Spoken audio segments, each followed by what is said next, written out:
Chapter 198. Thales stared blankly at Lampard's half-unsheathed sword. This was not the first time he was in danger. Based on Thales' understanding of this world, it might not be the last either. However, he really did not know what he could do when he was in the same carriage as the murderous Archduke Lampard, and there were countless soldiers outside the carriage. Could he use his so-called mystic energy again? Thales reached out and held Little Rascal's hand tightly. "You're Nuven's granddaughter, aren't you, little girl?" Lampard flipped his sword over and said flatly. Both of them froze. Thales' palm was ice-cold. For a moment, he did not know how to react. He realized it. The Archduke of Black Sand Region stared fixedly at the old sword in his hand. His eyes were filled with a strange emotion.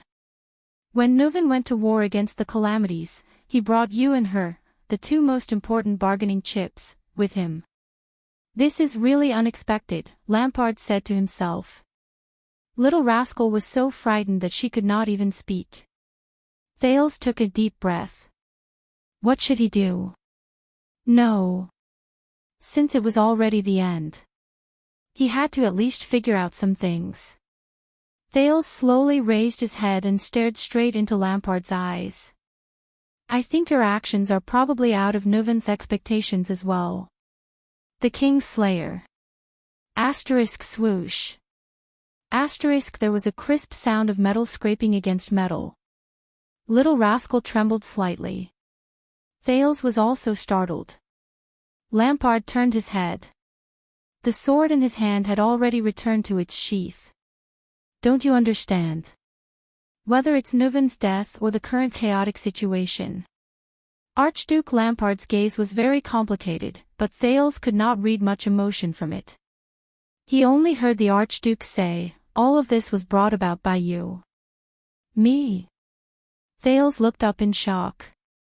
Lampard's expression fluctuated on the bumpy carriage. It brightened and darkened as the light changed. "If everything went smoothly and according to my and Arun's plan," the Archduke said flatly, "Constellation and the dragon would both welcome a new life. Until you destroy everything." Lampard's gaze became sharp and cold as he directed it at Thales. "In Constellation, you turned Arun, who was destined to be king, into a prisoner. In Broken Dragon Fortress, you cut off my final path of retreat. In Extet, you used Nuven's rage to force Black Sand Region to the brink of destruction." The Archduke of Black Sand Region's words became exceptionally cold, causing Thales to shudder. "It was you who forced me to use the most drastic method." Thales gritted his teeth. A coward's excuse. The prince tried his best not to look at the old scabbard, which had been polished until it was shiny. He did not take a single step back and said, "Why don't you ask yourselves, why did you assassinate Prince Mariah and covet the throne? Even after the plan failed, it wasn't that you didn't have any other way out, but you chose the most extreme one." Thales shot Lampard a cold glance. A regicide Grand Duke. Lampard stared at him without moving.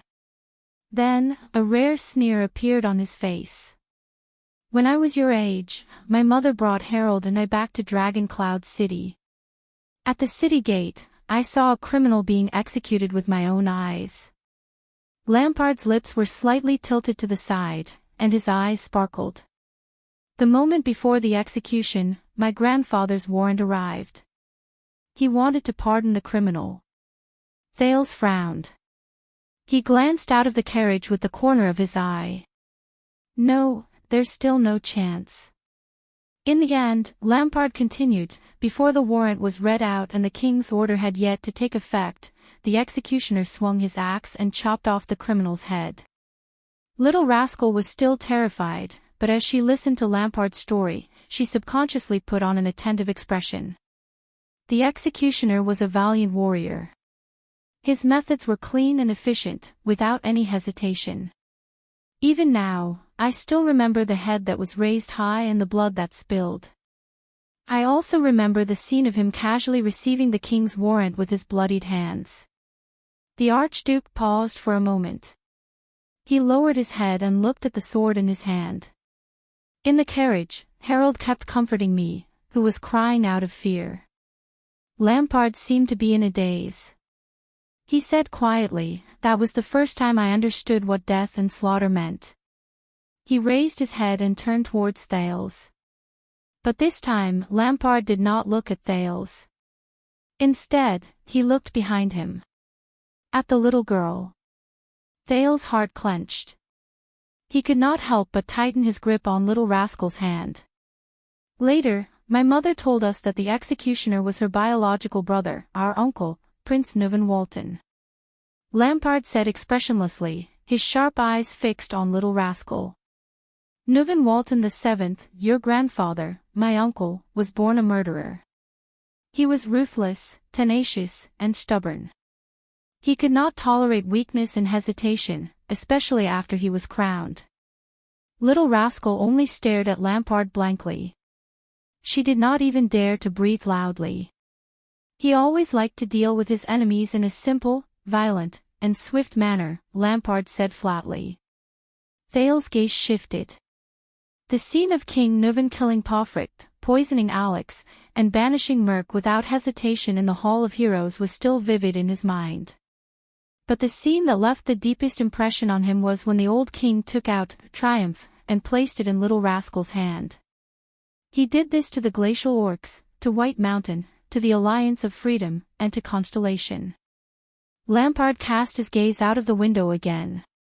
There was a heaviness in his tone that Thales could also sense. It's the same for Black Sand region. The only way to deal with him is to be faster than him. Before he destroys me, destroy him first. Lampard's fingers tightened on the scabbard. His tone suddenly turned cold. At the same time, Thales sighed. I understand, the prince suddenly said. His words were filled with exhaustion and emptiness. Start with the fortress. Lampard looked at him and raised his eyebrows slightly. What? Your plot. Thales leaned against the carriage, feeling a little down. It started when I was assassinated in front of the fortress and then entered your military camp, right? At that time, you knew very well that if you couldn't take down Broken Dragon Fortress, what awaited you would be King Nuvan's terrifying, storm-like vengeance. Thales raised his head and met Lampard's eyes. He said with certainty, from then on, you made up your mind to destroy Nuvan completely, before he destroyed you. Lampard's eyes narrowed slightly. He seemed a little surprised. Tell me about your plan.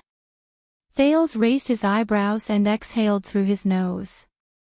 You've schemed and schemed to complete an unprecedented feat, but you have no one to talk to. It must be very boring. Tell me, how did you accomplish all of this? Lampard's gaze was still fixed on him. He did not move. The carriage turned a corner. The inertia caused the prince and little rascal to lean slightly. Thales decided to take the initiative and let him lead the conversation. Just like the countless fieldwork and interviews in the dreams of his past life. So when you proposed to form an alliance with me in the tent, the prince said flatly, you actually had ill intentions. Perhaps it was to arrange something through me. For example, it would be more convenient to push the blame for King Nuvan's death onto him, just like what Lampard was doing now. Thales remembered the days in Black Sand military camp. An ally's sneak attack was always more effective than an enemy's face-to-face. He thought of Serena Corleone. The vicious beauty who taught him to be wary of his ally. Finally, Lampard snorted softly. No, at that time, I really wanted to reconcile with you. I even thought of sharing my plan with you. The Archduke shook his head and his tone turned cold. Unfortunately. Thales' brain began to work. He had already determined the beginning of this plot. So, Pofrit. Thales' gaze flickered. When you were investigating your Mystic Gun unit and my assassination, you claimed that you found the disaster sword, but King Nuvan found out about it. Now, it seems that you deliberately leaked this information to King Nuvan, right? You knew that King Nuven would first deal with this close enemy. Thales recalled the thrilling duel in Heroic Spirit Palace. Pomfret was actually betrayed by you to Dragon Cloud City. Lampard snorted coldly. Caslin, he said flatly as the carriage wheels scraped against the ground, my uncle used to be in the Tower of Eradication. He was very interested in the disaster sword, and at the same time, he had a good relationship with Nuven. So I leaked the information to him, and Nuven would naturally find out from him. At the same time, he could also accomplish some other things. Caslin didn't know that you planned to kill the king, did he? Thales looked at him quietly, trying to find something from Lampard's gaze. I heard that he had a bad relationship with you. Lampard glanced at him thoughtfully. Thales could only avert his gaze. Lampard shook his head slowly. When you were assassinated, I knew that Pomfret was trying to set me up. That selfish and cowardly fellow was naive enough to think that we were just playing a game where he could take back his chips at any time and quit the game to cut his losses. Thales sighed. He paid the price. He betrayed his ally, and in the end, he died because of his ally's betrayal. As you said, investigating this matter was only to leak this information to Nuven. Of course, it was also to fill in the gaps in my troops. In fact, it was this investigation that gave me an unexpected discovery. Lampard's fingers gently stroked his sword. Thales raised his head. What discovery? Lampard gave him a mysterious look and shook his head. Thales looked at him quietly, but the other party had no intention of explaining it all. The prince could only sigh in his heart. So, you used Pomfret as a sacrificial pawn to attract King Nuven's attention. Based on his experience in the interview, Thales chose to skip this point and continued the topic. And you were busy preparing your conspiracy. For example, you used my assassination as an excuse to brazenly send troops to the north to escort me. You even contacted an ally like Shiles, right? Lampard stared at his saber. His gaze was cold. This was the last use that coward from Beacon Illumination City could play, the Archduke said slowly. To divert some attention and buy some time, the meeting, the banquet, the duel. I heard that Nuven had a great time in Heroic Spirit Palace. Thales' tone became low. At the same time, he lost his vigilance against you. Lampard nodded. His eyes were filled with a piercing glint. In the half a day given to me by Pomfret's death, I had to secure victory. Betraying an ally, diverting the enemy, seeking an ally, seizing the opportunity to dispatch troops, preparing a plan, and the final thunderous strike. Thales sighed. Unfortunately, it happened to be a chaotic night caused by the calamity. You really are a lunatic. He raised his head and stared at Lampard in disbelief. Do you know that no matter which part of this goes wrong, you will be consigned to eternal damnation? Lampard paused for a moment. The carriage drove over an uneven ground, and the carriage shook violently. Little rascal, who was already nervous, could not help but scream. Lampard suddenly raised his head. Consigned to eternal damnation. The Archduke of Black Sand region raised his voice. Lampard's sharp gaze was chilling. Child, you don't know anything. I don't know anything. Thales furrowed his brows. Lampard locked his gaze on him with unprecedented firmness and seriousness. His tone was full of suppressed emotions.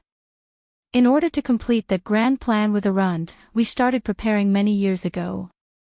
From the communication of intelligence to the mobilization of the territory, from the bribing of connections to the search and cultivation of talents.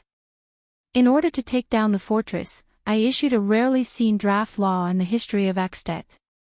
I used up almost every copper coin, every drop of blood, and every man in the territory. The day before the bitter cold winter was imminent. I did not reserve supplies, did not cultivate wastelands, and did not transport rations. I bet everything on this plan. Thales was slightly stunned. Lampard continued, his tone becoming more and more urgent. For this plan, Black Sand region has long been unable to make ends meet, be it in terms of rations or funds. It is impossible to repay the money I borrowed from the Camion merchants. Our finances are about to collapse, and the coming year will only become more and more difficult. I don't have a lot of trustworthy regular soldiers. 2,000 is the limit. There are even fewer who are willing to fight against Dragon Cloud City. After the Great Dragon appeared last night, I secretly executed a group of waivers. Even so, I can't directly order them to surround and kill the king. I can only use vague orders to let them fight against Extet's enemies. And in Dragon Cloud City, the counts in the suburbs can recruit an army that is several times larger than ours. As for the Walton family's own recruits, once they discover us, we will be destroyed in Dragon Cloud City's encirclement at any time. We won't even be able to cause a splash. For last night, I braved the impending day before the bitter cold winter, gnawed on dry rations, and brought the meticulously trained army all the way here. Their gazes when they looked at me were filled with fatigue, dejection, and confusion. They only relied on the instincts left behind from past training to maintain the most basic combat power. My people, from Levant to Canvita, from Tolja to Bits, all bet their lives and heads to restrain the army to follow me into this bottomless abyss. And we didn't even think about the supplies and warmth on the way back. Lampard tightened his grip on the scabbard in his hand. His expression was terrifying and fierce. Because I know that it is very likely that we won't even have a way back. This is an expedition with no way out. Thales stared at Lampard in a daze. The Archduke of Black Sand region, who was unsmiling and ate venison in the tent, whose face flickered with the light from the fire, who pushed a wine glass towards Thales, only to be rejected by him in mockery, began to become three-dimensional in front of Thales' eyes. Do you understand now, young prince? When you were sitting comfortably in Renaissance Palace, receiving the royal family's name, and when your father was helping you eliminate enemies like Arund, the Archduke of Black Sand region said slowly, Black Sand region and I were already beyond redemption. What I did was to seize the last chance of survival in a hopeless situation that was already beyond redemption. I racked my brains to manipulate the situation and atmosphere, mobilized all possible and impossible manpower and connections, made countless promises, from the Marquis of Goodflow City to the gang leaders, from Camus Union's merchant group to the Armor District's information peddlers, from Shadow Shield to the Charlton family. I even asked Shiles to urge and intensify the conflict between you and Pomfret at the fastest possible speed, and Lampard stopped talking. He took a deep breath and adjusted his emotions. All so that I could rush forward and deliver the final, lightning-fast, fatal blow before Nuven realized it. The Archduke's eyes flashed. I can only sit here after experiencing all this. I have the future of our two kingdoms firmly in my hands. Thales stared at Lampard in a daze. It was as though he was getting to know him for the first time. The carriage drove through a street. The soldiers of Black Sand region cleared the way for them in a low-key but effective manner. Thales suddenly noticed that compared to the last time they met, Lampard's hair had turned much whiter, and he looked more haggard. His lips were pale, and his eyes were sunken. Black Sword's words before the battle with Giza resurfaced in his mind. They seek hope in hopeless situations, seek to turn the tables in the midst of losses, sublimate favorable situations into certain victories, and turn unforeseen and unexpected situations into their own support. Thales exhaled deeply. I understand now. The prince closed his eyes. Powerful people, so that's how it is. Lampard narrowed his eyes. What? Thales opened his eyes. Under Little Rascal's curious gaze, he said flatly, in your game, in the confrontation between Dragon Cloud City and Black Sand region, you are undoubtedly the weaker party. You are at a complete disadvantage and in imminent danger. The prince sneered softly. Do you know, after Nuven killed Pomfret, He even threatened to send troops to Black Sand region at the beginning of spring in exchange for a satisfactory Archduke of Black Sand region. Lampard lowered his head and snorted. As I expected, my dear uncle. You know your uncle, your king, and your opponent very well. But he doesn't know you, doesn't know his nephew. Thales heaved a long sigh. You gambled everything, not even leaving a way out for yourself. You schemed, plotted, and did everything you could to gather chips. For the sake of survival, you risked your life. Lampard did not speak. Thales chuckled softly. His voice was full of sorrow. In comparison, Nuvan Walton was the common elected king. He controlled Dragon Cloud City, held supreme authority and great power. Even though you killed his son, he still treated you as a weak vassal. Thales sighed softly. Because of his own strength, he was confident. He treated you as someone like Pofrit, as an insignificant existence that he could easily destroy with a flip of his palm. In this game of life and death between Nuvan Walton and Chapman Lampard, you were the truly powerful one. The second prince raised his head and stared at Lampard calmly. And King Nuvan's failure and death, it was already destined. At that moment, Thales noticed that Lampard's gaze on him was different. Very well. The conversation has begun. Thales took a deep breath. So, there is still one last question that I still can't figure out.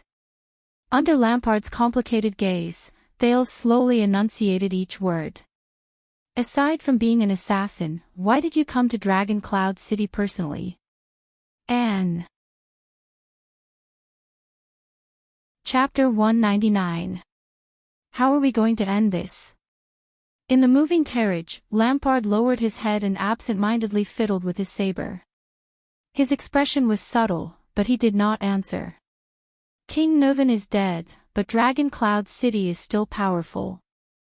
There are still 4 important archdukes in Heroic Spirit Palace. I don't think they're fools. Thales observed the archduke's expression and said cautiously, and the Prince of Constellation assassinating the common elected king, this result will definitely not satisfy everyone, especially when the army of Black Sand region suddenly appeared. Thales stared at Lampard's face and said softly, how are you going to explain this to them? Or do you want to kill them all and be done with it? Lampard did not say a word. His expression was wooden. Thales clenched his fist slightly. The carriage was still moving forward. He did not know how far away it was from Heroic Spirit Palace. He also did not know how far away he was from the end of his life. There's no other way. I have to take a drastic measure. Thales took a deep breath and said flatly, if nothing goes wrong, once the news of Nuvan's death spreads, the King's Selection Congress will be held soon. Do you think you still have a chance? As expected, Lampard's gaze moved and he looked at him. Thales suppressed the nervousness in his heart and responded with the calmest expression. Not to mention that you're Nuvan's enemy and have a terrible reputation for killing your brother, Thales said word by word. The archdukes will not let you become king. Lampard's gaze was fixed on his sword. King? The archduke raised his voice and uttered the word in a questioning tone. Then, he snorted softly and repeated it sarcastically. King. You were born in the Jade Star royal family, a descendant of the emperor, the natural, legitimate, and legal ruling family of Constellation, Lampard said faintly. Of course you don't have such concerns, do you? Thales' heart skipped a beat. At that moment, he seemed to have caught on to something. Concerns? He asked naturally. Lampard ignored him. His sharp gaze was still fixed on his old sword. Since Nuvan's grandfather, they viewed Black Sand region as a thorn in their side. At that time, the Walton family had already monopolized the throne of Dragon Cloud City. Little rascal blinked. When it came to Nuvan's father, the Walton family began to attempt to control Black Sand region, Lampard continued. His gaze was a little dazed. For example, recruiting the youngest son of the Archduke of Black Sand region into the White Blade Guards, or marrying his daughter, the noble princess of Ekstedt, to her father, the heir of the Archduke of Black Sand region, in the name of the king. Thales furrowed his brows slightly. He seemed to have heard a similar story during the duel between King Nuvan and Palfret. That's how my parents got married. Lampard sighed. Then, a rare smile appeared on the Archduke of Black Sand region's face. Unexpectedly, this marriage, which was purely based on the king's will, turned out to be a good one. According to the old servants, my mother did everything she could to make my father fall in love with her. She gave birth to 2 sons and 3 daughters for him. This love lasted until my father became the Archduke. The carriage entered a narrow alley. It seemed to be taking a shortcut or taking a detour. Lampard continued to speak. Just like that, my father resisted the corruption of Dragon Cloud City with his own power, even though this corruption originated from the woman he loved the most by his side, his family and power. He hovered in this balance all his life. Thales and Little Rascal listened quietly. Such an Archduke of Black Sand region was rare. Since we were very young, Harold and I were brought back and forth between Dragon Cloud City and Black Sand region by our mother. Archduke Lampard exhaled. His eyes were filled with nostalgia. Until we came of age, until Harold took over the governance of Black Sand region. Harold. Thales' heart skipped a beat. The name seemed a little unfamiliar. He is, Lampard paused for a moment. Harold Lampard, my eldest brother. Gloom and mockery flashed in the Archduke's eyes. A ridiculous fool. There's no one more foolish than him in the world. He said faintly. Little Rascal seemed to recall something. She stared at Lampard with a slightly pale face. Thales sensed a different emotion in Lampard's tone. You don't have a brother, do you? Lampard's gaze was still fixed on the sword. A few seconds later, he said desolately, how lucky. Thales raised his eyebrows. He remembered the 2 small stone jars in the Jade Star family tomb. His elder sister and brother in name. Lydia and Luther Jade Star. Lampard gently pulled out his saber. The Archduke's expression was complicated. His fingers gently stroked the sharp blade. Until 12 years ago. Lampard raised his head slightly and looked at Thales. His tone turned cold. Everything changed. His action sent a chill down the prince's spine. Wait a minute. Thales' brain began to work. 12 years ago. 12 years ago again. That means, an unprecedented civil strife broke out in Constellation. It was extremely chaotic. Lampard's voice rang in the carriage, narrating the history that Thales was all too familiar with. Since the Fourth Peninsular War, Ekstedt has been waiting for a rare opportunity in 100 years, to unify Northland and completely eliminate the threat from Broken Dragon Fortress. Thales stared at the sword in Lampard's hand in a daze. Nuvan is ready to send his troops south. He has contacted almost every Archduke. As a response, Harold, as the heir of Black Sand region, was sent to attend the meeting of all the Archdukes in Dragon Cloud City. Lampard inhaled a mouthful of cold air slowly and continued. An accident happened. Thales thought of something. One of Harold's followers suddenly went berserk and assassinated Nuvan's eldest son. Lampard's rough voice was deep and dignified, as if there was a hidden power in it. He snorted coldly.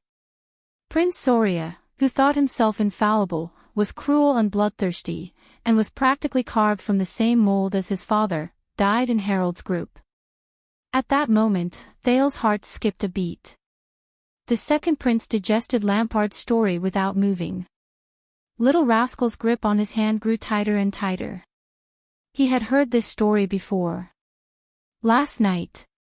The news reached Black Sand region. Lampard pressed on the hilt of his sword. His expression was cold. Father was even prepared for Nuven to make a big fuss and start a war with Dragon Cloud City. Unexpectedly, Harold, who was supposed to be responsible for this, was not reprimanded at all, let alone imprisoned or detained. Nuven comforted him with soft words and personally exonerated him.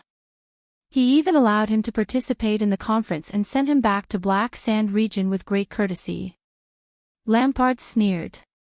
Even though Nuven lost his most important eldest son, Harold was not put in a difficult position. Father felt that something was wrong at that time. Lampard stared at his saber, but his gaze began to lose focus, as if he was looking at something else. I still remember the day Harold returned. He told Nuven's opinion at the dining table and advised Father to support Dragon Cloud City. He even wanted to allow the king's officials to be stationed there in preparation for the war. Father and him had a heated argument. I had to stand between them so that they would not draw their swords against each other, the Archduke said slowly. It was also on that day that Father suddenly realized that Harold Lampard, the eldest son and heir he had high hopes for, had become the strongest supporter and follower of Dragon Cloud City and the common elected king over the past 30 years, just like his youngest brother, Caslin. Thales frowned deeply. Just like Beacon Illumination City. Pomfret's despairing expression appeared before his eyes. Lampard turned to him expressionlessly. Thales' heart clenched.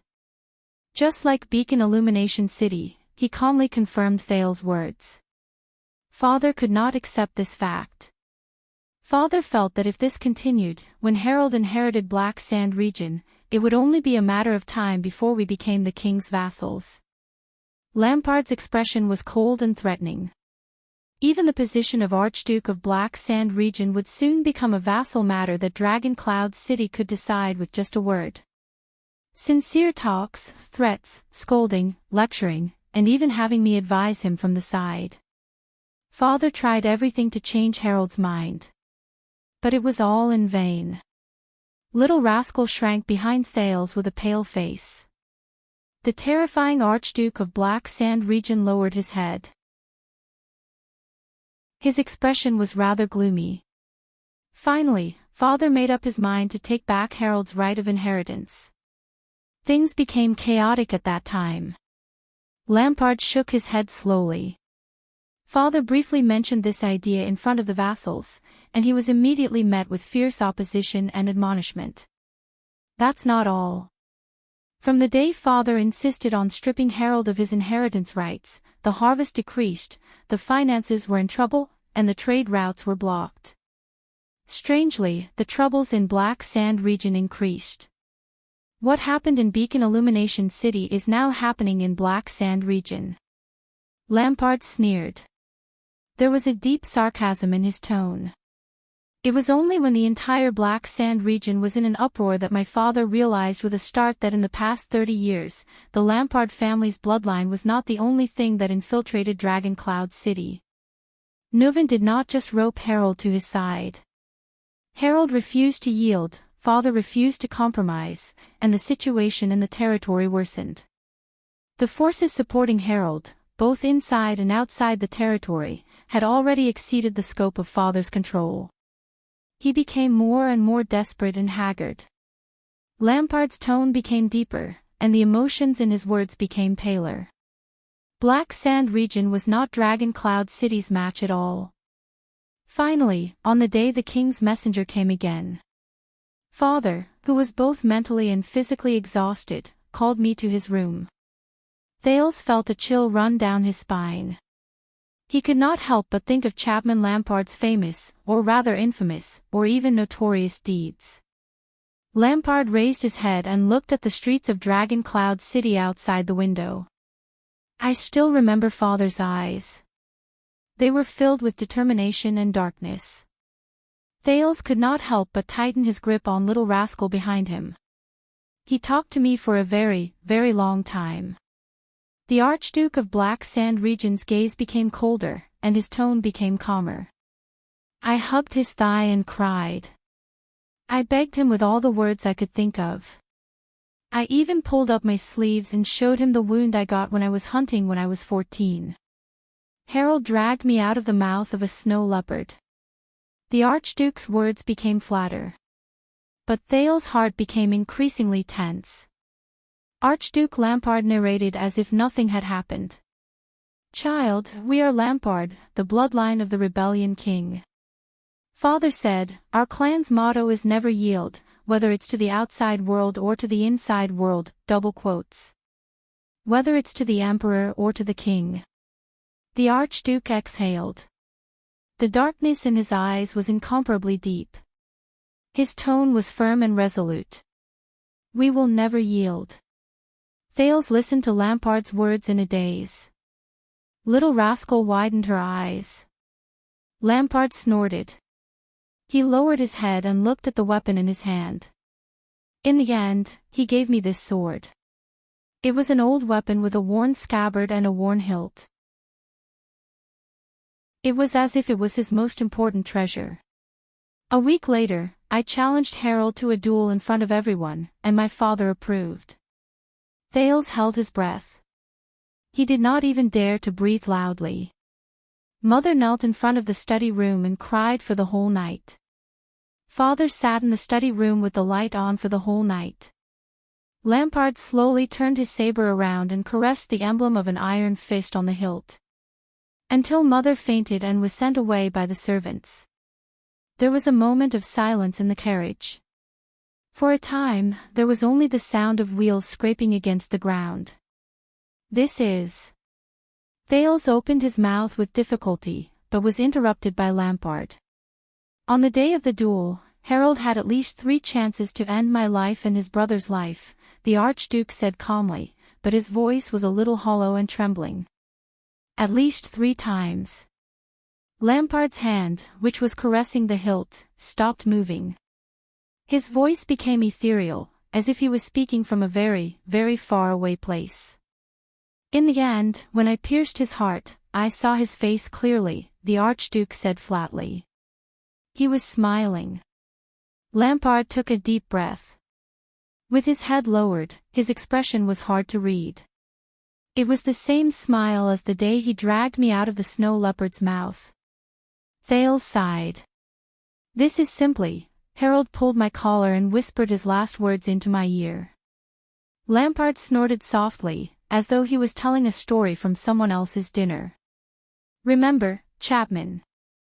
Lampard shook his head, and he looked at Lampard. "We will never yield."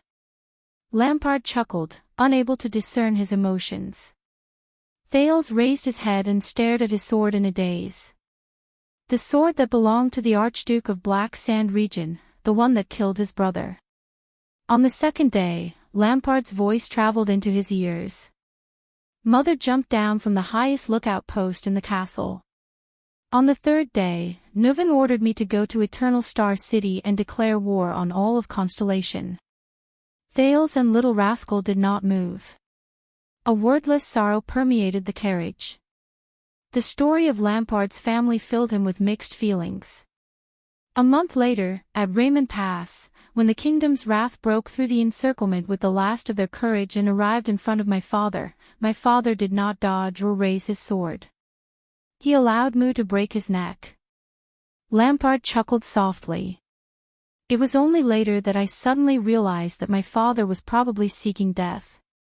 Perhaps he could reunite with my mother and Harold under Hell's River. Lampard did not speak anymore. Thales exhaled slowly. "So, everything you did was for revenge?"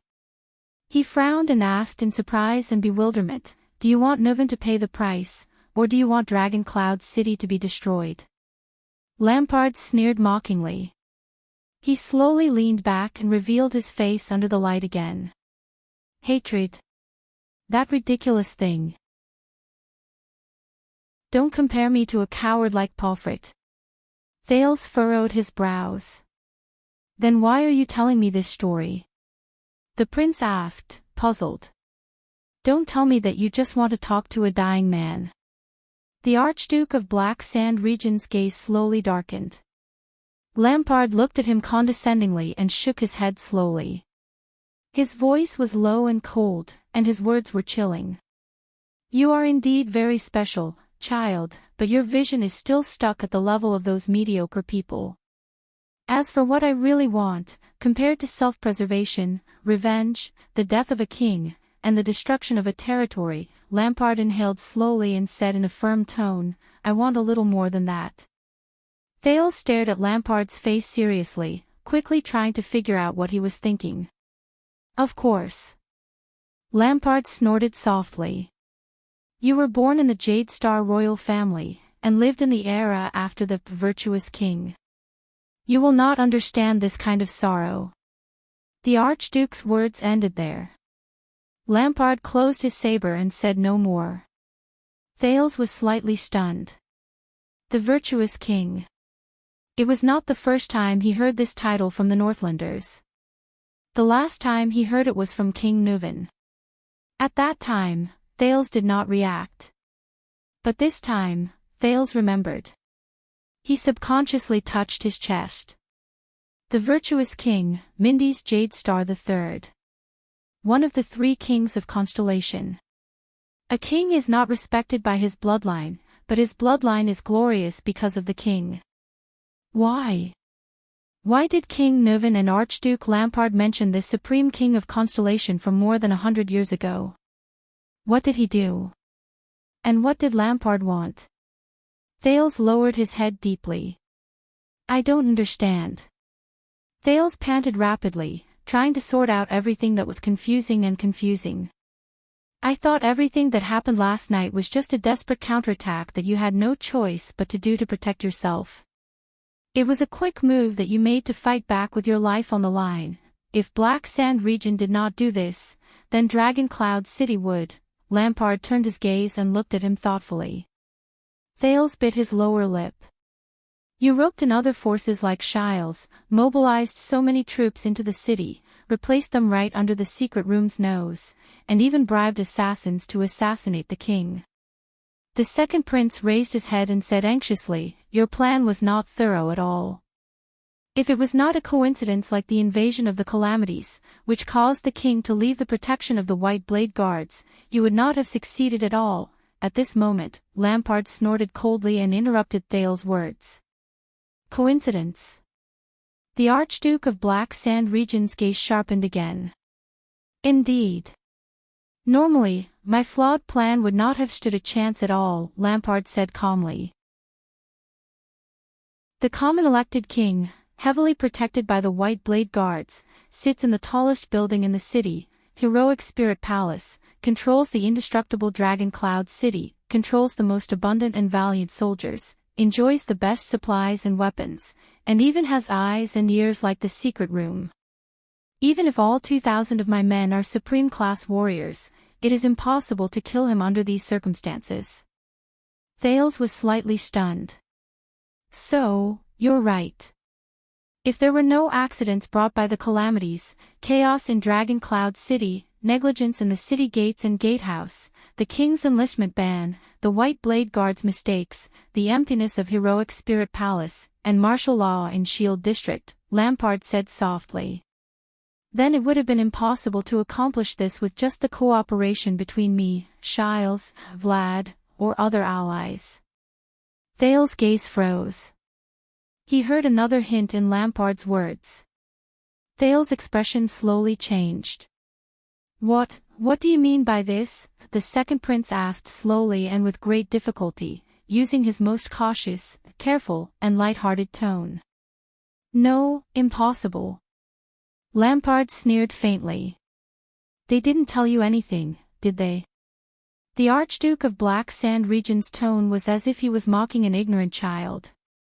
Whether it was the arrival of the Calamities or the assassination. Calamities. Assassination. Little rascal instinctively felt that the atmosphere before her was not right. As expected, in the next moment, with an incredulous guess in mind, Thales suddenly leaned forward and instantly raised his voice. Who are they? Who else is working with you? Lampard shook his head slowly. His eyes were full of disdain and sneer. Take a guess. The Archduke of Black Sand region's voice was very calm, as if this was a very relaxing conversation. What kind of allies and forces of power could cover up everything for me, make connections, formulate a plan, and even create an almost impossible coincidence like the calamities for me to support me in accomplishing such a magnificent feat? What kind of existence could stir up such a storm in Dragon Cloud City? Thales was dumbfounded. He did not dare to think about the answer in his heart. It can't be. It can't be.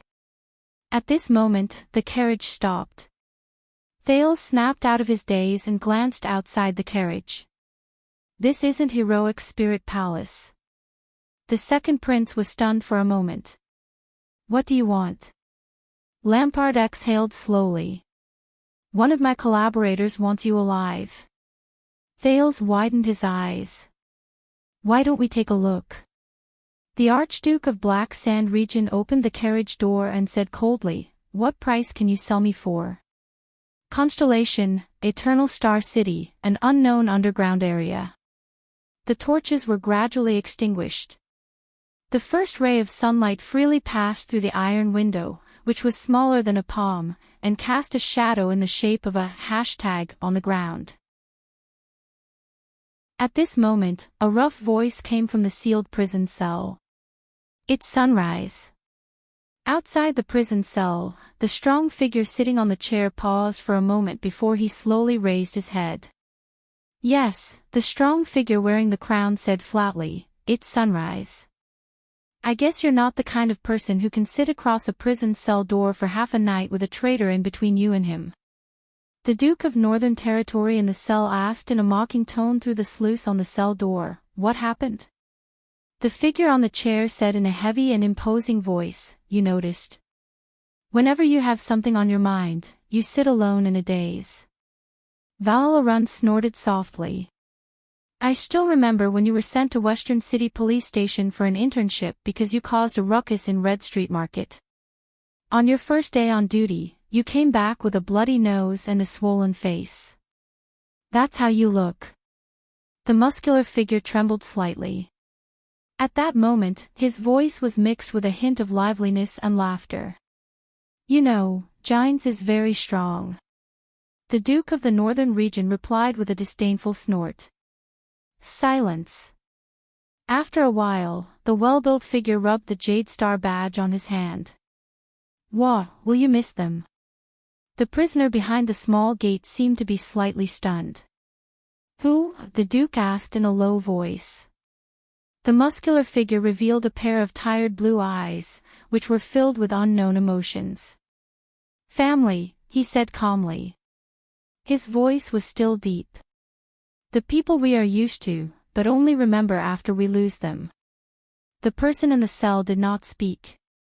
Thus, the muscular figure continued. For example, old Duke Arund, your brothers, Lohan, Kol, Nuranor, your sister, your wife, your eldest son and second son, boom. A loud hammering sound came from behind the cell. Enough. The Duke was panting heavily.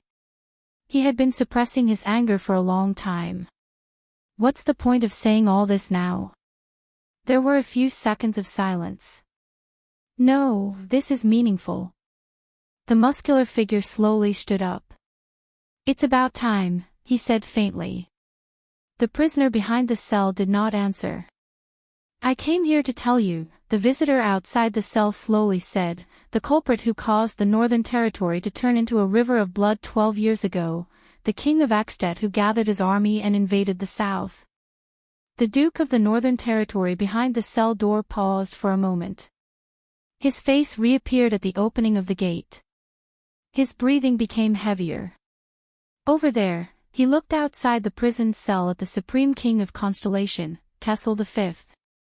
With his tall and sturdy posture, he spoke in the coldest and most terrifying tone in his deep voice. The man who massacred the city for 3 days after breaking through Broken Dragon Fortress, and then marched his army into the Northern Territory after spring. The sinner who hung your father on the city gate, chopped your brothers into meat paste, caused your sister and wife to go missing, your 2 sons to die, and your youngest daughter to be paralyzed. The tyrant who burned, killed, robbed, raped, and plundered your family's land in the Northern Territory. He committed numerous crimes. The hateful enemy who made Constellation's disaster even worse. Boom. The Duke of the Northern Territory's hands grabbed the iron bars beside the gate. His knuckles were pale, and his fingertips trembled slightly. What did you say? The Duke's voice trembled. Nuvan Walton VII died a violent death last night, Kessel V said coldly and unquestionably. The so-called born king has already paid the price for his atrocities. There was dead silence. It felt like a century had passed before the Duke's heavy breathing slowed down. What did you do? Val raised his head and cast his most incredulous gaze at his former close friend, the current king. Kel. How did you do it? What did you do? Kessel did not answer. He only stared coldly at the Duke and spoke slowly. Last night, dragon's blood flowed on Northland. Extet's chaos began, and the kingdom of the great dragon will fall from now on. There was a terrifying chill in the king's voice. With a blood-red glow, the long-dimmed stars will rise once again. The light is resplendent. Even better than before. As soon as Kessel finished speaking, he turned around without hesitation and left the compartment. He paid no attention to the Duke of the Northern Territory's hysterical questions. Expressionlessly, the Supreme King pushed open an iron door and walked out of the corridor. There, an old figure dressed in a black cloak and holding a cane bowed slightly to the king. Did everything go smoothly? The king asked coldly. Of course. The Black Prophet Morat, the chief of intelligence of the kingdom and the master of the kingdom's secret intelligence department, smiled. He raised his body, and his tone was relaxed and calm. Your Majesty. Chapter 200. Lampard alighted from the carriage alone. The door of the carriage was shut tightly again. Clearly, he had no intention of letting Thales go down with him. Still immersed in the information revealed by Lampard, Thales held onto the carriage and steadied himself in shock and bewilderment. Under Little Rascal's worried gaze, he pressed his face against the window of the carriage. Lampard said that someone wants me alive. Who is it? Who would want to keep me alive? Is it really what I think it is? Thales' thoughts were interrupted by the scene before him. It was not a big alley, and it had already been cleared out by Black Sand Region soldiers dressed in patrol uniforms. They had cleared out a slightly bigger empty space. Archduke Lampard regained his stern expression. Holding onto his saber, he took steady steps towards the center of the alley. There, a fair-skinned man in a thick cotton-padded jacket waited for the Archduke's arrival with a relaxed expression. Thales' eyebrows twitched slightly. He did not know this man, who was almost no different from an ordinary Northlander. The man smiled and pressed his hand against his chest. He bowed at Lampard, his lips moving slightly. Lampard nodded slightly and said something as well. Who is that? Little Rascal moved her head closer to Thales. I don't know. Thales frowned. Lampard and Little Rascal did not speak loudly. He could not hear them sitting in the carriage. But this concerned his survival. Thales told himself that he had to hear it. He had to. Thales clenched his fists and closed his eyes gently. He recalled the unique feeling of being on the brink of death over and over again. According to Black Sword, he repeatedly hinted to himself, as if there was another person residing in his body. This is for survival. Help me. 1 second, 2 seconds, 3 seconds. Finally, the familiar fluctuation struck him again. The sin of Hell's river surged to his head as if it had a life of its own. Thales tried his best to focus it near his ears. At that moment, he first felt that the other parts of his body were a little heavy and weak. But then, he heard sounds that he would not normally hear. The first thing Thales heard was his and Little Rascal's erratic heartbeats, followed by the restless sound of Little Rascal rubbing her hands. But Thales soon got the hang of it. He turned his ear and pressed it against the carriage. Amidst the noise from the entrance of the alley, he could barely make out the conversation between the two men. Yes, he expressed satisfaction and delight at our cooperation. An unfamiliar male voice that Thales had never heard before traveled slowly into his ears. The owner of the voice seemed confident and calm. It seems that things are progressing smoothly. But the person who answered him did not seem to have much patience to talk to him. Let's get straight to the point. Archduke Lampard's gloomy and deep voice rang out. The boy is in the car. Thales shuddered. He opened his eyes and held up a hand to silence little rascal, who was poking him curiously. That boy. The unfamiliar man's voice suddenly rose, as if he had found a treasure that he had lost for a long time. Thales raised his head and looked out of the window. There, the unfamiliar man in the thick coat turned his head and glanced in the direction of the carriage. This gaze seemed to pierce through glass, causing Thales to shudder. It was a pair of eyes filled with greed and lust. Just like a poisonous snake before it hunts its prey. The unfamiliar man's eyes lit up, and he looked back at Lampard. Thales Jadestar. Is that him? Lampard did not say a word. He continued to stare at him coldly. So soon. The man narrowed his eyes. Just 2 seconds later, he confirmed the answer. He clasped his hands together and lifted the corners of his mouth. The originally lukewarm and polite smile on his face instantly became amiable. The last gatehouse and heroic spirit palace are clearly still in Dragon Cloud City's hands. Did you sneak in and kidnap him? Thales thought of something. Heroic Spirit Palace is still in the hands of the Walton family. Lampard snorted through his nose. I have my ways. The Archduke of Black Sand Region's emotions remained the same. He did not show the slightest bit of respect to the man in front of him. What do you say? The man stared at Archduke Lampard with a piercing gaze, like a small merchant looking at his biggest customer. Of course it's very good. The man clapped his hands and laughed. We express our utmost gratitude for your help, sir. You will receive our everlasting friendship, but his words were rudely interrupted by Lampard. Cut the crap. Chapman Lampard, who was dressed in martial attire, snorted coldly. He stared at the man in front of him with a cold expression. What do you intend to use in exchange for him? The unfamiliar man froze for a moment, as if he did not quite understand. Exchange. The man clenched his fists lightly. His expression changed slightly, as if he was slowly mulling over the word. Then, he laughed heartily. Please forgive my long-windedness, but since the beginning, our help to you has already been help. Lampard spoke again. He did not give the man any face and choked his words back into his throat. The Archduke of Black Sand Region snorted disdainfully. Aside from contacting a reliable swordsman, you have done nothing. Lampard raised his chin slightly. His gaze was sharp. You want that boy? Then you'd better change the price. Thales, who was eavesdropping, froze slightly. Contacting a reliable swordsman. A reliable swordsman. The man quickly answered Thales' doubts.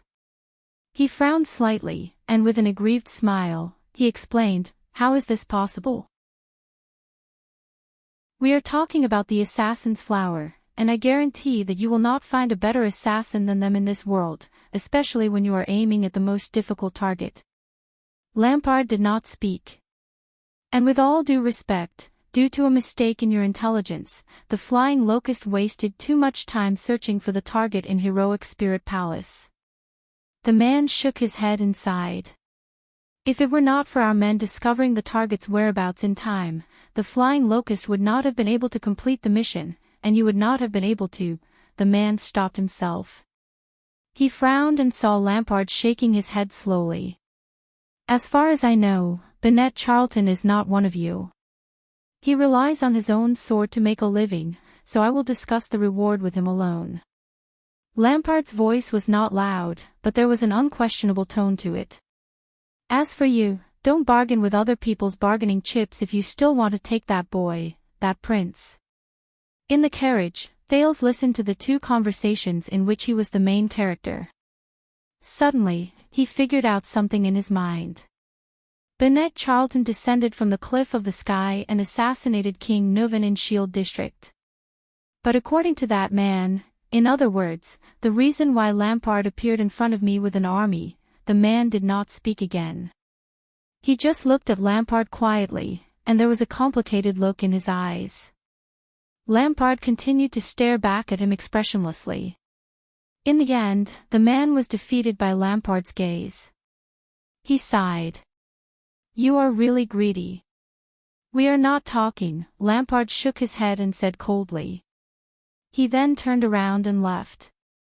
The man's expression changed. What a stingy and petty archduke, he said impatiently in his heart. All right, Your Grace. He called out to Lampard, feeling a little vexed.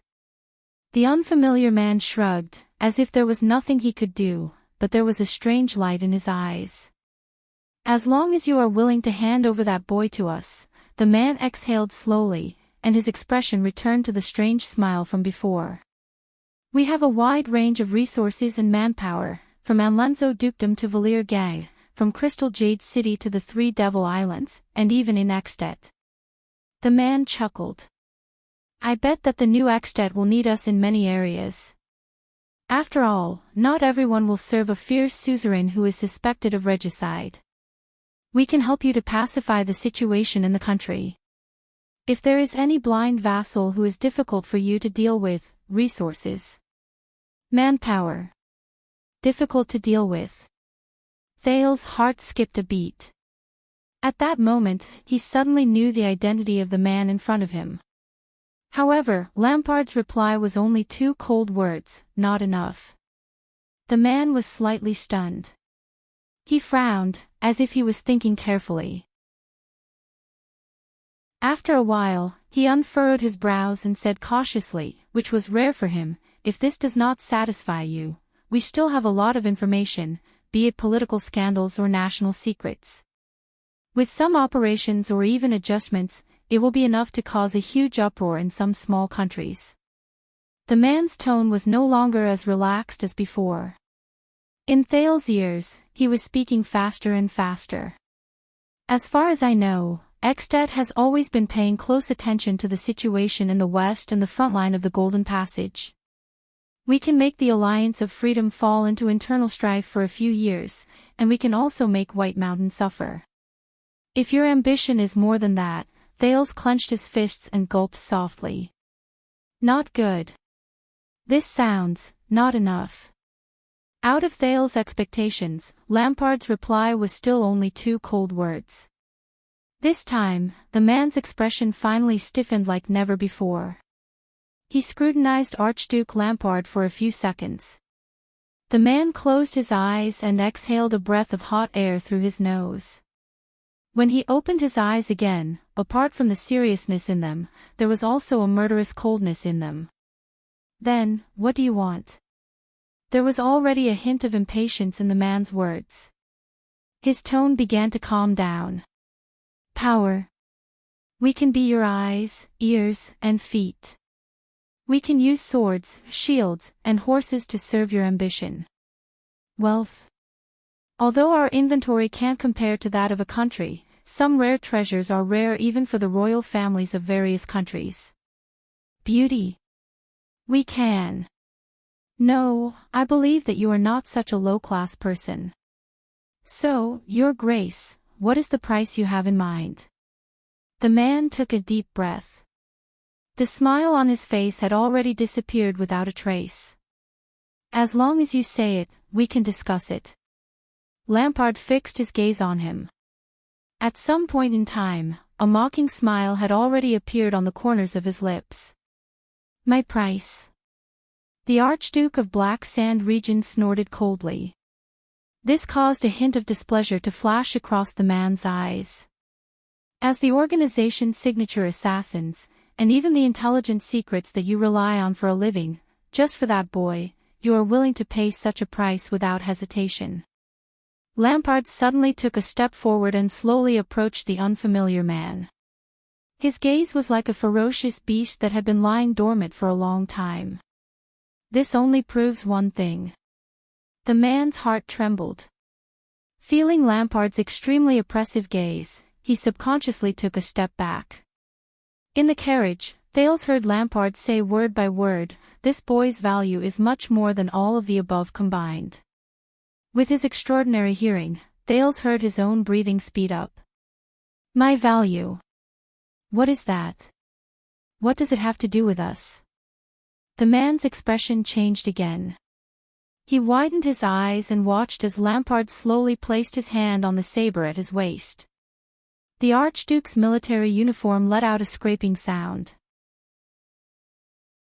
"There must be some secret on him that I don't know about," Lampard said in a low voice. His gaze lingered on the man's fluctuating expression. "My request is very simple, I want that secret. The reason why you have schemed so hard to get him." Once Lampard's voice faded away, both of them stopped talking. The negotiation returned to silence. For a moment, only the faint sounds of people coming from outside the alley could be heard. The atmosphere of the conversation became strange. Both of them remained motionless as they confronted each other. Even the anxious Thales could not help but want to get down from the carriage to urge him. "Your Honorable Archduke, you haven't even taken down Dragon Cloud City and Ekstedt yet, and you're already thinking about other things." Finally, the unfamiliar man spoke slowly. There was a calmness and callousness in his voice that made people feel uneasy. "You have such a bright future ahead of you. Why are you so ambitious?" Thales could not help but purse his lips. "I've already stated my price." Lampard did not have the slightest interest in talking to the other party. He looked at the man coldly. "Tell me, why is he so important to you?" The man glanced at the carriage and immediately lowered his eyes. He did not say a word. "I'm pressed for time," Lampard added coldly. "You have 10 seconds to decide." The man's eyebrows rose and fell continuously. His Adam's apple bobbed. He was hesitating. At that moment, even Thales held his breath. "You know, he's a prince." The man exhaled and slowly said, "Naturally, a prince is very precious." Lampard snorted disdainfully. "Don't tell me you're going to exchange him for ransom with Constellation." "Why not?" The man flashed a smile that he had not shown for a long time, but his eyes were filled with gloom. "Everyone knows the Jade Star royal family's wealth. Then why don't I kidnap him and exchange him for ransom myself?" Lampard quickly retorted with a dignified voice. "Why should I make a deal with you?" The man clenched his teeth lightly. "Your Grace, I thought we came here today," the man replied with an unpleasant expression. But Lampard interrupted him again, disregarding his feelings. "Actually, I've guessed a little." The Archduke raised his head slightly. The saber in his hand rang softly. "Previously, when you arranged for the spies in my army to assassinate him, you did not hesitate. But today, you said that you want him alive." Thales gritted his teeth lightly. "That's right." Lampard was talking about the assassination attempt with the mystic gun under Broken Dragon Fortress. "If I connect this with Pomfret's last words, previously, you thought that it would be fine as long as he was dead. Now, you want to have the prince alive in your hands," Lampard said in a low voice. "Your scheme is related to the ownership of the throne of Constellation, isn't it?" The man narrowed his eyes slightly. From afar, he looked like a venomous snake sticking out its tongue. But Lampard's next words made the man's expression change abruptly. "What you did in Constellation 12 years ago was also related to this." The man was not the only one whose expression changed drastically. There was also Thales in the carriage. "The bloody year." He did not expect to come into contact with the secret that had troubled him for a long time under such circumstances. And the reason why you changed your mind and no longer wanted him dead. Lampard had completely taken control of the rhythm of the conversation. He tilted his head. His eyes seemed to contain the ice and snow of the entire winter. It was a big shot in your organization who came and overturned all the expectations of you small fries, right? The man's expression became more and more unpleasant. Lampard said flatly, was it him? Thales raised his head slightly. A question arose in his heart. Him. The man opened his mouth. He first took a deep breath before he looked up. You don't have to worry about this. The man's expression was filled with coldness and rejection. In short, we need that boy. Of course. Lampard raised his left hand slightly in the direction of the carriage and said softly, but the premise is that you tell me exactly why you want this boy.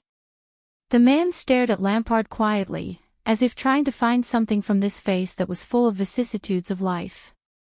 Yes, that's right, the unfamiliar man said slowly, if we control this boy, we control the throne of Constellation, don't we? When the time comes, it will also be of great help to you. Lampard did not let him continue. I'm tired of your nonsense, errand boy. The Archduke of Black Sand Region's words were calm. There was a hint of indifference in his tone. Where's that big shot of yours? Where's the one who keeps his word? The man's expression changed again. Lampard stared at him expressionlessly. Your Grace, you are an ally that we value and cherish very much. He let out a long sigh, as if he had made up his mind about something. For the sake of more, deeper, and more important cooperation in the future, why can't we show some sincerity and goodwill to each other and leave some leeway for each other, the man said quietly. Lampard looked at the man and also let out a long breath. The principle of cooperation is fairness. The Archduke's expression did not change. He said flatly, you haven't done anything, and you want to take away such an important bargaining chip from me? The man raised his eyelids slightly. His pupils reflected a different kind of coldness. Haven't done anything. The unfamiliar man sneered softly. Believe me, Your Grace, if it comes to the point where we really want to do something, you won't want to see that day. A strange look flashed in Lampard's eyes. What do you mean by this? The Archduke of Black Sand Region said softly and slowly, enunciating each word clearly. It was as if he was afraid to wake up the people who were sleeping soundly in the morning. Thales instinctively felt that something was wrong. However, the man seemed to be oblivious to the Archduke's expression and tone. The corners of his lips curled up slightly. What I mean is, no matter how confident a person is, if they want to make an enemy out of us, they better think twice. The unfamiliar man raised his hand and tidied his robe. There was a deep chill in his words. Why don't you take a look at Constellations 82nd? The man snorted coldly. And his terrifying eldest son, look at where they are now. Thales slowly furrowed his brows. Lampard stared at him without moving an inch. His expression did not change at all, but there was an indescribable color dancing in his eyes. The man put down his hands and raised his head to look straight at Archduke Lampard. His tone was filled with a strange emotion. Are there examples not enough to attract your attention? Lampard did not answer the man before him. He responded with the most direct action. Chapter 201. Thawed. Before the man's astonished expression could show on his face, he was lifted into the air by the burly Lampard. Watching everything outside the window, Thales and Little Rascal were both shocked. Why did he? Little Rascal shrank back in fear. Quiet, continue watching. Thales observed the situation calmly and stopped Little Rascal from speaking. The strange man was suddenly in danger.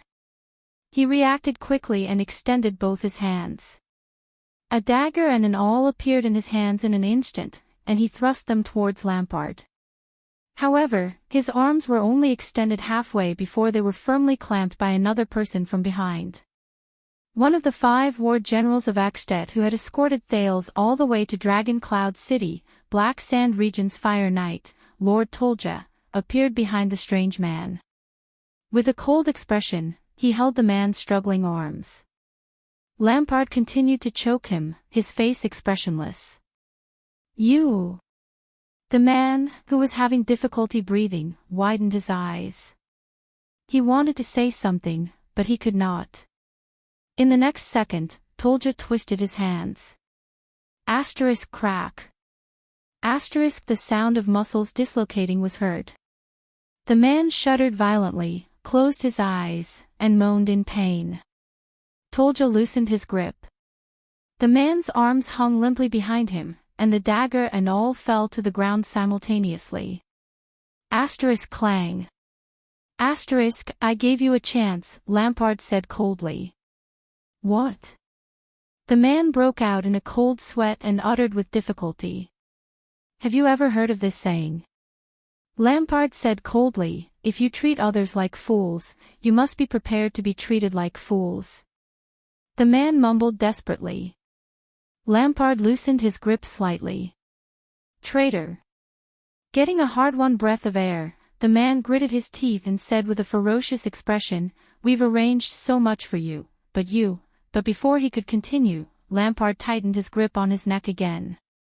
I've had enough. The Archduke of Black Sand Region's expression was as cold as ice that had been frozen for 10,000 years, but his eyes were filled with murderous intent.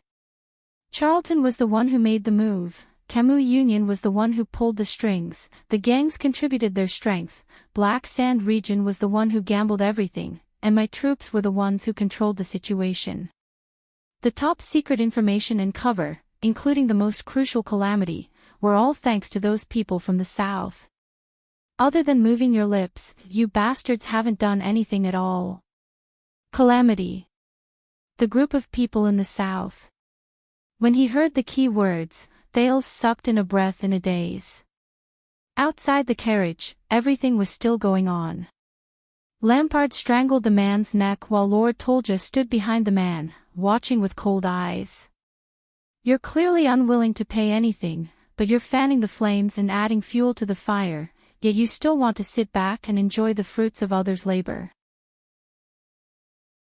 Lampard's voice contained a chilling murderous intent. And you still dare to threaten me? The Grand Duke raised his eyes slightly, his tone suddenly rising. What gives you such confidence? Those hidden arrows in the sewers. A varmint that cannot be exposed to the light. A scumbag that feeds on garbage. The man struggled with all his might, but he could not say a word. Thales, who was in the carriage, took 2 deep breaths. He threw his messy thoughts aside, raised his head, and continued to look outside. Lampard's expression began to change gradually. He gritted his teeth, and his eyebrows furrowed. You think you're very smart. With your pervasive intelligence infiltration, despicable and sinister conspiracies, you happily toyed with the high and mighty nobles, and arrogantly toyed with the country's long-established political power. You even boast of yourself, and enjoy the fun of playing chess behind the scenes. But you're neither the secret intelligence department nor the secret room. Lampard raised the man higher, his eyes filled with hatred. You're just a rat's nest that has been fleeing from place to place for hundreds of years. You're worse than calamities. You think I'm like that idiot Palfret? That I'm at your mercy? The Archduke of Black Sand Region's tone changed from an unceremonious coldness to a furious interrogation. However, his tone was strangely calm and indifferent. Do you really think I'm so magnanimous that I'll tolerate you sticking your hands into my army and planting spies in my territory? Lampard narrowed his eyes slightly. Controlling my mystic gun unit and toying with my officers in the palm of your hands is very fun, isn't it? The man widened his eyes in bewilderment and fear. His arms hung limply by his side. The Archduke of Black Sand Region continued to speak in a terrifyingly calm tone, saying fiercely, "When I found you, contacted you, and negotiated with you, didn't I want to tear you into 1,000 pieces and destroy you all at every moment?" Tolja seemed to have sensed Thales's gaze. He turned his head abruptly and looked at the prince. Little rascal could not stand his gaze. Frightened, she shrank back into her seat. Thales was slightly startled, but he still gritted his teeth. Under the Fire Knight's extremely oppressive gaze, he observed the scene outside the carriage. "And don't think that I don't know. You may be saying nice things, but you're still secretly infiltrating my forces," the Archduke said coldly. "You're just a bunch of trash who only know how to eat trash in the gutter. Constellation chased all of you out of the country because Kessel was too merciful." Lampard gritted his teeth. The wrinkles on his face formed a frightening outline. "If it were me, I would dig out every filthy rat like you from the darkest pit, regardless of the cost, regardless of the price, and regardless of the sacrifice." The man seemed to have forgotten to breathe. He stared at Lampard in a daze. Even his struggles had lessened. The Archduke continued to speak. Even Thales, who was in the distance, could not help but feel a chill in his heart. "I will send a noose to every noble who secretly contacted or had illicit dealings with you. I will tear every despicable person who has an affair with you into pieces. Wherever my flag goes, I will make sure that none of you can hide, escape, or live. I will drain the air you breathe, empty the nutrients you absorb, and crush the nests you live in. I will bury all of you, the rats in the gutter, in Northland until everything about you is eradicated. No pest can survive on my land." Lampard gently loosened his grip on the man's throat. His eyes shone with a light that was both dignified and murderous. "Whether you believe it or not, I will find each and every one of you, inch by inch, family by family. Then, from top to bottom, I will exterminate every single one of you." The Archduke closed his mouth gently. His gaze was still piercingly cold. The man's lips trembled, and he uttered a sentence. "The Master of Shadows. The Master of Shadows will not let you go." When Lampard heard that, the corners of his lips curled up slightly, revealing a fierce and profound smile. "Do you think that I will let him go? He's in Dragon Cloud City, in Spear District, isn't he?" The man was stunned. Thales adjusted his breathing and memorized everything he saw and heard just now. Assassination. Charlton. Calamity.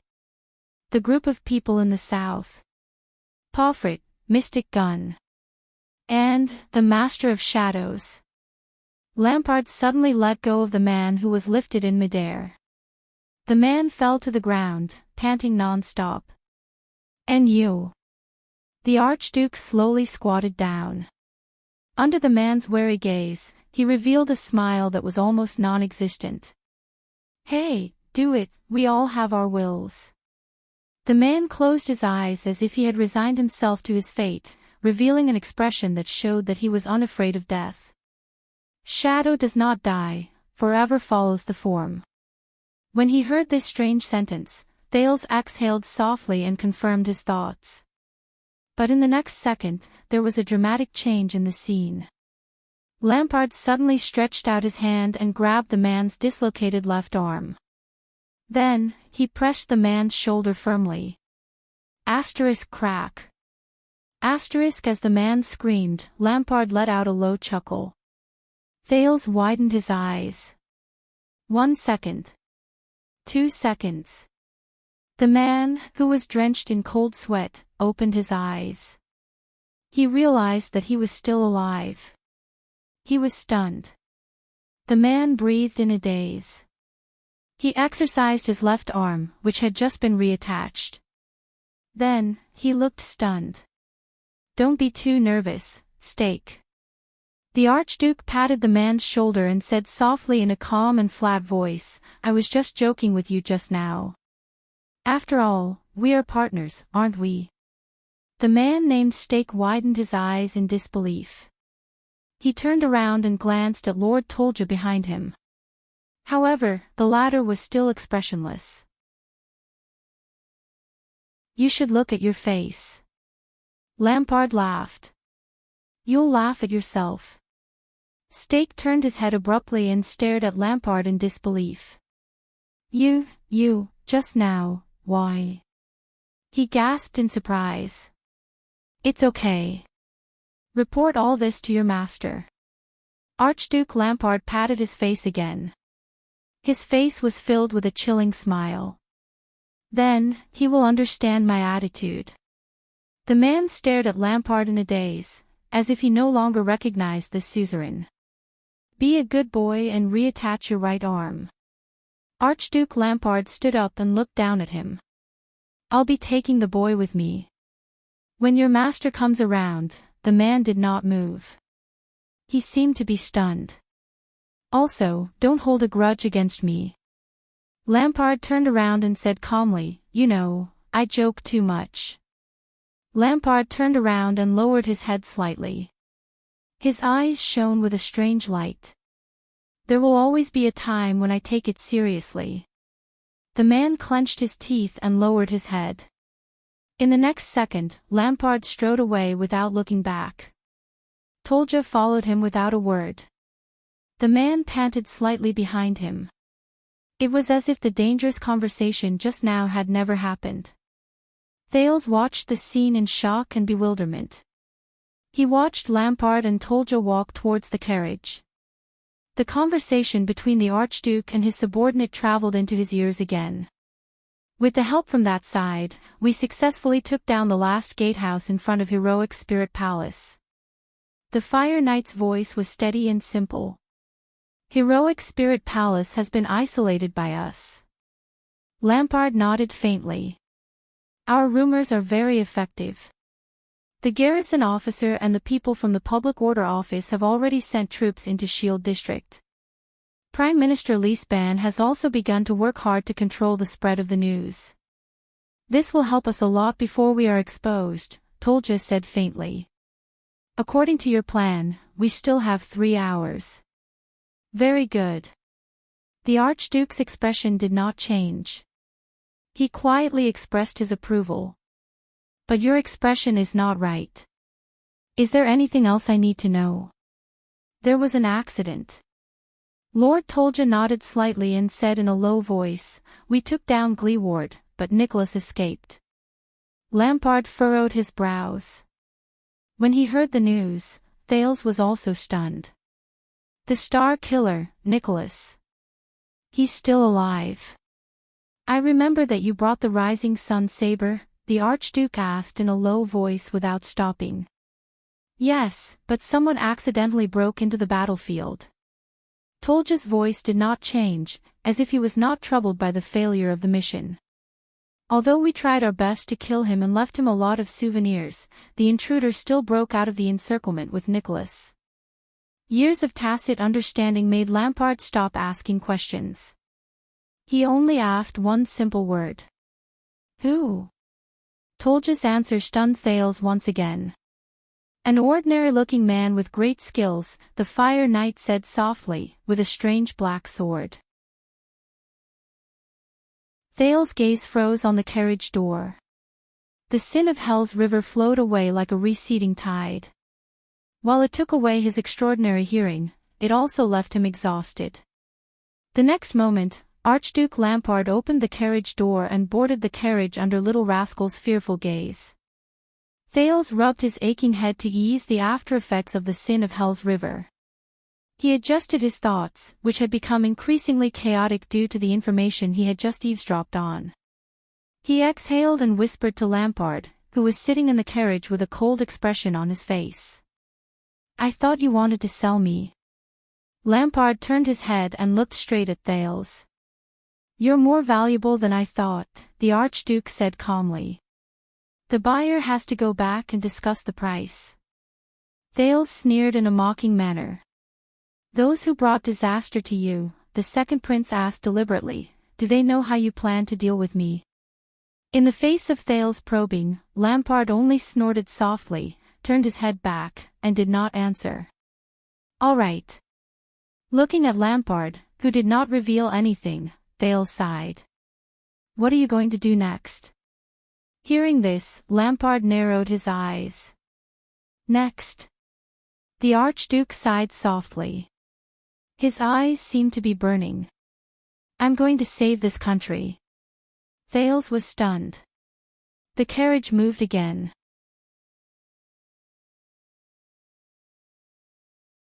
Chapter 202. The elf stared calmly into Caslin's eyes. Just like the countless times before, she sensed the indistinct presence in the air. Based on her experience, she would first read fragments and images mixed with countless impurities, like a gushing river, muddy and unclear with mud and sand. After a few milliseconds, these irregular fragments would move with a powerful rhythm, depending on the mental state of the person being read, and gather around an obvious and logical clue. They would then be filtered into a discernible consciousness in an orderly manner. Over the endless years, she had read the thoughts of others swiftly and accurately like this: the warrior's strength, the coward's weakness, the king's schemes, the noble's treachery, the merchant's greed, and the priest's depravity. Of course, in a very small number of cases, this time-tested method would fail. Like now. Ida watched as Caslin brandished his spear and frowned slightly. The only thing she felt was murderous intent. Boundless and deep murderous intent. Caslin's eyes were filled with an indecipherable expression. His spear shook in the air, and the tip of the spear turned into an afterimage in an instant. Asterisk whoosh. Asterisk the spear was before her eyes. What came from the air was still pure murderous intent. Ida spread her arms like a flying bird. She lowered her knees, bent her back, and tilted her head backwards in an unbelievable manner. The pitch-black tip of the Soul Slayer pike sliced through the air and brushed past Aida's chin. In the next second, the elf's silver pupils contracted slightly. She turned her body to the side and dodged the pike just in time. Like a longbow that had been pulled to its limit, her entire body bounced back to its original position. Her bright white hair fluttered in the air, giving off a breathtaking beauty. Together with her body that had been stretched to its limit, it formed a picture filled with power. Ida somersaulted and put a safe distance between herself and her opponent. Caslin retracted his spear and stared at her coldly. Ida sighed silently in her heart. Even though the Soul Slayer pike had forced her to the brink of death several times, what Ida received from the beginning to the end was pure murderous intent. Yet, there was not a single shred of consciousness, behavior, or attitude in her thoughts. It was completely different from the previous Caslin. Even the simplest birds, beasts, insects, and snakes should have a clear sense of direction and consciousness, right? The elf focused her gaze on the tip of her opponent's spear and decisively cut off the waves of consciousness that were surging towards her. She knew that there would only be pure killing intent and nothing else. This was a fellow who could completely control his own consciousness. In battle, he could discard all thoughts and intentions, completely letting himself go and giving himself over to the instinct to kill. Her ability was rendered completely useless. Ida brandished her knife sternly and adjusted the distance between her feet. There's only one condition that can create such a warrior, Ida thought as she stared at the expressionless Caslin. On the battlefield. It wasn't a quick battle like sneak attacks, surprise attacks, pursuit and annihilation. Instead, it was the kind of bloody battles and hard battles that were accumulated from mountains of corpses and seas of blood. In the boundless battlefield, there were battles all the time. Threats were everywhere, and danger was everywhere. Wave after wave of blood flowed through the battlefield, and the enemies broke through one layer after another. This kind of horrifying, torturous hell could sharpen a normal person into a beast that only knew how to fight and survive. It could forge the most powerful and unparalleled killing machine after the eyes of the warriors turned red from killing. Over the years, she had met such opponents before. Ida closed her eyes gently. It's time.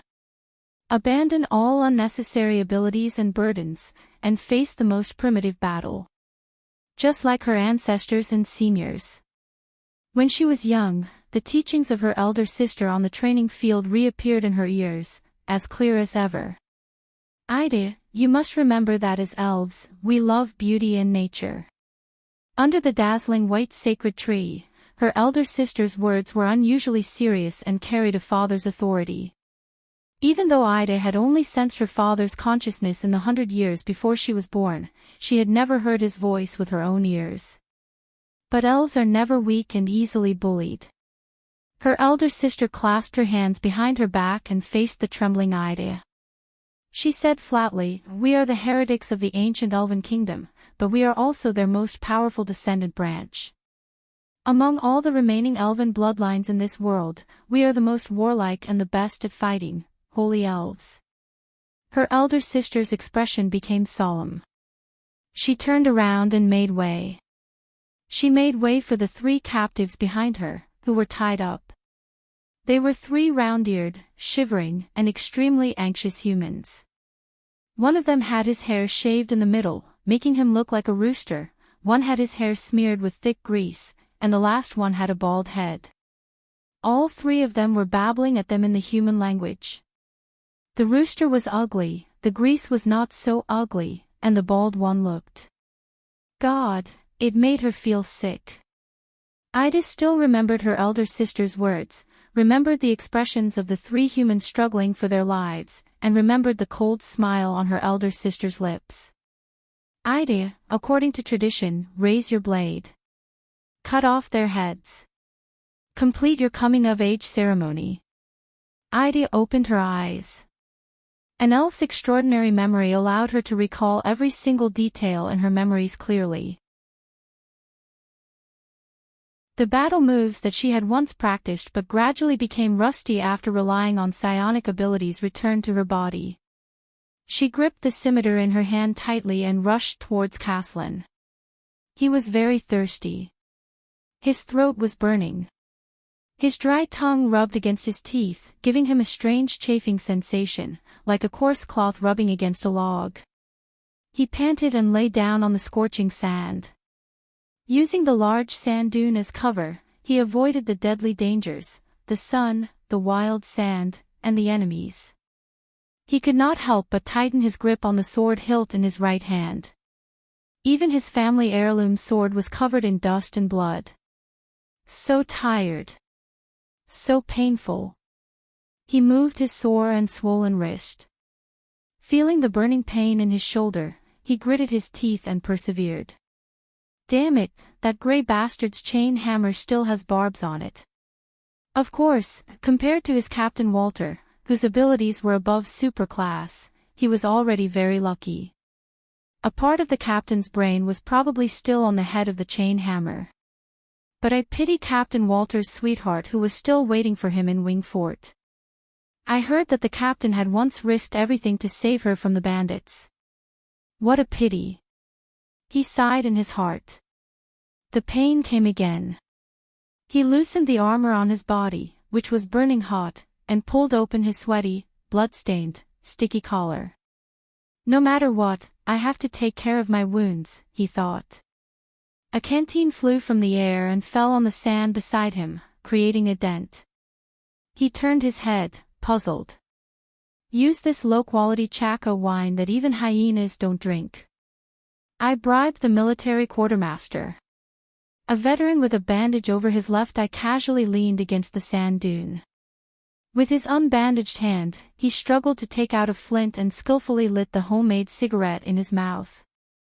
As long as you don't drink it in your mouth, it's pretty good to use it on your wounds. Thank you. His mind was blank. He turned over, panted, grabbed the wine canteen, and twisted it with difficulty. The veteran finally lit the coarse cigarette in his mouth. Without hesitation, he threw away the flint in his hand. As a puff of smoke wafted out, the veteran took a deep breath and let out a happy moan. Then, he stretched out his bloody hand and pinched off the cigarette butt, seeping it into the sand and burying it. To a scout whose eyes were sharper than a vulture's, even the smallest puff of smoke would attract their attention. "We don't like to talk about this here." The veteran buried his face in the sand and comfortably exhaled his only puff of smoke. He clenched his teeth and looked at the Shaka wine in the canteen that reflected the sunlight. He rubbed the corners of his dry and cracked lips and resisted the urge to drink. He raised his head and asked, "What?" "We don't say, thank you." The veteran turned over and rudely slapped away the elbow that occupied some of his body space. He then turned his head and said to Thales, "It's too mushy." He looked at the canteen in his hand, then at the hideous wound on his shoulder. He hesitated and sighed. "It'll be over soon. Bear with it." "All right." He opened his mouth and bit the canteen lid into his mouth. He took 3 deep breaths and said softly, then, "I owe you." In the next second, he closed his eyes and the wine in the canteen poured down. The pain in his shoulder was like an endless flame, surging along with the scorching heat. He trembled, heard himself let out a low moan, and felt the canteen lid in his mouth slowly deform.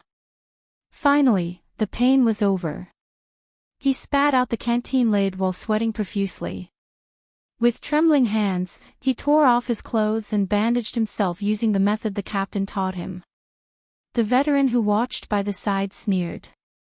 "Ha, I didn't expect to be so lucky to die together with a young master of a great noble family." The veteran laughed in a mocking tone. He ignored the veteran's words. From the first day he arrived in Western Desert in Blade Fang's camp, he had to endure mockery and ridicule, whether intentional or unintentional, intentional or malicious. "I'm used to it." "Is that so?" he said faintly and tightened his grip for the last time. "No wonder you were assigned to such a good guard the moment you arrived." The veteran exercised his hand and sighed. "In another year or 2, you might become a commander, or at least a captain." He snorted softly. "Unfortunately, you're unlucky, recruit." The veteran shook his head. He felt a little annoyed, even though he was grateful for the help the veteran gave him just now. "We're all unlucky." He decided to end the topic, so he raised his head and looked at the dozen soldiers who were resting under the sand dune. Most of them were covered in wounds and looked distressed. He frowned and said, "Are these the ones who survived?" "Of course not." The veteran's expression was a little unpleasant. "Some of them were captured, and their fates were worse than death. I heard that the mixed breeds lack food, and the barren breeds lack men." Food. He remembered the human skulls that were skewered in the abandoned camp and forced down the nausea in his stomach. Lack men. The tribes of the barren race are lacking in manpower, but don't misunderstand. The veteran sneered. They will give you a kind of medicine that will keep your penis hard until they run out of it, or until you die. Under normal circumstances, you'll be dead before they run out of it. He looked at the veteran's meaningful gaze, sighed, and stopped thinking about the problem. "Why are you so stubborn?" The veteran's voice traveled into his ears again. "Coming here to die from a comfortable manor and castle. God. So annoying." He thought irritatedly. But the other party just gave him that pot of wine. Feeling his shoulders, which felt much better, his gaze became gloomy. "Yes, why am I stubborn?" At that moment, he suddenly missed his home in Walla Hill very much. That ancient castle full of forbidden doors and locks. That lifeless manor. Those 2 naggy sisters whom he wished he could throw away, one in each hand, and that old-fashioned old man. He smiled bitterly. At least. He sighed and leaned the back of his head against the hot sand. "Here, I can freely choose how I die." The veteran looked at him quietly and suddenly sneered. "You should stay in those comfortable manners." The veteran shook his head. "Everything here is too unfair for you, young master." A wave of indignation rose in his heart. He turned his head and sighed. "Unfair? What about you?" Why did you come to Western Desert? To this hell? The veteran was slightly startled. Me? Ha. The veteran narrowed his eyes as if he was thinking of the distant past. His voice was tired and full of vicissitudes. For someone like me who should have died a long time ago, exchanging my life with those gray mixed breeds, there's nothing fairer than this.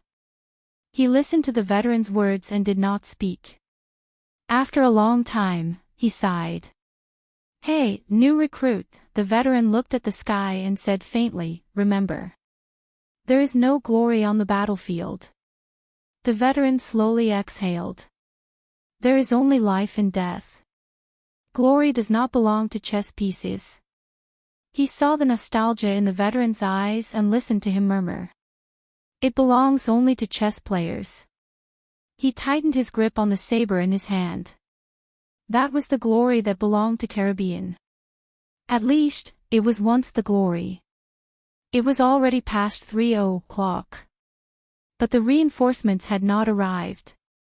So, when will the next wave of pursuit be?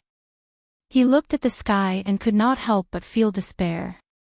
Soon, the veteran said nonchalantly. The heat can't stop those gray mixed breeds. We will all die here. In the next moment, a dark shadow appeared on the horizon in the distance. It was a huge figure dressed in ugly armor. It carried a chain hammer that he was very familiar with and swung it angrily. He could only watch as the chain hammer flew towards his head. He saw that the captain's brains were still on it. It was about to smash his skull into pieces. He subconsciously struggled to get up. He saw stars and instinctively opened his mouth. There was a sharp pain in his right arm. Enemy. He sucked in a breath of cold air and shouted incoherently, enemy attack. Orcs. Cohen Caribbean roared in the darkness and pain as he sat up. He subconsciously shouted with all his might, the gray mixed breeds are here. But this time, there were no coarse shouts or unpleasant curses in response.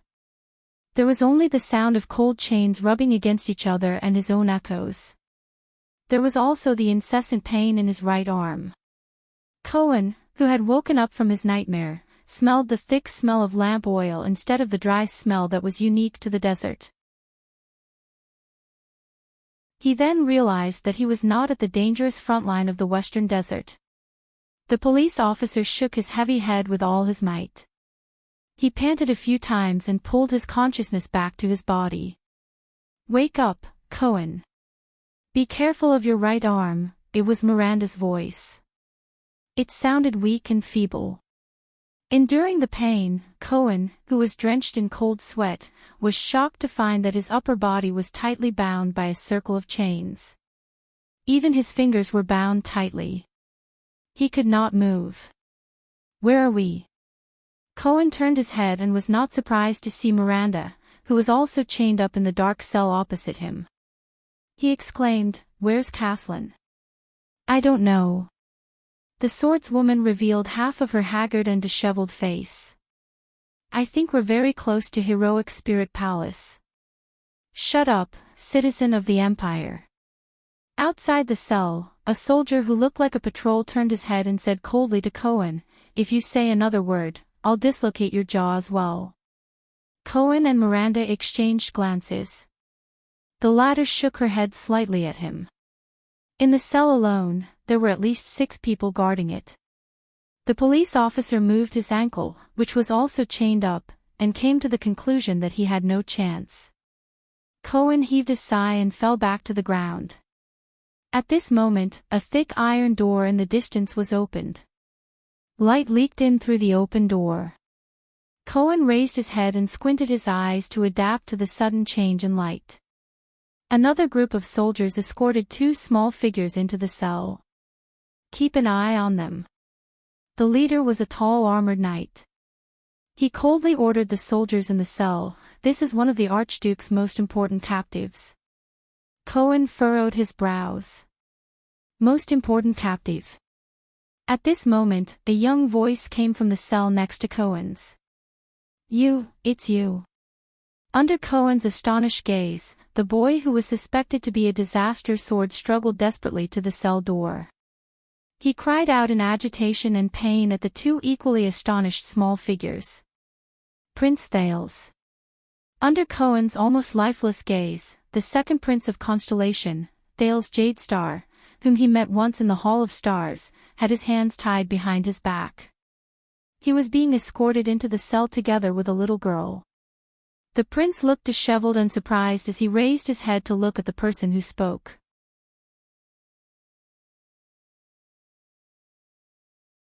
Chapter 203. Dragon Cloud City. Under the eaves of a secluded house. Nicholas, whose face was covered in blood, lay on his side next to a wooden barrel. He gritted his teeth and stretched out his hand with great difficulty. He broke an arrow that had pierced through his thigh from the tail. Then, he gripped the blood-red arrowhead that had pierced through his hind leg and exerted a little force. Rip. Cold sweat trickled down his forehead, but the Star Killer still gritted his teeth and did not make a sound. He pulled out the arrowhead while trembling. Nicholas exhaled and threw the arrowhead away. He pulled a piece of cloth and prepared to bandage his wound. This is the last arrow. As for the two arrowheads left in my body. Nicholas looked at his left arm and left leg. Two arrow shafts that had been broken off by about an inch were abruptly left there. The Star Killer's gaze was fierce as he clenched his fists. Then, his unique power of eradication rose from his bones. He tightened his muscles and sealed the area around the arrow shafts. This should be able to hold on for some time. Nicholas took a deep breath. He sensed the terrible injuries in his body and frowned. The Star Killer raised his head slowly and looked at the man who was also lying on the ground in front of him. He was covered in wounds. "You're the person Gleeward mentioned." But the man did not respond. "You're quite skilled. The way you blocked the arrow was very ingenious." Nicholas nodded slowly. Truth be told. Nicholas gasped and told himself, "This is a ruthless character." The man with the strange black sword snorted coldly and bandaged the lashed, larger wound on his body. "You're not bad yourself," he said faintly and looked at the badly damaged arm shield on Nicholas' left arm. Nicholas narrowed his eyes. "You're the one who sealed the calamity." The Star Killer dragged his body up laboriously and leaned against the wall. "You have those weapons. You can say that." Black Sword nodded with an indifferent expression. "That cripple left behind a spear, didn't he?" Nicholas endured the pain in his arm and calf and sized up the man with the strange sword. His gaze swept over the other sword at his waist, and suspicion flashed in his eyes. "You know us. Who are you?" The leader of the White Blade Guards naturally placed his hand next to the Severing Soul's blade and said softly, "You know about mystics and the legendary anti-mystic," but he was interrupted. "Hey!" The ordinary-looking man shook his head slightly. "Are you sure you want to waste time here?" Nicholas frowned a little. "You heard what the commoners said." Black Sword lowered his head and wiped his long sword. "Your king," he shrugged. The Star Killer was silent for a while. "Yes."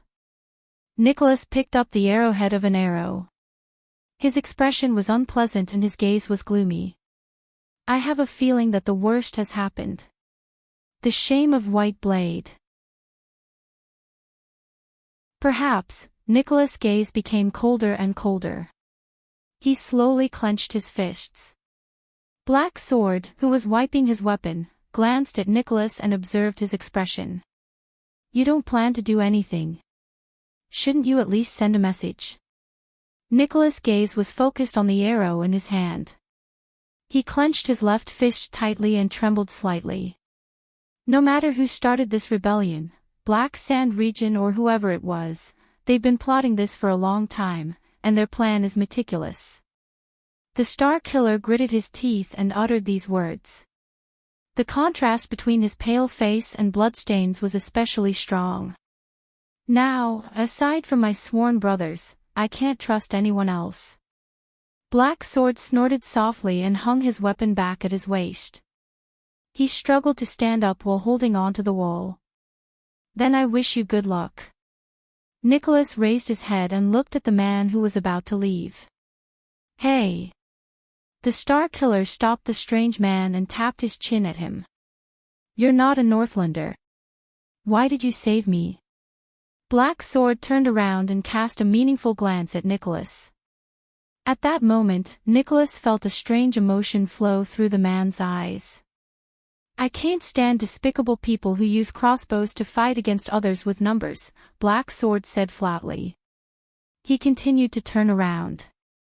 Nicholas, who was resting with his back against the wall, sneered in disdain when he heard that. Come on. Nicholas shook his head slowly and flashed a sarcastic smile.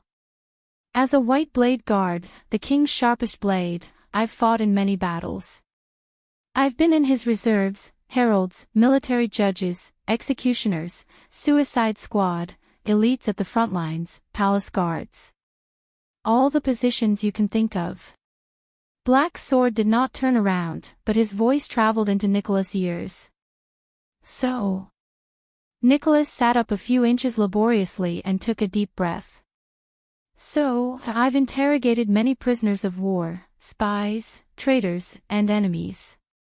I can tell lies from the truth, and I've also seen how different people fight, the Star Killer replied to Black Sword. His eyes were sparkling.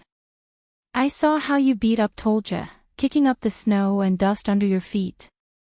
You don't look like those righteous people who see injustice. Black Sword turned his head sideways and glanced at Nicholas, who was panting on the ground. After a long while, Nicholas snorted softly and shook his head. If you're not going to say anything, at that moment, is it this blade? Black Sword asked softly.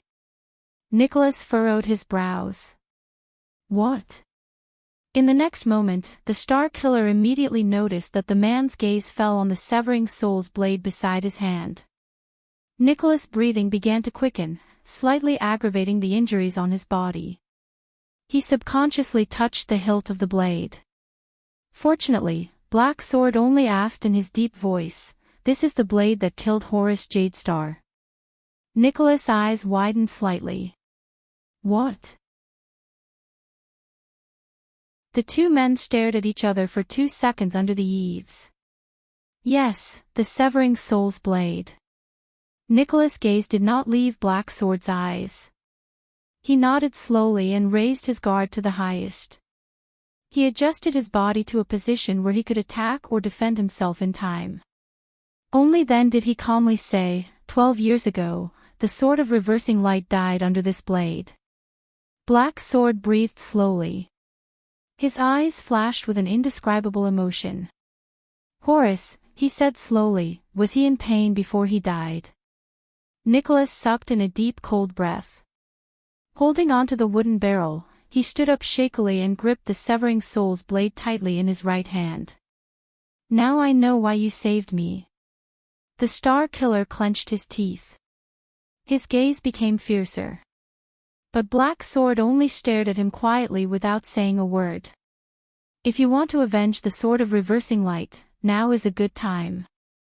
Nicholas panted in pain. He widened the distance between his legs and quickly calculated the time to attack. His power of eradication slowly gathered in his bones. His words were laced with deep hostility. Of course, don't expect me to not retaliate. However, the man before him only glanced at the severing soul's blade before he turned and left. Nicholas furrowed his brows tightly. He watched Black Sword's back as he slowly left. The doubts in his heart only increased. Wait. The Star Killer finally spoke. What is your goal, you unknown fellow? Nicholas said slowly, there's a saying in Camus, be wary of gifts that ask for nothing in return. Black Sword turned around and gave the Star Killer a profound look. Black Sword shook his head slightly. Compared to interrogating me, I believe you have more important things to do. Nicholas furrowed his brows slightly. Yes, believe me, I'm already doing it. Black Sword twitched the corner of his mouth and shook his head. He turned around and left with unsteady steps due to his injuries. Nicholas stared at him in a daze. He stared at the man's departing figure. 1 second. 2 seconds. 3 seconds. Nicholas' brows moved. He seemed to be hesitating. Until Black Sword's figure disappeared behind the wall at the corner. After an unknown amount of time, the Star Killer sighed. All right. He snorted softly, as though he had made up his mind. His footsteps behind the wall stopped. Horus Jadestar's death, he said flatly. In return, if you really want to know, there was no sound behind the wall. Nicholas slowly slid against the wall. He lowered his eyes and his gaze drifted back to the past. That night, that battle, Nicholas mumbled, Horus, that callous butcher, dressed in his black armor with his personal guards. His armor was covered in wounds and shattered pieces, that was a real bloody battle. Everyone went mad. Nicholas' gaze drifted, and he was already looking at another place that was not in front of him. That mountain pass filled with rocks. He spoke in a flat tone, Terend, Jules, Tolja, and the people from Constellation. All of us have forgotten everything in the midst of swords and blood. Other than killing and death, there is nothing else that we can feel. I feel the blood in my veins boiling. Tolja was injured and left. We roared in anger. Jules was at a disadvantage, but he laughed instead. Terend died in battle, and we became even crazier. That was the final battle, so the Constellations were the same, the living bled and fell one by one. The dead were carried away one by one. Nicholas lowered his gaze. Everyone went mad. On the battlefield, you know. He snorted inexplicably. His emotions and intentions were unreadable. It was still silent behind the wall. It was as though Nicholas was talking to himself. But the Star Killer knew that someone was naturally listening to his narration. But Horus was different. Nicholas raised his head again.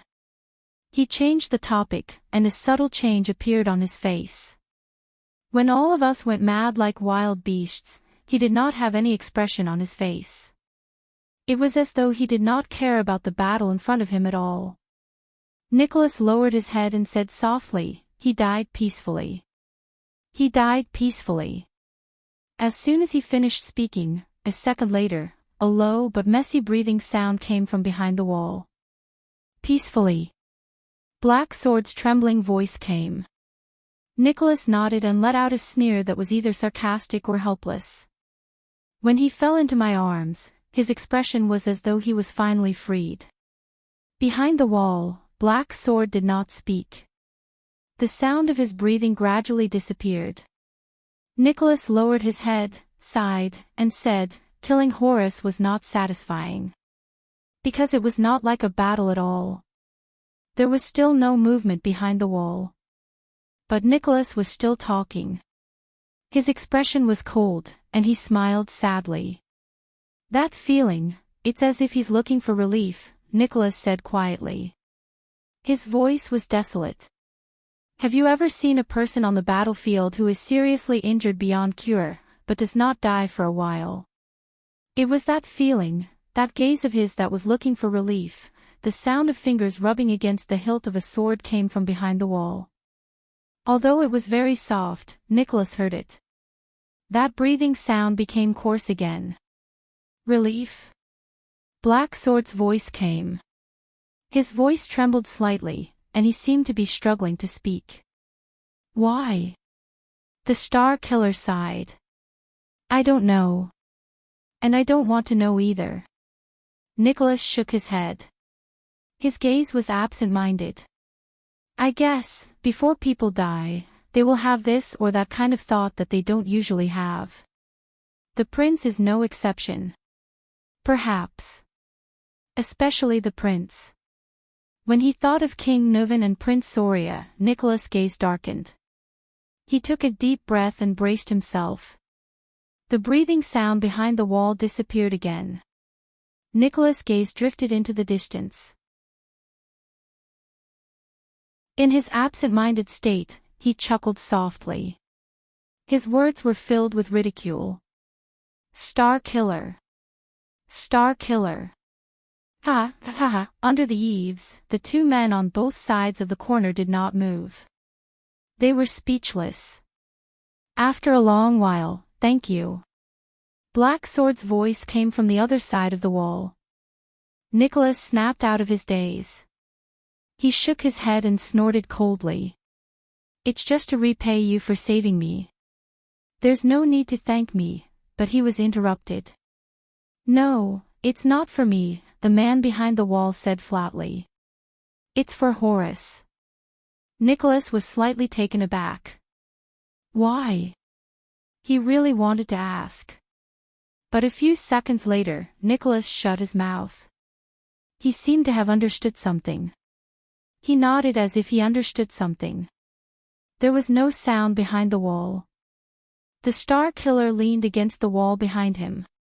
His gaze was still. All right.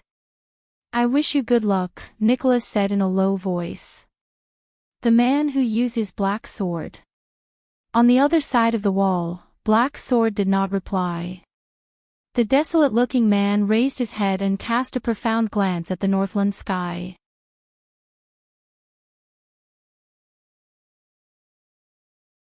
Chapter 204. Ida, brandish your blade. Fight like a holy elf. We are the strongest race. We can even defeat the great dragon. Ida opened her eyes abruptly and her expression turned cold. Countless moves entered her mind in the blink of an eye. From extreme stillness to extreme movement, she imitated the graceful figure of a knight in her memory. In an instant, she was only 3 steps away from Caslin. The wind howled and the machete swept out like a gust of wind. In the next second, she took advantage of the fact that her opponent's Soul Slayer pike was too long and could not be retrieved. She swung her blade like lightning. Caslin, expressionless and filled with only murderous intent, instinctively wanted to attack like before. But he felt a chill down his neck. Danger. His consciousness blurred, he instinctively reacted. The tavern owner's left hand twitched and the Soul Slayer pike quickly slid back. In an instant, his right hand had already grasped the pike a foot behind the pike and turned the pike into a handgun.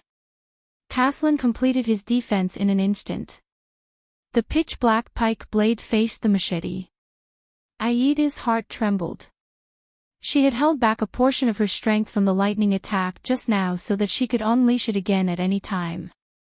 If her opponent were to counterattack like before and neutralize her attack, she would be able to chop off Caslin's head before she was pierced by the Soul Slayer pike. What a pity. Forget it. The elf found a ghostly figure in the vast sea of memories, and found that unique attack. Aida's eyes lit up. She changed the direction of her blade halfway. Asterisk swoosh swoosh. Swoosh swoosh. Asterisk the blade slashed through the air 3 times. The blade turned 3 times in a row and launched 3 feints. Caslin felt chills from his abdomen, left arm and chest.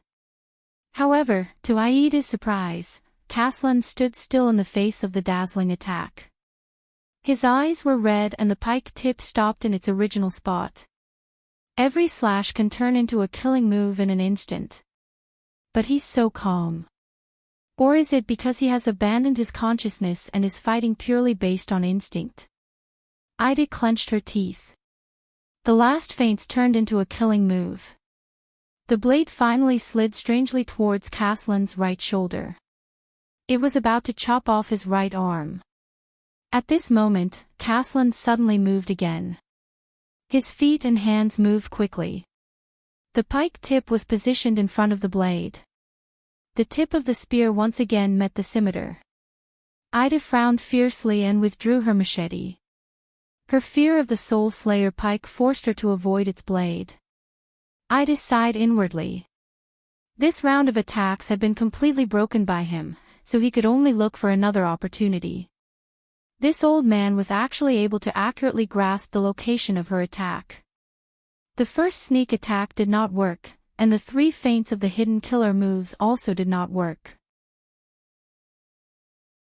Instead, he had forcefully used his body and the spear's edge to neutralize her attack. The 4th time. This was the 4th time her killer move was broken. In her long life, she had seen countless battles and countless Supreme-class warriors. Even though most of the battles between Supreme-class warriors ended in an instant, in Aida's memory, there were still a few Supreme-class elites who left a deep impression on her.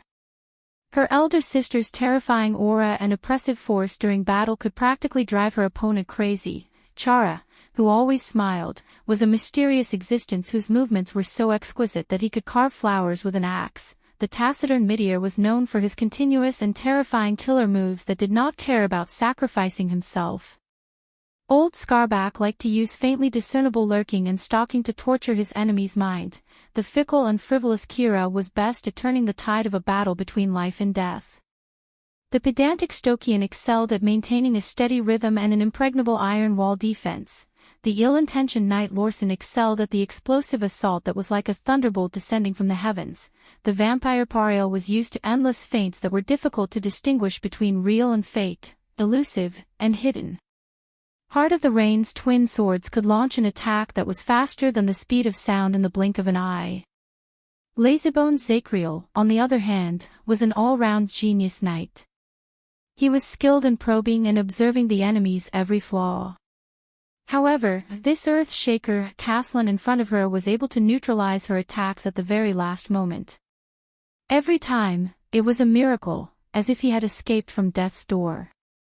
Her attacks, which were perfectly imitated from the legendary elites, seemed to be instantly seen through by the old man, whether it was Lorson's thunderous surprise attack or Paral's endless feints.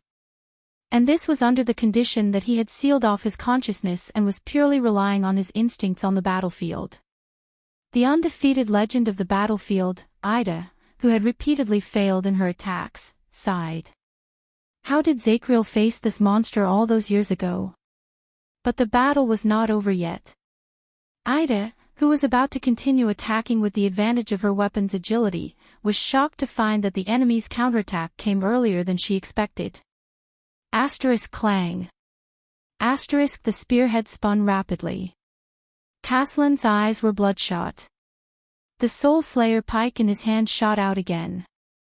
It twisted and spun in a strange manner, bypassing Aida's previous block, and went straight for her chest. The image of Stokian's impenetrable iron wall defense appeared in Aida's mind. In the next second, in the face of the fatal thrust, Ida, who was good at dexterity, did not dodge. Instead, she unexpectedly met the attack with her scimitar. The elven scimitar struck the Soul Slayer pike's ferocious spearhead. Clang. An ear-piercing metallic sound was heard. For the first time since the start of the battle, Aida's exquisite scimitar and Caslin's pike collided violently. The force of the collision was so great that there was nothing fancy about it. Almost instinctively, Caslin swept the pike with force. Aida's body trembled slightly. Boundless force surged from the pike. At that moment, all the bones in her body trembled. The joints in her arms even let out a groan, followed by numbness and intense pain. The elf was shocked. This force, is he really more than 60 years old? Her legs swayed. She was about to be swept down. The outcome of a battle between supreme-class fighters was usually decided in an instant. Falling down in such a battle meant death. Aida's eyes dimmed. This is the end. When she was young, her elder sister's teachings reappeared before her eyes. Yes, those memories that have been sealed away for a long time have returned. Those battle skills that I accumulated through sweat and hard work before I awakened my psychic psionic ability. Those were once beautiful, carefree days. She learned how to fight against the duplicitous and cunning armed dwarves. She learned how to deal with the extremely hypocritical and immoral desert orcs. She learned how to deal with the similarly nimble but vicious and narrow-minded elven distant relatives from late Dusk Kingdom. She learned how to deal with the pretentious but actually barbaric vampires in Grand Banquet Hill. She learned how to deal with the stupid, dull, and ridiculous humans who possessed the power of eradication. The above adjectives came from her elder sister, whom she respected, feared, loved, and adored. And the enemy before me, a flawless warrior. I've really seen it. At this moment, the image of a timid boy suddenly appeared in her mind. It's him. That boy. Ida smiled bitterly. She still remembered how she watched him grow into a dashing and elegant teenager year by year. She watched him become a hardy and handsome young man. She watched him be refined into the most terrifying warrior. She watched him leave when everything was within his grasp. And his unique battle posture. Wait. His battle. In less than a millisecond, Aida's gaze refocused. In the next second, just as she was about to fall to the ground, Aida's wrist suddenly twisted. Aida's blade cleverly stuck to the Soul Slayer pike's shaft. She did not exert force to resist. Instead, her legs left the ground and she allowed the force to push her so that she regained her balance in midair. She floated horizontally along the pike. In the next second, her legs touched the ground alternately. But every time she touched the ground, she rose up like a dragonfly skimming the surface of the water. Her figure continued to advance towards Caslin. Immersed in his battle instincts, Caslin shook his pike expressionlessly, wanting to shake Ida off. But the elf was like a spider that could not be shaken off. She stuck to the pike and approached Caslin at high speed. Caslin once again sensed danger from his instincts. Aida's gaze was firm. Her blade rubbed against the pike's shaft. As she advanced, she slashed at Caslin's spear-wielding hand. Her blade, which was pressed against the pike, firmly controlled the direction of the Soul Slayer pike, not giving the enemy any chance to block or counterattack. Everything happened in the blink of an eye. The moment the blade was about to touch his hands, Caslin let go of the Soul Slayer pike without hesitation. Caslin's left leg retreated in an instant. He twisted his waist, pulled his left shoulder back, arched his right shoulder, and clenched his right fist. Aida's scimitar slashed at his chest. But Caslin was faster than Ida. His right fist punched out like a thunderbolt. Thud. There was a deafening thud. Caslin's heavy punch landed on Aida's right shoulder. Crack. The chilling sound of bones cracking came from Aida's shoulder inch by inch. Aida's face contorted in pain. She gritted her teeth and moaned in pain. At that moment, the elf lost her balance and fell to the ground. Her scimitar left her hand. But the sense of danger in Caslin's heart only increased. He raised his head like a startled beast, searching for a threat. In the next second, Caslin felt a chill run down his spine. Caslin lowered his head subconsciously and reached for his left chest with his left hand. Clang. There was another clear metallic sound. At some point in time, Aida's scimitar, which should have fallen along with its owner, appeared in front of Caslin's chest. The blade stabbed into the tavern owner's left chest. Blood gushed out. Ida fell to the ground powerlessly. Clang. At that moment, the Soul Slayer pike fell to the ground with a clang. Ida also fell heavily. Her right hand lay limp on the ground as if she was paralyzed. Her left hand was still trembling in the air, maintaining the posture of throwing the scimitar. The blade trembled in front of Caslin's chest. Caslin finally snapped out of his daze. He withdrew from the instinctive state that only knew how to fight. A cold wind blew past. The battle between the Lemeters had ended without any warning. Ida lay on the ground. The bones in her right shoulder were completely shattered. Her face was contorted and she could not stop trembling. On the other hand, Caslin panted in pain, but his tall body still stood tall and firm. The victor had been decided. The legendary Earth Shaker, Caslin Lampard's left hand was dripping with blood in front of his chest. It was tightly gripping Aida's scimitar. It was not allowed to advance even an inch. Aida, who was suffering from the serious injury in her shoulder, was stunned. Drenched in cold sweat, she looked at the scimitar in front of her opponent's chest in shock. Then, she looked at Caslin, who was gripping the blade. How could this be? She mumbled, as if she could not believe what was happening in front of her. Just now, the moment Caslin launched his fatal punch, Aida's right hand trembled. She let go of the scimitar in the air and switched the hilt to her left hand. It was also at the moment when Caslin shattered her right shoulder with his punch and she could not defend herself. Aida sent out the scimitar in her left hand. It went straight for Caslin's heart. That was the final blow that decided the victor. It was also the final blow that decided life and death. A shocked expression lingered on Aida's face. She should have pierced Caslin's heart at the last moment, at the cost of her own life. But Aida looked at the blade stuck in front of her opponent's chest. She shook her head in disbelief. Impossible. Impossible. Clearly, Caslin saw the situation before him clearly. He panted in pain. Enduring the pain, he pulled out the scimitar that was an inch out of his chest and threw it to his side. Blood flowed out of his chest. The scimitar fell to the ground, letting out a metallic clang. But Caslin's heart was clear. He did not manage to grab the scimitar that was aimed at his heart in time. There was another reason why he was still alive. Amid the intense pain in her right shoulder and the numbness in her right arm, Aida, who had fallen to the ground, shuddered. Then, her limp left hand drooped miserably. She lost. Impossible. The elf, who could no longer fight back, mumbled in shock.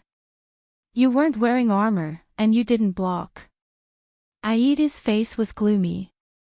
She lay weakly on the ground, enduring the intense pain in her right shoulder. With great difficulty, she said, I should have pierced your heart before you reached out, but, Caslin's gaze froze slightly. Under Aida's glare, he slowly sighed. Why? Aida's face was covered in cold sweat. She stared at Caslin, who could not stop panting.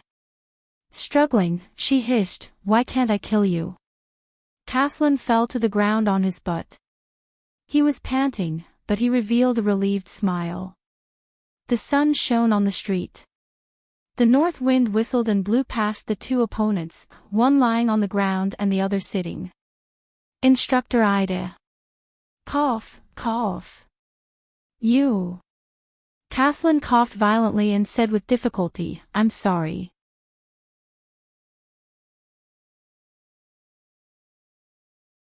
Chapter 205. Aida shook her head. Her eyes were fixed on Caslin, as if she was looking for an answer. She did not understand. Caslin did not make her wait for long.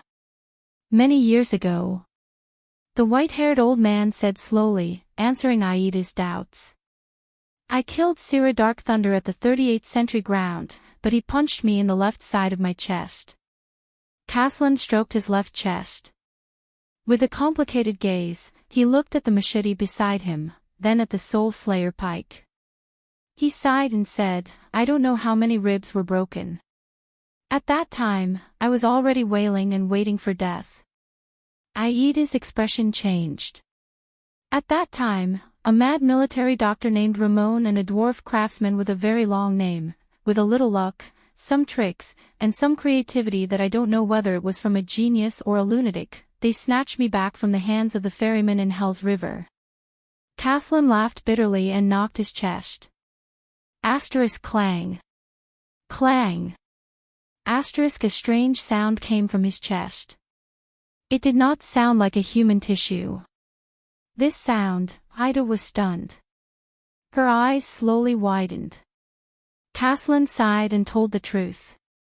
Those two guys used specially made metal to replace and straighten my poor ribs. God, that pain tormented me for a whole year. There was a moment of silence between the two. Then, after Ida recovered from her shock, she found her long-forgotten breath.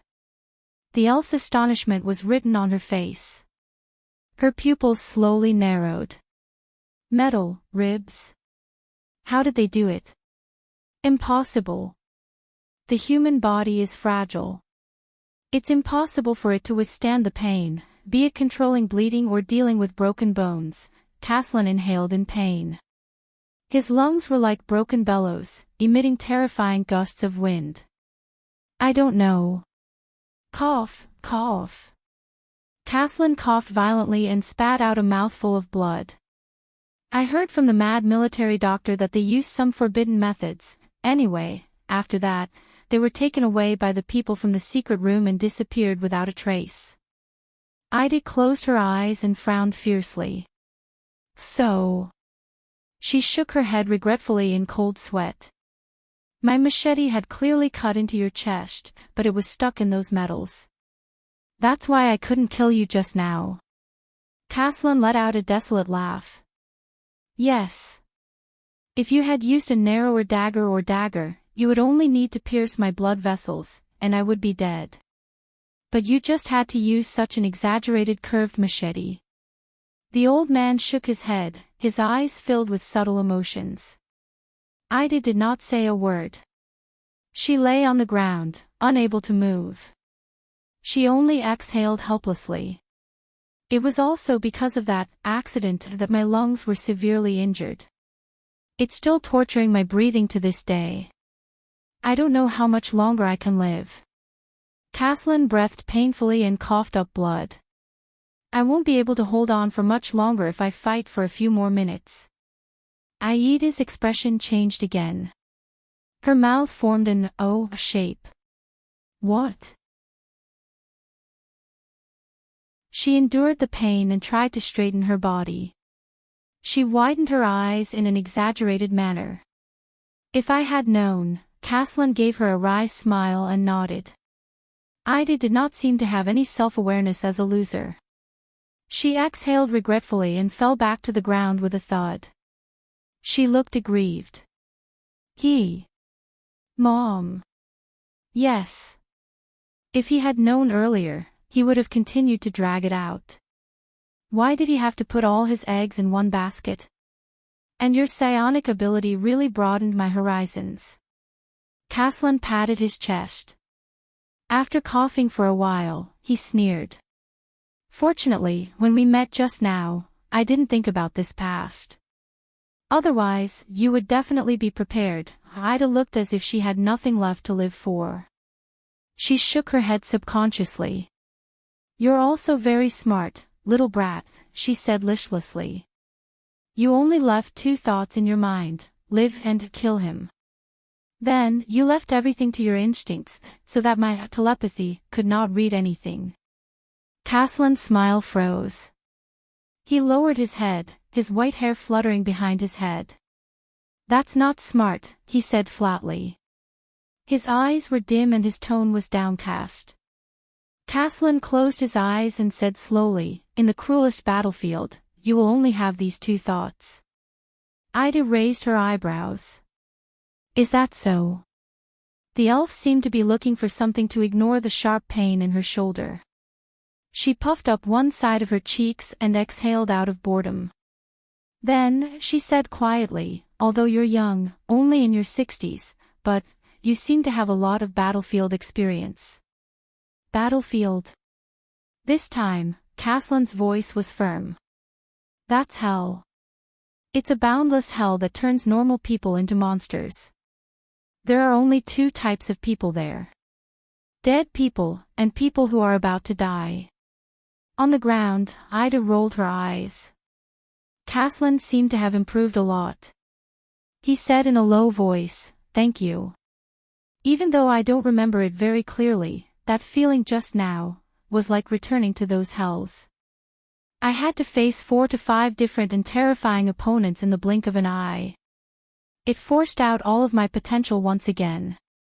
Ida snorted softly. 4 to 5 opponents. He could even sense all of this. Ida looked at the sky and asked weakly, "Wrath of the Sea, right?" Caslan's eyebrows twitched. He seemed a little surprised. A few seconds later, the old man smiled faintly. "You've noticed. I always thought that my power of eradication was very hidden. When I was serving in the army, everyone thought that it was the thawing of glaciers." Ida nodded listlessly. Wrath of the Sea, a rare power of eradication. It increases your strength and speed very little, but it can give you extraordinary reflexes and allow you to deal with any unforeseen circumstances in an instant. Just like the sea. Caslan sighed and said affirmatively, "No matter how terrifying the waves are, the sea will always be the same. It will not sway for 10,000 years." Ida shrugged. But this movement affected the heavy injury on her right shoulder, causing her to grimace again. "Although it's a little different, that brat Kira also has the same power of eradication." Ida panted and gritted her teeth. "I only remembered it when you swept that spear." Caslan's expression changed again. "Prince Kira." There was a hint of agitation and excitement in Caslan's tone. To be mentioned in the same breath as the legendary enemy of the wolves, what an honor. But Ida only pulled a long face.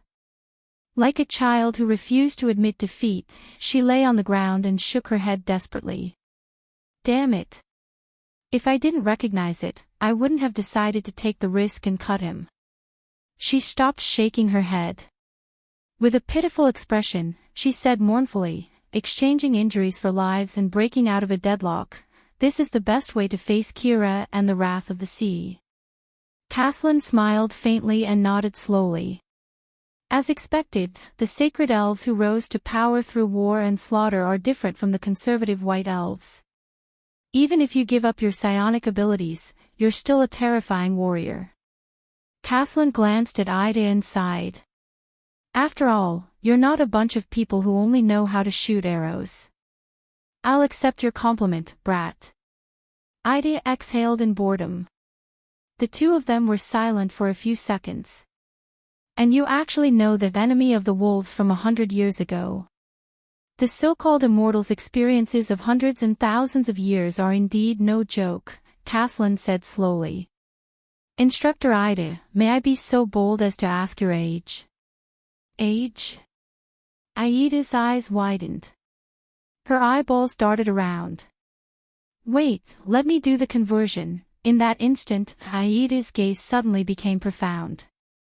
"Age," she said flatly. "I was born in the 9th century after the War of Dragon Slaying, the 4th century after the Battle of Survival, the day before the Tree of Eternal Life withered." Aida's tone became very deep, but there was a sense of steadiness in it. "The same age as the Empire." There was something else in her gaze, and it quietly settled down.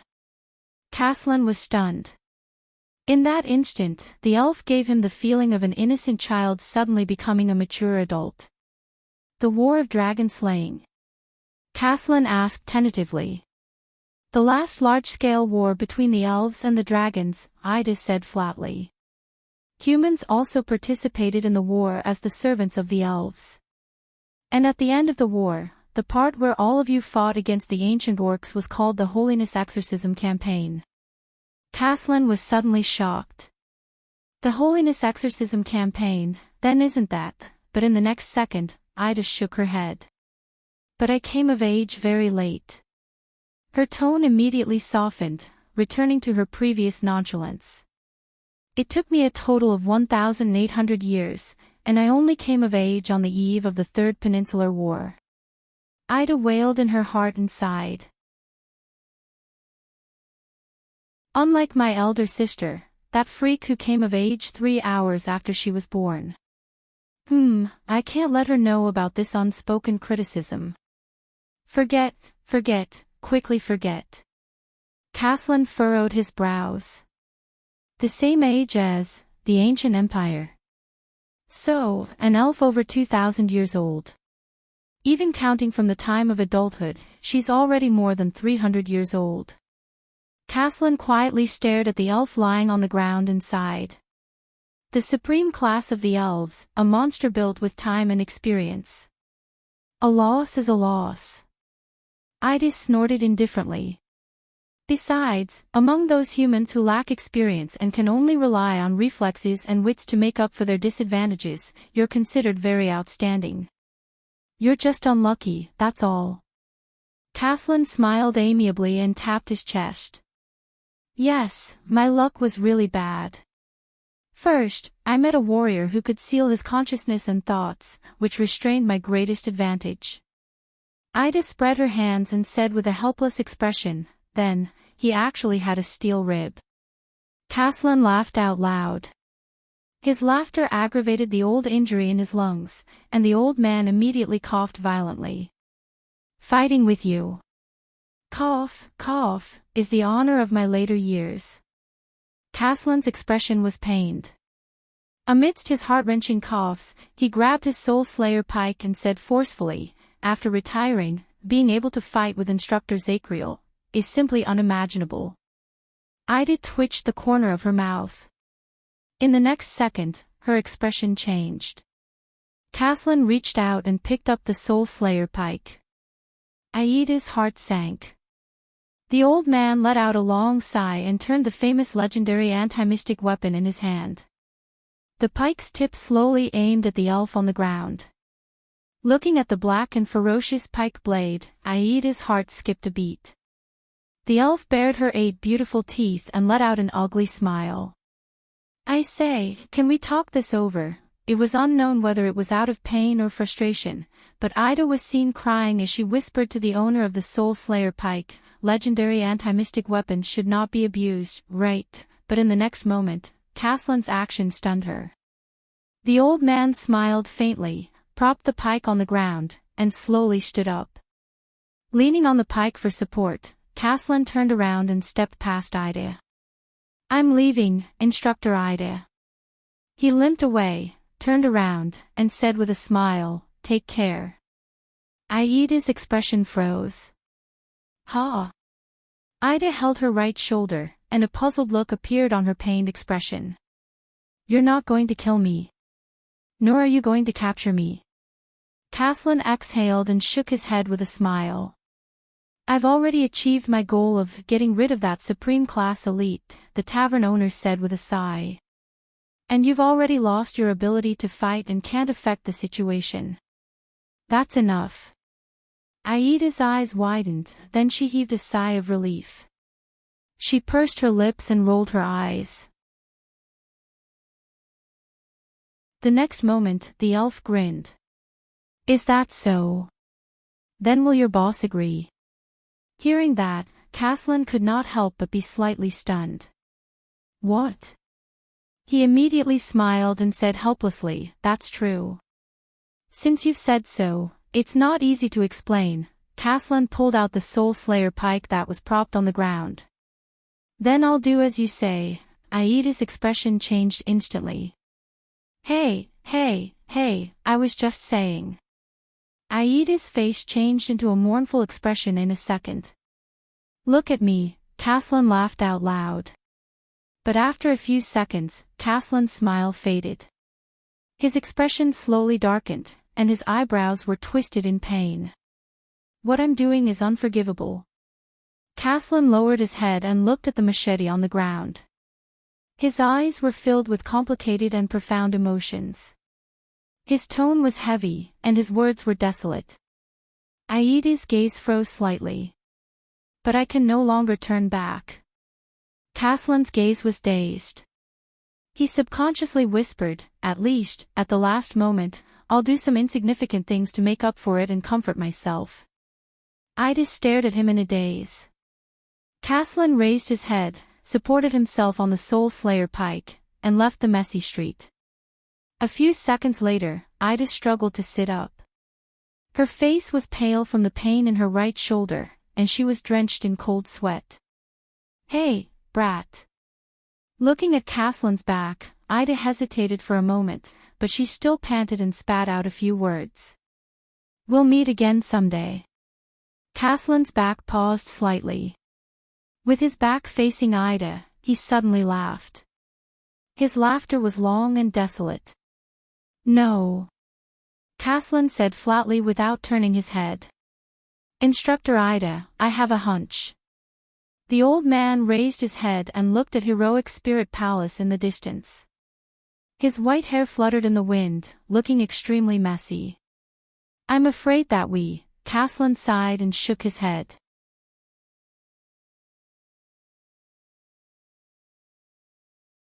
Chapter 206. Under the dim illumination of the everlasting lamp, the soldiers roughly escorted Thales and Little Rascal, whose hands were tied behind their backs, into the cell next to Cohen's. Hearing the sound of the thick iron door being locked, Thales comforted the distraught Little Rascal in a low voice. He then turned his head and looked at his surroundings through the bars. Prison. Why do I feel like I have a special affinity with this place?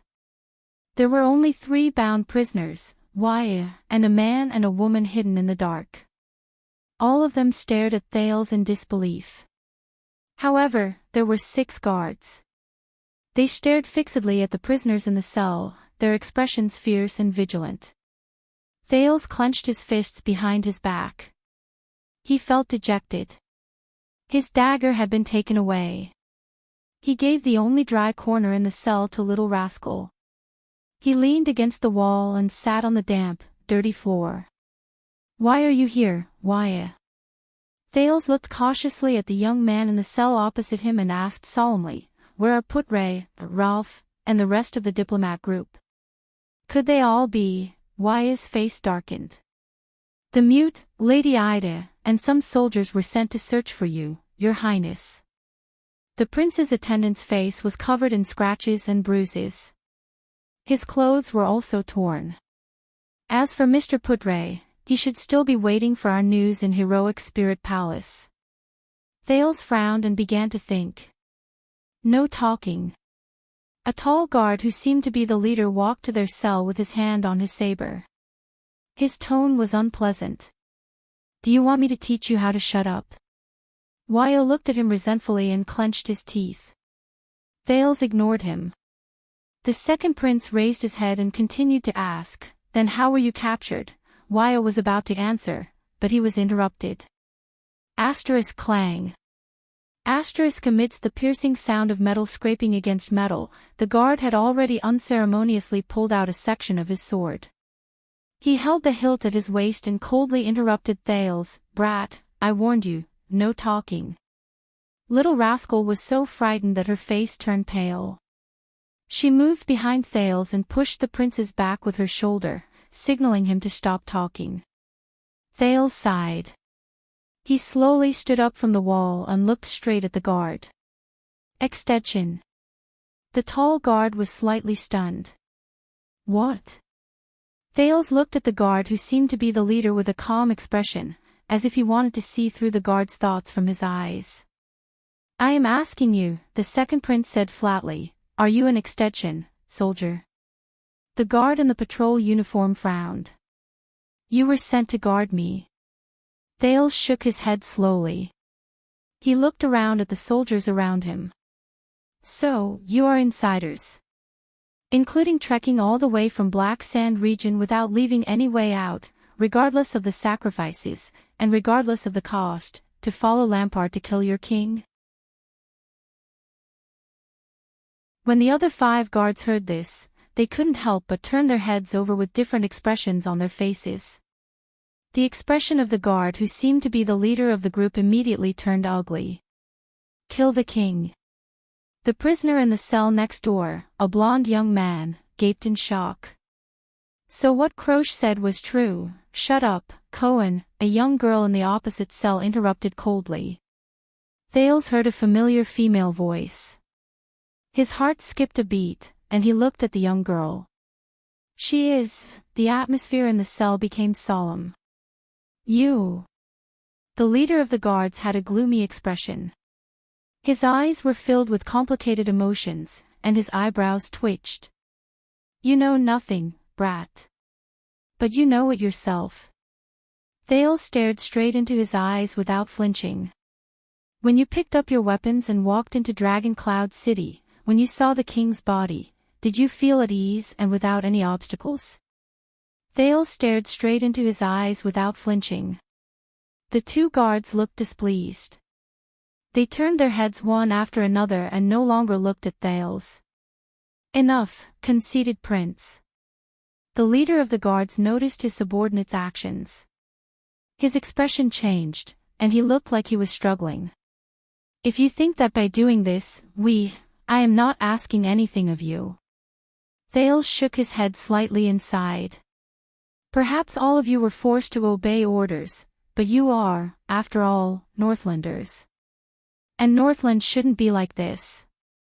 The guard's expression froze, and complicated emotions flashed past his eyes. Thales raised his head again. He looked at the leader of the guards with clear eyes. I only ask for one thing. The leader of the guards pursed his lips and stared at Thales with a slight frown. Before I am executed as a murderer. Thales sighed. His expression was gloomy. Let me talk to them for a while. The leader of the guard's gaze froze in the air. His hand pressed on his sword, which was half unsheathed. A few seconds later, as if he had snapped out of his daze, he turned his head to look at his colleagues and subordinates. But the others had already turned their heads away. Their expressions were different. Finally, the leader of the guards snorted coldly. Asterisk clang. Asterisk he sheathed his sword, closed his eyes, and turned around. Like his colleagues, he no longer paid attention to Thales. Thales exhaled deeply. Thank you, Northlander, the second prince said sincerely with a weary expression. Aching all over his body, he wanted to slowly sit down along the wall. But the prince caught a glimpse of little rascal, who was absent-minded. The poor girl shrank back into the corner and stared at the empty ground in a daze. Thales' heart sank. Thinking of the predicament he was in, Thales shook his head, forced himself to stay awake, and moved to the fence. It's not over yet. I can't rest. What is this place? Thales leaned against the thick wooden fence and observed everything around him. Compared to the dungeon in Vine Manor, this prison seemed to be simpler. There were only 2 everlasting lamps burning with a small amount of eternal oil. Strange. I'm not sure, Your Highness. Why his face appeared behind the opposite prison cell. His face was full of anxiety and anger. We were ambushed, and our heads were covered. Thales frowned slightly. We? You mean? Before Thales could continue, in the cell next door, a handsome young man who was bound tightly by iron chains had already struggled to move his head over. Your Highness. The poor prisoner seemed to be enduring intense pain. He panted and said, Your Highness, I am Cohen Caribbean. You may not know me, but I am the capital's. I mean, Eternal Star City's police officer and patrol captain. Thales looked at his face, and a scene from the past appeared in his mind. Caribbean. It's him. But how could he? I recognize you. You're a member of the Sword family of Twin Towers. Thales stared at Cohen thoughtfully. His gaze swept past Cohen's golden hair. I still remember that you almost fought with your father in the Hall of Stars. Cohen's expression froze. He even forgot about the intense pain in his right arm. That's the first impression I gave to the heir of the kingdom. It's an honor to meet you again, and your attendant, the Honorable Second Prince, Your Highness. With a gloomy expression, Cohen glanced at Waya, who snorted in disdain. Then, he looked at the little girl behind Thales listlessly. And this young lady must be, Cohen frowned. He sized up Thales' age, then looked at the girl's age. Puzzled, he said, Your Highness. The girl opposite Cohen raised an eyebrow and snickered. Thales' face twitched. Little Rascal put on a long face and looked at Thales nervously. Looking at his companion's laughter, Cohen reacted awkwardly. That's right, you're not that old yet, ahem. Thales frowned. Thank you for your concern, Your Highness Caribbean. With his face covered in dirt, Cohen struggled to raise his head and flashed a friendly smile at the prince. As for you, Lady Arund of Broken Dragon Fortress. Thales turned his head and looked at the black-haired woman in light armor diagonally opposite him. He could not help but sigh. I guess you're not here for sightseeing, are you? The disheveled Miranda Arund still looked unpretentious. She turned her head and said coldly amid the clanking of the chains, just like you, Your Highness. Thales stared at Miranda in a daze, then at Cohen. The heir of the Arund family in the Northern Territory, both of you. He took a deep breath and started to think again. Do you know what kind of trouble you've gotten yourself into? I've heard a little about it. Miranda's cold voice rang. The King of Ekstedt was assassinated? Not only was he assassinated. Thales nodded and exhaled. His expression was unpleasant. The king has passed away. A few guards in the prison subconsciously glanced at them, but their leader glared at them with a fierce gaze. Miranda furrowed her brows. Waya widened his eyes. Cohen closed his eyes and put his head back on the ground. His tone was remorseful. I knew it. In the corner of the prison cell, Little Rascal recalled the scene of King Nuvan's death and shuddered slightly. So, the swordswoman's voice continued to ring through the bars. What exactly happened? Thales glanced at Little Rascal and sighed softly. He then turned to the three people who were staring at him with burning gazes. I only know part of the truth. Thales frowned. And now? He raised his head and looked at the three of them. His expression was solemn. I need you to tell me exactly what happened to you, be it the cause or the consequences. I'll start with why you appeared in Northland. 10 minutes later. Castellan Lampart. Thales could not hide the astonishment on his face, nor could he suppress the volume of his exclamation. Even the 6 guards glanced at him. The prince's hesitant gaze moved back and forth between the ashen-faced Cohen and the extremely solemn Miranda. That old man in the tavern. He looked so reassuring. And, his character, the compassion and open-mindedness he exuded did not seem like something a hypocritical and vile person would do. Waya widened his eyes. That old man in the tavern. Isn't he the former commander of the White Blade Guards? He's very famous. It's surprising, isn't it? Miranda's voice was still calm, but there was a hint of suppressed emotions in it. Rumor has it that his relationship with Chapman Lampard is very bad. I thought he had always been loyal to the Walton family, that old man with a human face but a beast's heart. Cohen struggled to get up angrily and grimaced in pain. He didn't even fix my right arm properly. I knew he was up to no good. You're the closest to him. When you saw him, you even put your arm around his shoulder. Miranda's cold words immediately exposed Cohen's lie, causing him to look embarrassed. Thales stared at the ground in a daze. Some of the things in his memory began to become clear. No. Thales breathed slowly, his eyes grew brighter. Castellan, this explains a lot of mysteries. Nicholas told me that he learned from an old friend of his from the White Blade Guards that the ones who tried to assassinate me at the fortress were disaster swords. Thales focused his gaze, and the journey before he entered Dragon Cloud City appeared before his eyes. However, before King Nuvan broke Archduke Palfred's neck, he told me that the ones who tried to assassinate me were Shadow Shield. The old friend Nicholas mentioned was probably Castellan. Cohen and Miranda were both shocked. Shadow Shield. Cohen frowned. So they're back. Thales shook his head and did not answer the police officer's question. He had to get to the point. Wyatt glanced at Cohen in annoyance. The disaster sword, no matter what they are, is a lie and a cover created by Caslin and Chapman Lampard to lure all of you here in the name of the Tower of Eradication. While Cohen awkwardly realized that no one answered, Thales muttered, to be precise, they lured you, Miss Arund, the heir of the Guardian Duke of the Northern Territory here. Miranda sighed. That's right. Croce only sent the news back. She has no right to decide who the Tower of Eradication will send. Cohen was stunned for a moment before he reacted. But Caslin can. He's Master Shao's close friend.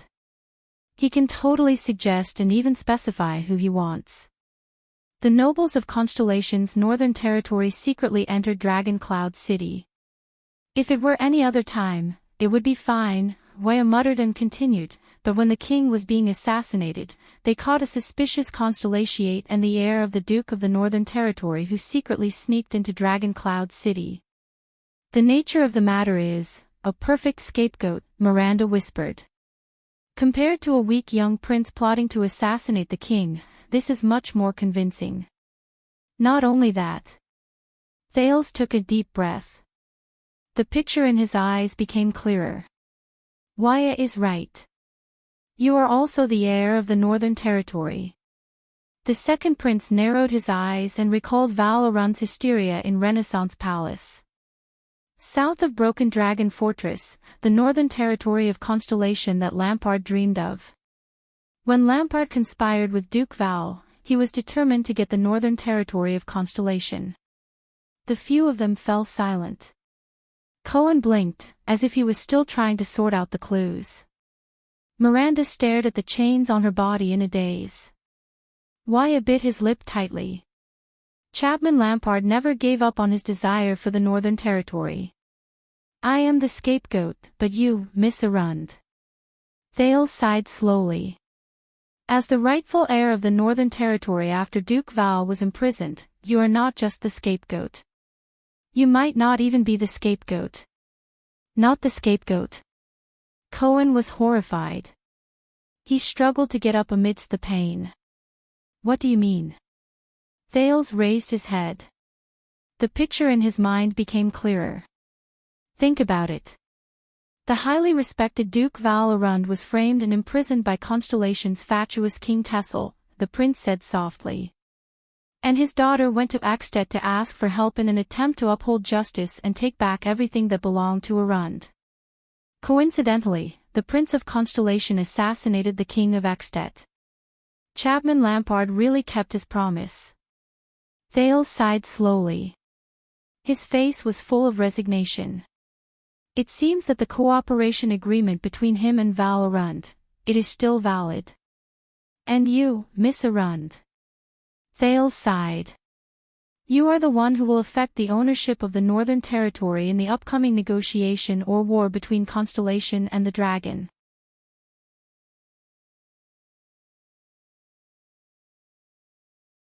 Chapter 207.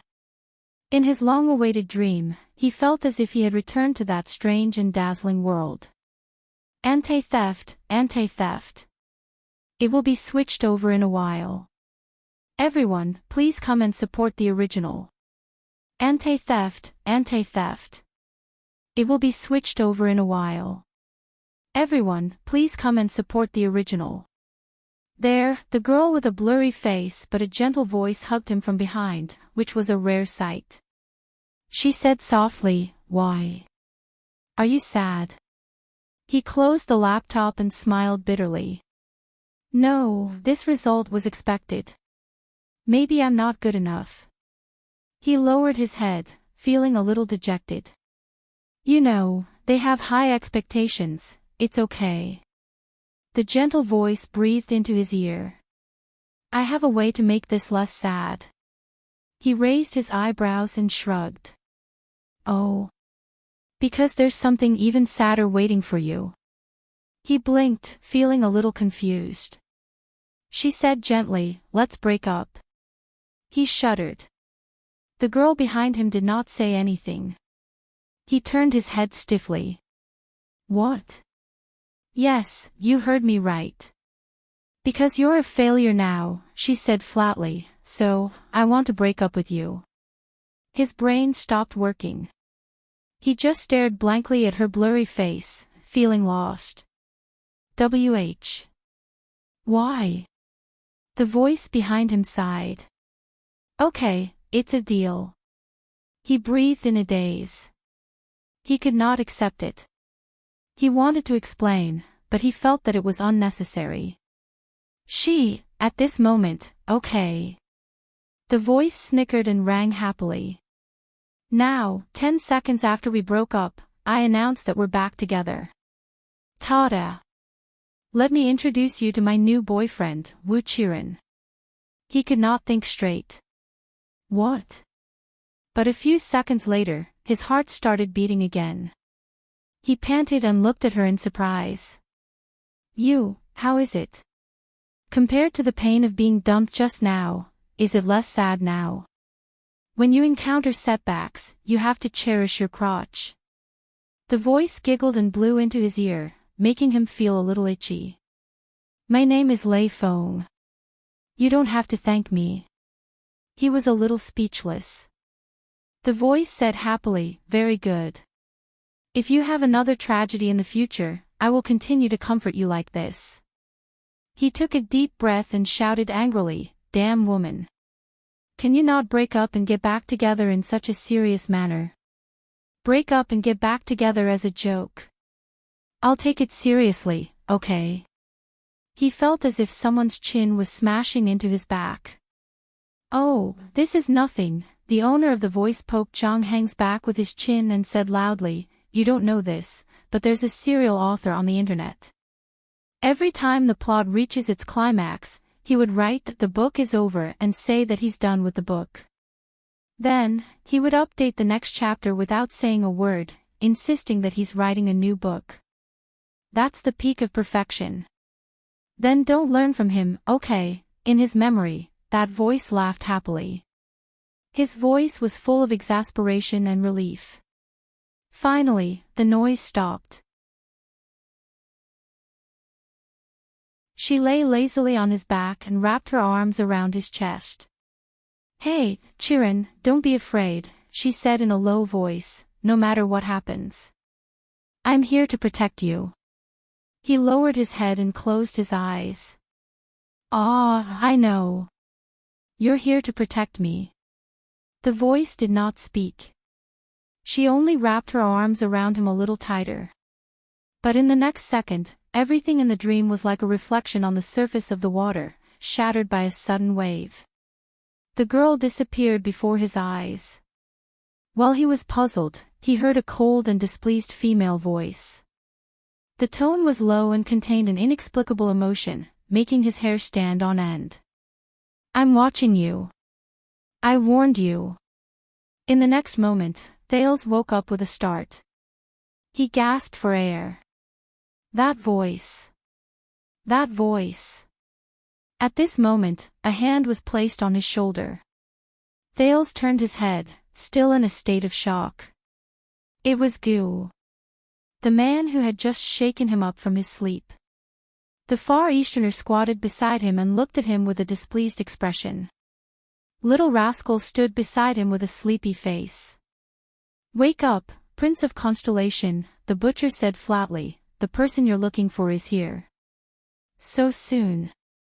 Thales forced himself to stay awake, temporarily suppressing the scenes in his dream. He rubbed his eyes and got up from the cold ground. He has a lot of connections, so it didn't take long. Goose stood up and shook his head. Besides, he's here to pick you up. Thales was stunned. He shook his head and woke up from his sleepiness. He's here to pick me up. Thales and Little Rascal followed Gu out of the butcher's shop after he gestured. A two-wheeled carriage with a carriage was parked on the empty street. The carriage was made of cheap transparent glass. The coachman on the carriage bowed his head respectfully. Beside the carriage stood a middle-aged noble with a golden ponytail. The latter exhaled. Your Highness, thank God. Thank you for your help. Thales nodded. Time is of the essence. Please get on the carriage immediately. The middle-aged noble was obviously relieved when he saw Thales. He took off his hat and bowed to Thales. After we entered Armor District, we were interrogated by a patrol team. Although they acted very well, I can swear that they were definitely not from the city. They were not even locals. Thales nodded with a solemn expression. Of course, they are from Black Sand region. Lampard has been planning this for a long time. While the middle-aged noble was stunned, Thales looked at the carriage. It's too conspicuous. Thales frowned. A carriage. Transparent glass. Can we get out? And we have to return to Heroic Spirit Palace. The middle-aged noble digested Thales' information and raised his head to answer the prince's question. I used the name of Goodflow City's merchant group to urgently unload important goods from Armor District. Plus, His Majesty gave me a special permit. The nobleman raised his cane and knocked on the wheel of the carriage. And I happen to know a disciplinary officer who takes bribes. I've got some connections. He'll turn a blind eye if you leave through the blockade line he's in charge of. No news will get out. As for the glass, please don't worry. This is a specially made carriage. You can only see me from the glass outside. You can't see the back. If necessary, you can hide in the dark compartment. Thales stared at the carriage and exhaled. Then let's go. He raised his head and looked at the blonde noble from Camus Union. Marquis Shiles Bamra. Shiles nodded. He opened the carriage door and his gaze lingered on little rascal who was hiding behind Thales. This is. He narrowed his eyes. Little rascal shrank a little in fear. My maid. She saved my life on the way. I can't leave her behind, Thales said calmly. Very well, then let's talk on the way. Shiles did not ask any more questions. I also need to hear your explanation of what happened. Thales and little rascal boarded Shiles' carriage. Shiles sat in front while they hid in the space behind him. They could not be seen from outside the carriage at all. Just as the carriage door closed, Thales poked his head out. No matter what, thank you, Mr. Gu. The Far Eastern man tilted his head and looked at him with a strange expression. He flashed an inexplicable smile. No need to thank me. Gu rubbed his hands and smiled mysteriously. Go and thank Caslin. Thank him for the 6.5 loaves of bread he gave me back then, that's enough. Gu turned around and walked to his butcher shop. 6.5 loaves. I see. Thales smiled. The carriage door closed and started moving. Shiles watched Gu's figure disappear behind the door. He frowned and said, How did you get involved with the famous intelligence peddler in Dragon Cloud City? An accident. Thales said briefly, a lucky accident. Now, it was time to get down to business. The carriage drove through the streets. He raised his head and looked at Marquis Shiles in front of him. Please tell me, are Heroic Spirit Palace and the other districts still in Dragon Cloud City, still under the control of the Walton family? Marquis Shiles frowned. Before I entered Armor District, everything was normal, from the White Blade Guards, the palace guards to the patrols, and even the officials.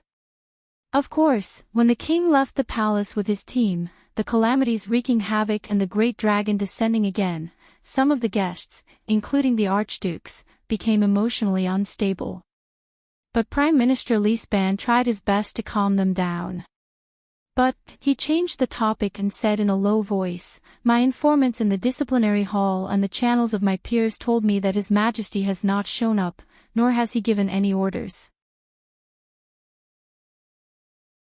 Only a few White Blade Guards have appeared after resisting the calamities, but they have found nothing. Everyone from the chief garrison officer to the disciplinary hall is anxious. Not long ago, the Prime Minister was still discussing whether they should ignore the King's ban and send a large number of patrols into Shield District. Thales breathed a sigh of relief. So, Heroic Spirit Palace and Dragon Cloud City are generally safe. Safe. After we met the patrols who interrogated us, I was skeptical about this. Shiles shook his head and said worriedly, "First of all, you have to tell me, what happened to Shield District after the calamities wreaked havoc? What about His Majesty? And how did you appear here?"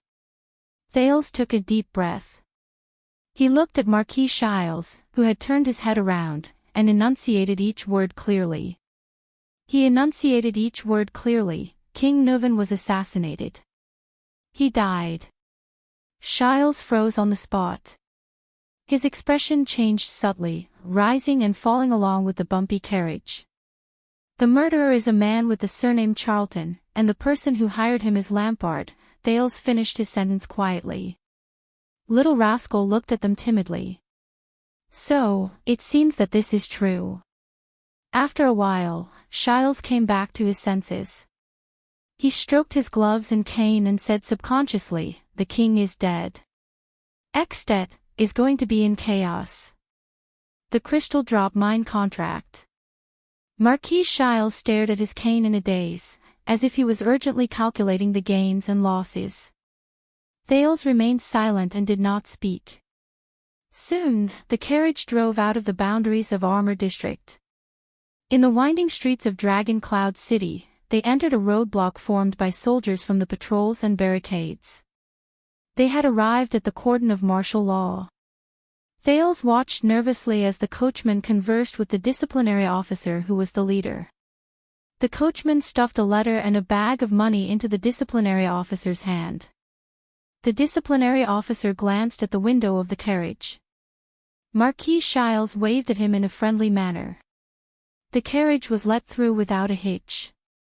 Thales, who had been lying flat on the ground with Little Rascal, heaved a sigh of relief. "Don't worry." Shiles smiled stiffly. "The merchants have many connections, and they are very useful. It's not a problem to deal with these people at the bottom of the hierarchy." The people around the carriage began to increase. Everywhere were the citizens of the capital who were whispering to each other. They were either disheveled or dressed in rags as they stayed on the streets. Quite a number of kind-hearted people brought out food supplies and gave them to these pitiful people who lived on the streets. These are the evacuated citizens. They have been homeless for a few hours, at least not before the king's ban expires. Marquis Shiles looked outside the window and shook his head. "Of course, I heard that compared to the people in Shield District, but at this moment, a loud noise suddenly came from outside the window. A man ran over from the street with an anxious look on his face. As he ran, he shouted loudly. Thales and Shiles frowned and looked at each other in surprise and bewilderment. The crowd began to gather in one spot and followed the man's figure forward. The discussions around them became louder and louder. Soon, it became a clamor that filled the air. Immediately, the crowd's emotions began to go out of control. Some of them roared in grief and indignation, some were hysterical, and some were cursing angrily.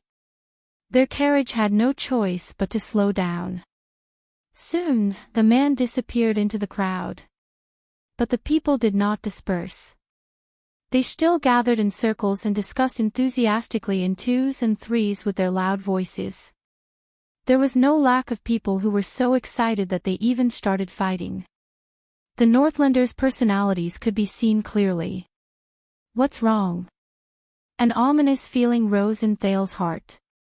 I don't know, Marquis Shiles answered solemnly. But we will find out. Hence, at the next street corner, Marquis Shiles deliberately stopped the carriage. Under his signal, a patrol soldier, who was maintaining order but was arguing with his colleagues in an agitated manner, was invited by the coachman to the side of the carriage. Marquis Shiles opened the carriage door halfway and stuck his head out. I am from Camus Union, King Nuvan's partner. The blonde, ponytailed noble handed over a silver coin and flashed a friendly smile. May I ask what happened just now? The soldier seemed to have just gone through an intense argument. Panting, He stared at the silver coin in his hand and was slightly stunned. He raised his head again and saw the golden wheat tassel and the dagger symbol on the carriage. "Sir, it's such an important matter." The soldier calmed down his agitated emotions. After he came back to his senses, he seemed to be a little reserved and stuttered. You still don't know." Marquis Shiles took out another silver coin and said gently, "So I need you to clear up my doubts. Just choose what you know and tell me." The soldier looked at the silver coin in his hand again and subconsciously put it into his pocket. "It's like this." The soldier straightened his armor, shook his head and exhaled. His expression became a little unpleasant. "His Majesty, King Nuvan was assassinated." Shiles' expression changed at the same time. "What happened? How did you know?" On the other hand, Thales hid behind the marquis. He gritted his teeth and listened quietly. "I heard it from someone." The soldier looked at the marquis' reaction and seemed to have received encouragement. His words began to flow smoothly. "The whole of Dragon Cloud City is saying that the murderer, Thales was shocked." Marquis Shiles frowned. "Who is the murderer?" "It's those people from the Empire." The soldier raised his head and shouted angrily, "They want to cause civil strife in Ekstet." The soldier's words became more and more indignant. His tone was filled with anger and hatred. "Those damned remnants of the Empire, that prince of constellation from the south. They colluded with the Calamities, and even secretly ambushed people and assassins. They murdered the great-born king in Shield District. Those constellatiate be asterisk starts." Under little rascal's terrified gaze, Thales leaned against the carriage in a daze. His heart was cold. "Those constellatiate be asterisk starts." Under little rascal's terrified gaze, Thales leaned against the carriage in a daze.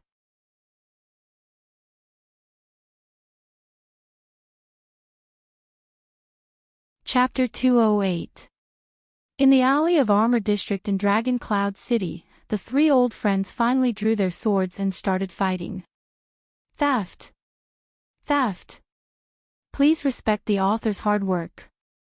If there's no trade, there's no theft."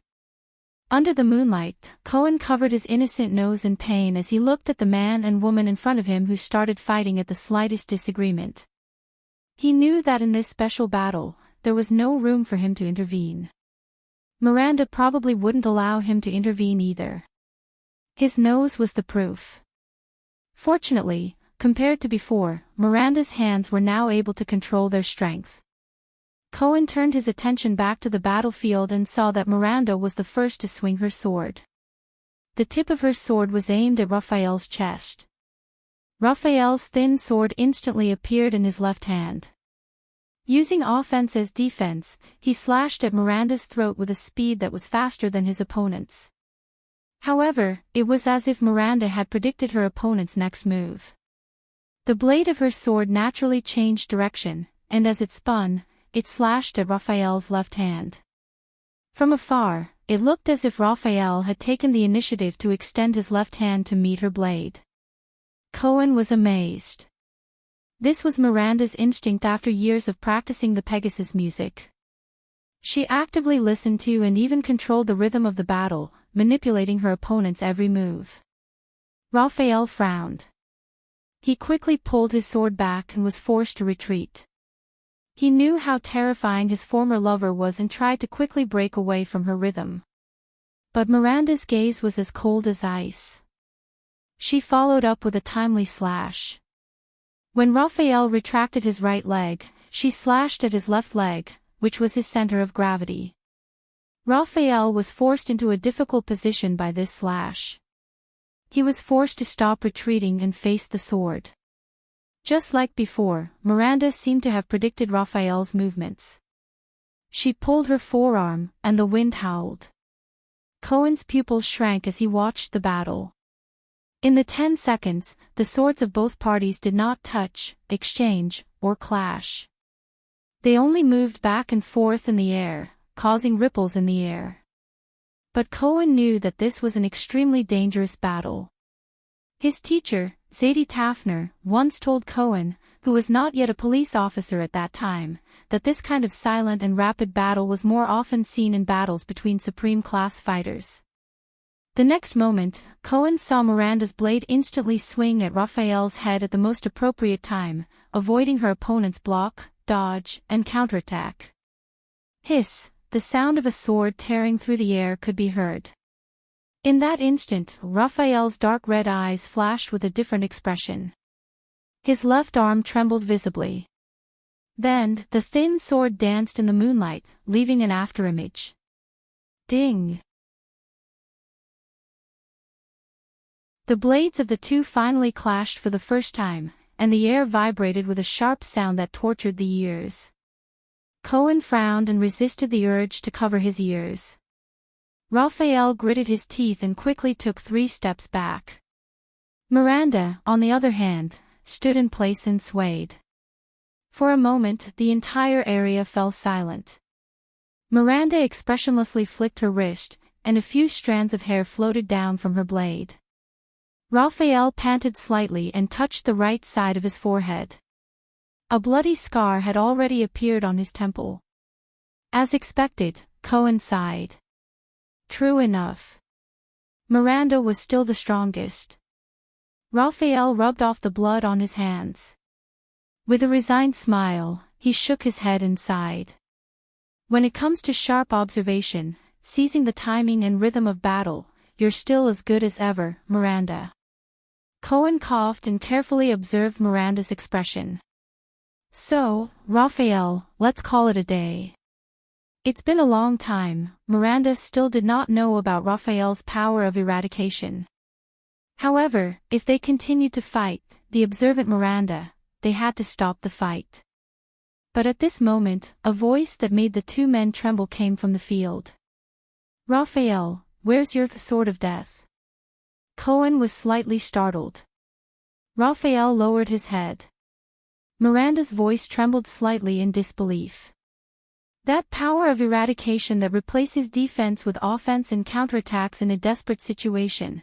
For more than 10 years, you're the only one who has awakened the power of eradication, the kind of power of eradication that can break the rhythm of Pegasus music. Why is it gone? Cohen closed his eyes in pain. *T. She found out. Miranda raised her head suddenly. Under the moonlight, her cold expression was tinged with disbelief and panic. This is not the rhythm of Sword of Death. It's not even the rhythm of your swordsmanship.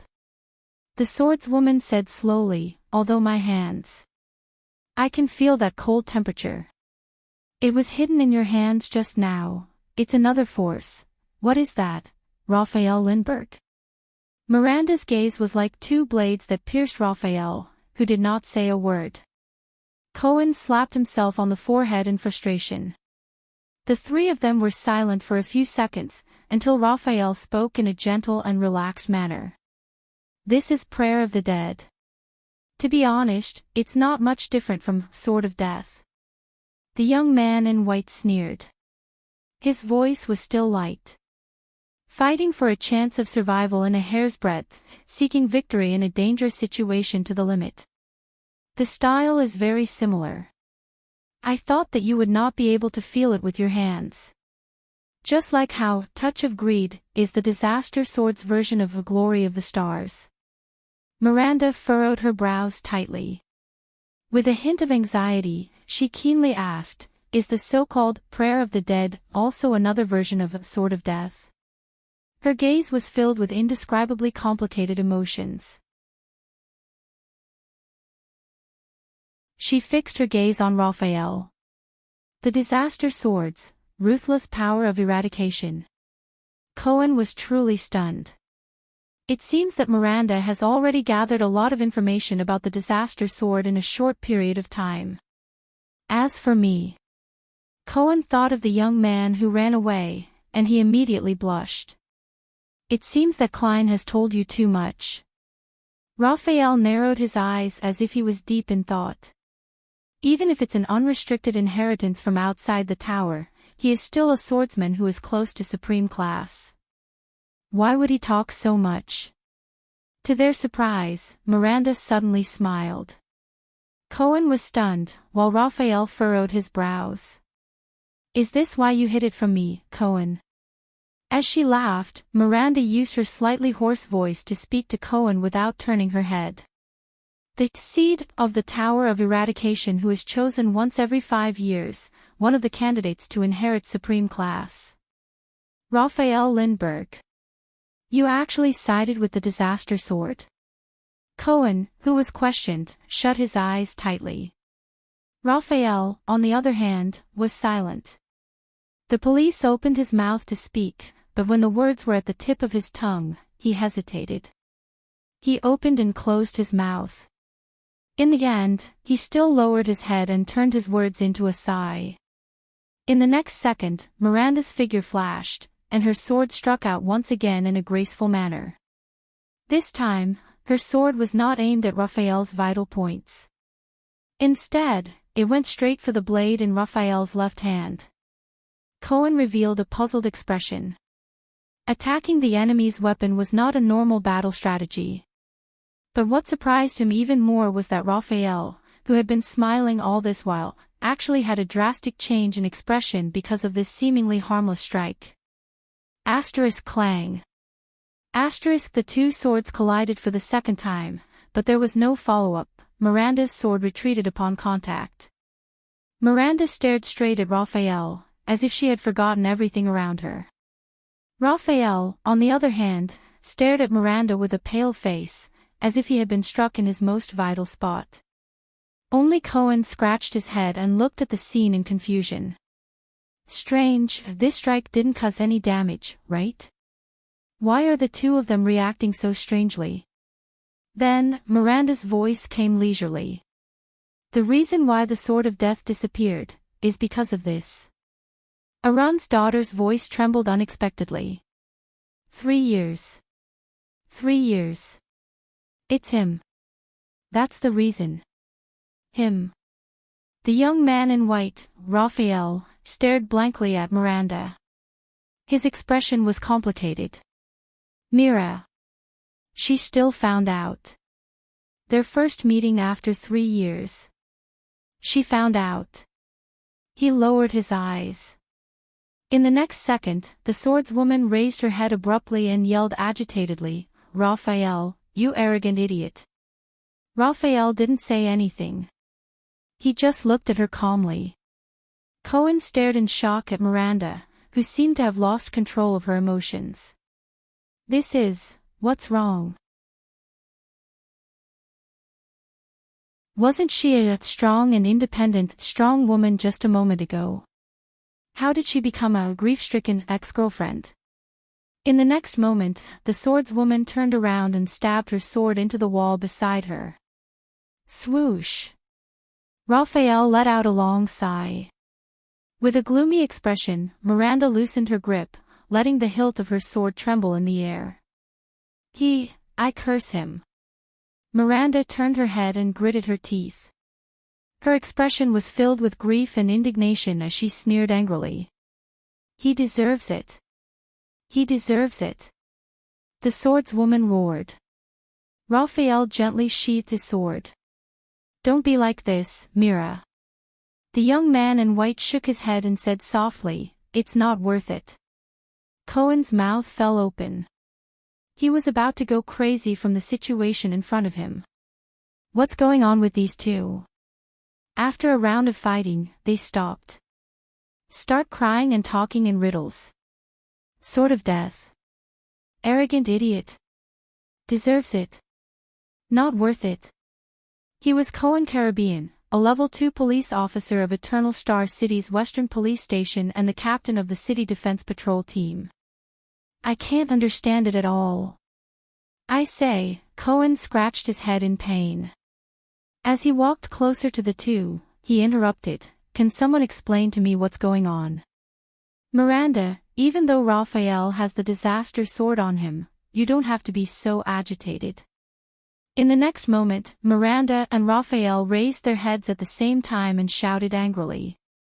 Shut up, Cohen. Miranda's face was filled with rage. Not now, Cohen. Raphael's face was as cold as ice. Cohen, who was interrupted by the two at the same time, paused in midair with his mouth wide open. He stared at them innocently and at a loss. He raised his hands, smiled apologetically, and took a step back. All right, you guys talk, you guys talk. The police officer, who was completely unaware of the situation, silently cursed in his heart. People like me who aren't smart enough shouldn't participate. Damn couples. After Cohen's interruption, the three of them were silent for a while. Two of them were immersed in complicated and subtle emotions, while the third sighed in boredom. So. Miranda adjusted her emotions, lowered her head, and sneered, the death of the sword cleansing can't come back, right?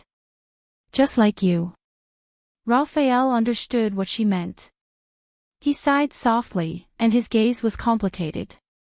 The death of the sword cleansing originated from the chaotic period of war during the era of multiple kings. The young man in white shook his head emotionally. A brave and loyal great knight was betrayed by the king he served, and his reputation was ruined. The great knight's son escaped from the siege. He washed the blood on his father's sword by the river, and swore to take revenge, Raphael said flatly. Many years later, he joined the enemy kingdom and became a knight. After many years of cruel battles where blood flowed like rivers and corpses were strewn everywhere, the new knight finally led the new king's army into the tyrant's castle and killed the enemy with his own hands. But this did not bring him satisfaction. The path of vengeance burned with only emptiness and sorrow. When he saw the fear and hatred in the eyes of a princess left behind by his enemy, the knight's heart softened, and he suddenly came to a realization. Raphael lowered his head with a gloomy gaze, and continued in a low voice, "What's the point of this?" He said. Old vengeance was avenged, new hatred was born. The grudges between the kings were endless. Death and hatred were intertwined, and the tragedy never disappeared, and the emptiness was bottomless. Miranda listened quietly to Raphael's story, while Cohen scratched his head in pain. He had had enough of these two. So, the knight carried the princess out of the castle that was covered in blood, corpses, hatred, and madness. The knight stood under the sun, and wiped away the princess' tears of fear. There, the knight swore that he would end this chaotic world that bred hatred and death.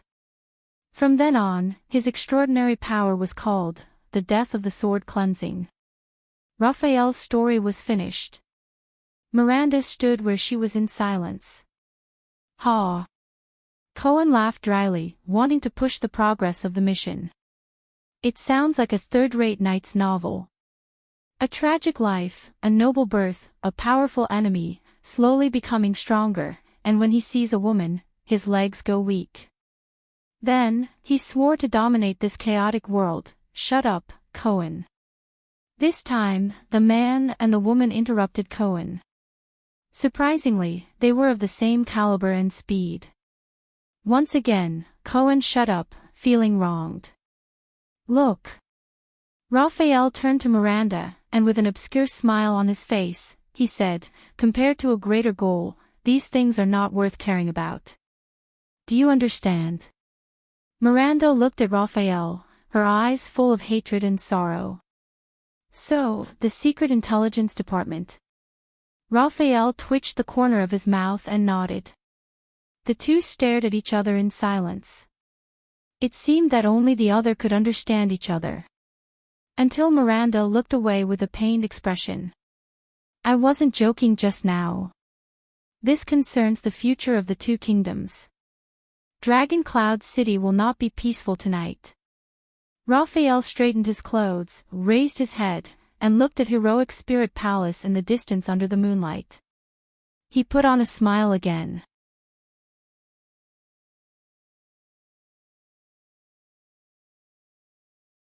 Chapter 209.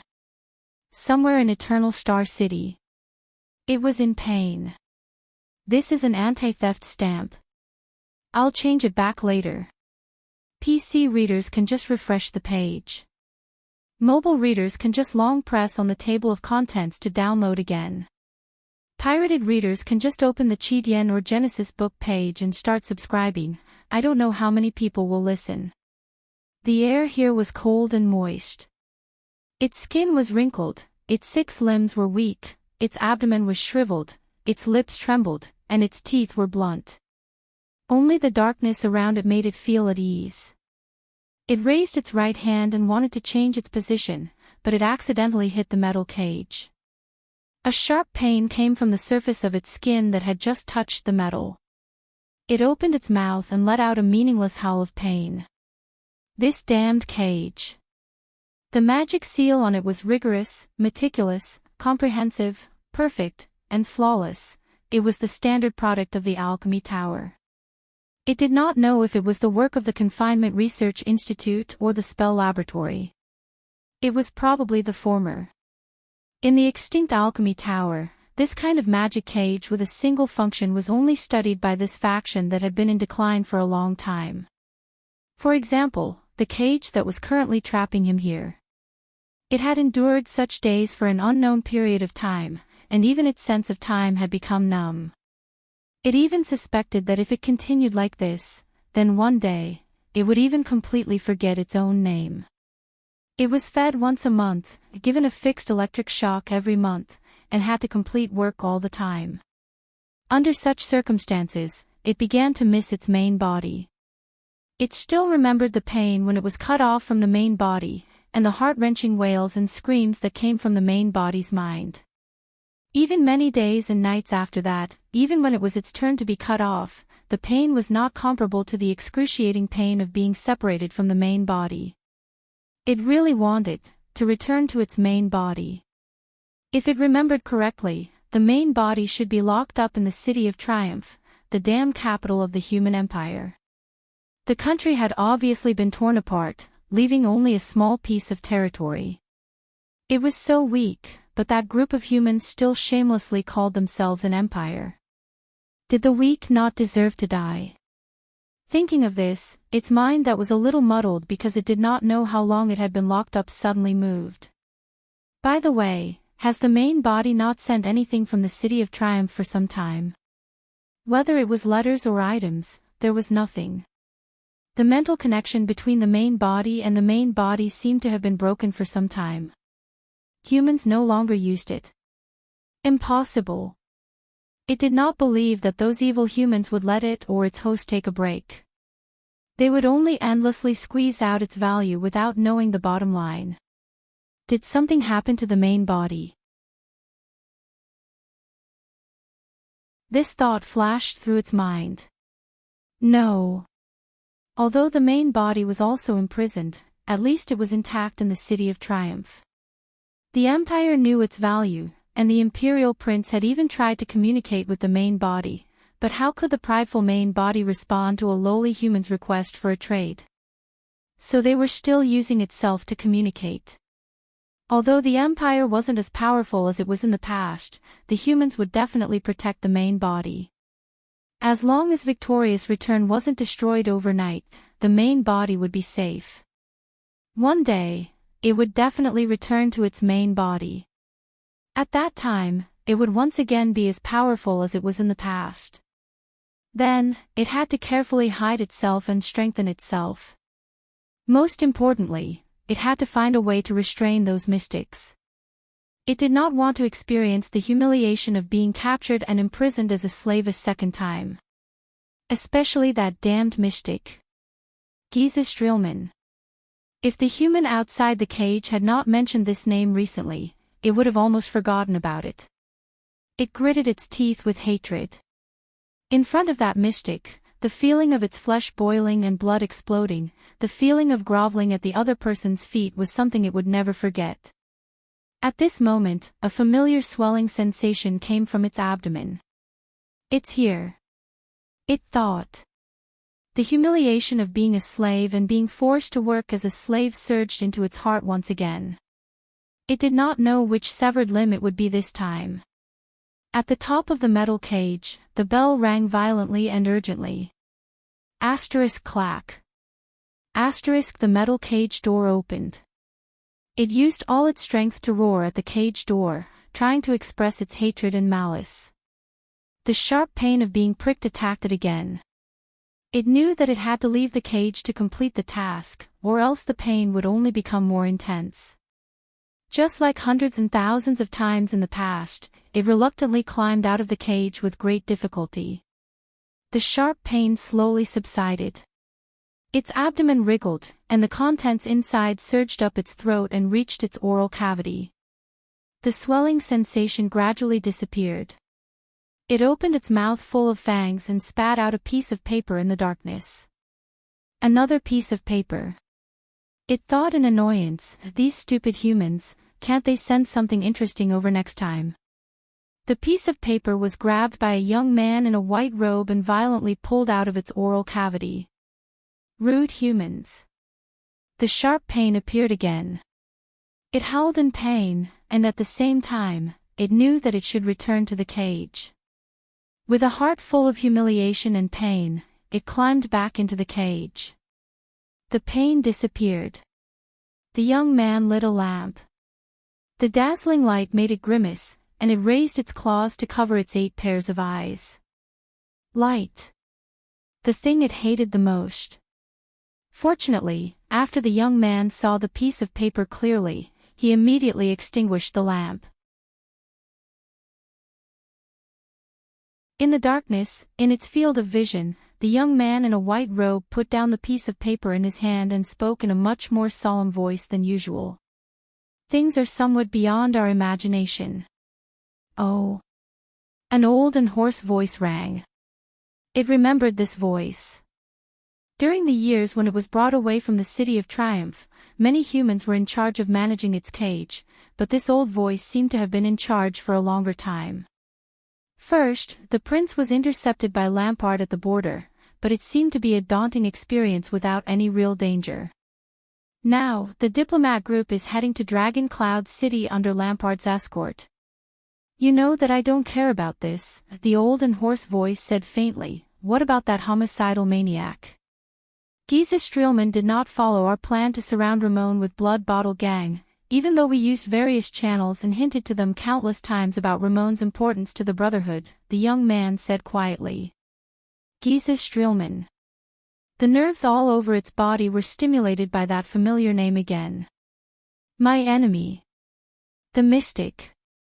The enemy of life that rampaged through flesh and blood. What happened?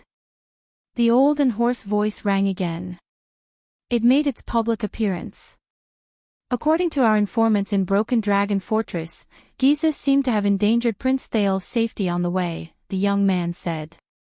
The sound of a cane hitting the ground rang in the darkness. The old voice sounded doubtful. According to the previous report, wasn't the Night Queen the one who intercepted His Highness?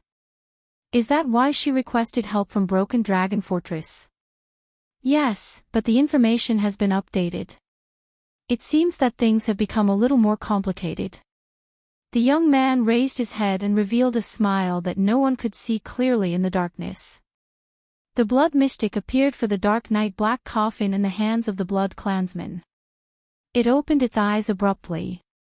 During the years when it was separated from its main body, it had experienced too much numbness and chaos, but its memories with its main body were still preserved in its mind. Dark Knight, what a familiar term, where did I hear it before? There was silence. The old and hoarse voice did not reply. I remember that thing is on the list of legendary anti-mystic equipment, but judging from your reaction, it is indeed an extraordinary item, right? The young man in white raised his eyebrows. You know, if we send a message and arrange for manpower now, we might be able to intercept the Night Queen. The air and the darkness seemed to have frozen in an instant. Don't ask. That coffin is not something we can touch. After a while, the hoarse voice slowly rose. Be it the coffin itself or the item in the coffin. The young man frowned and revealed a puzzled expression. But in the end, he still nodded. After Giza was forced to retreat by the fortress flower with the supreme shield, she did not appear again, and Ramon was lured to Axted by us according to the original plan. The old figure slowly stood up. Very well. If Blood Bottle Gang still cannot find Ramon, we will remind them again. No matter what, we must lure the Blood Mystic over. In fact, this is the next thing I wanted to say, the young voice interrupted him. Your last test seems to have worked. The owner of the old voice, the Black Prophet Murad Hansen, slowly raised his head in the darkness.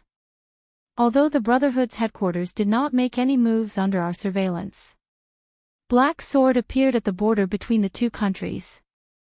The young man curled his lips. I think he went to save Ramon. It seems that there is indeed something wrong with that Ramon, and his value to the Brotherhood is probably far beyond our imagination. There was another strange silence. Then, Murat's sinister laughter rang out slowly. He he he. The Black Prophet laughed softly. Ha, I was almost fooled by my own student and that old woman. There was a moment when I really wanted to dispel my suspicions about Ramon's identity and remove him from the blacklist. However, no matter how meticulous his disguise is, it is no match for your suspicion, which is even stronger than that of Broken Dragon Fortress, teacher. The young man in the white robe, Raphael Lindbergh, raised his head in the darkness and chuckled sarcastically. Release the news. Murad did not care about Raphael's mockery. He stopped smiling and said in a low voice, the prince should have already entered Ekstet, right? Raphael nodded. They are on the last stretch of the road in Black Sand region. Let Cora come back. The Black Prophet nodded and took a deep breath. Since he has completed his mission and successfully lured Ramon to the prince's diplomat group, Raphael crushed the paper in his hand and gently sprinkled it on a strange pattern on the ground. After the shredded paper came into contact with the pattern, they burned and disappeared in a bizarre manner. Do you want to proceed to the next step? The young man asked flatly. Yes, it is time to send a big gift to the secret room and the Brotherhood. The Black Prophet tapped his cane. Get ready to depart. This is your first big test before you take over as the head of the Secret Intelligence Department. Make sure that Black Sword and Giza enter Dragon Cloud City at the same time and discover Ramon. Raphael flashed a bright smile. Black Sword against the Blood Mystic. It will definitely be a big scene. Murad took a deep breath and sat down again. What an exciting scene. So you are in charge of luring away the two legendary anti-mystic equipment in Dragon Cloud City? Raphael curled up the corner of his mouth. A fearless mystic in the capital of a country. It is secondary whether the scene is big or not, but it will definitely be ugly. Are you sure you want to do this? Especially, to all the intelligence agencies, he is a notorious homicidal maniac. Raphael smiled, but he said in his heart. Treat it as Constellation's return gift to Axtet. Avenge the losses that His Majesty and I have suffered over the past few months. The Black Prophet sighed emotionally. After all, this is also to more efficiently deal with the threat of the Blood Mystic. I really want to see how that old woman in Dragon Cloud City is going to deal with such a situation.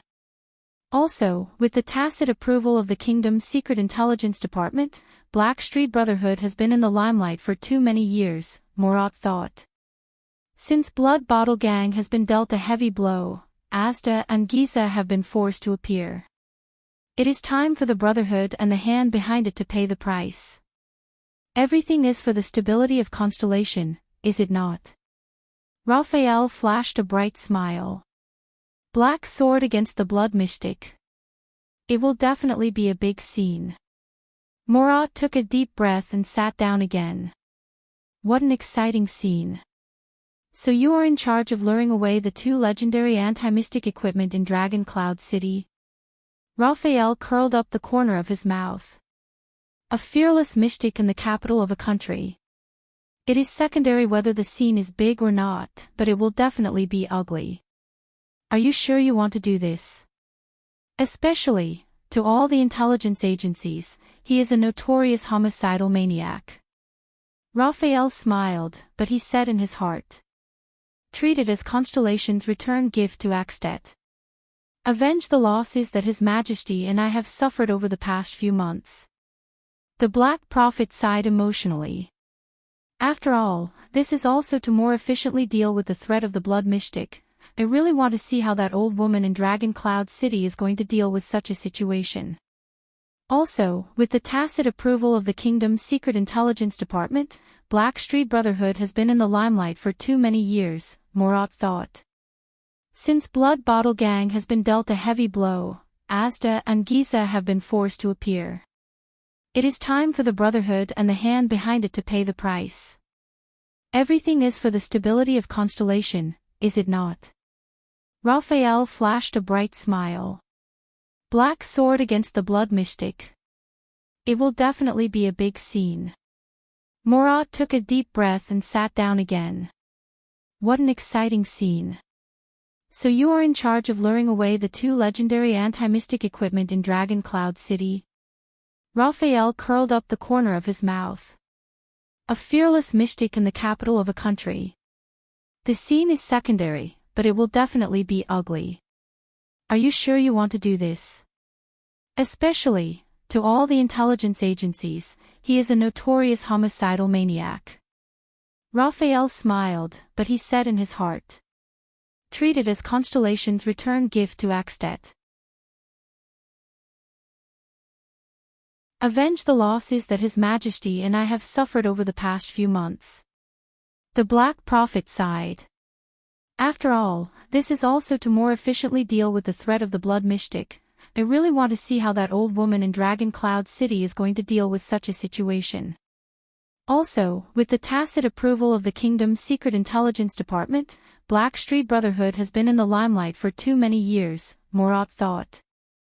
Since Blood Bottle Gang has been dealt a heavy blow, Asda and Giza have been forced to appear. It is time for the Brotherhood and the hand behind it to pay the price. Everything is for the stability of Constellation, is it not?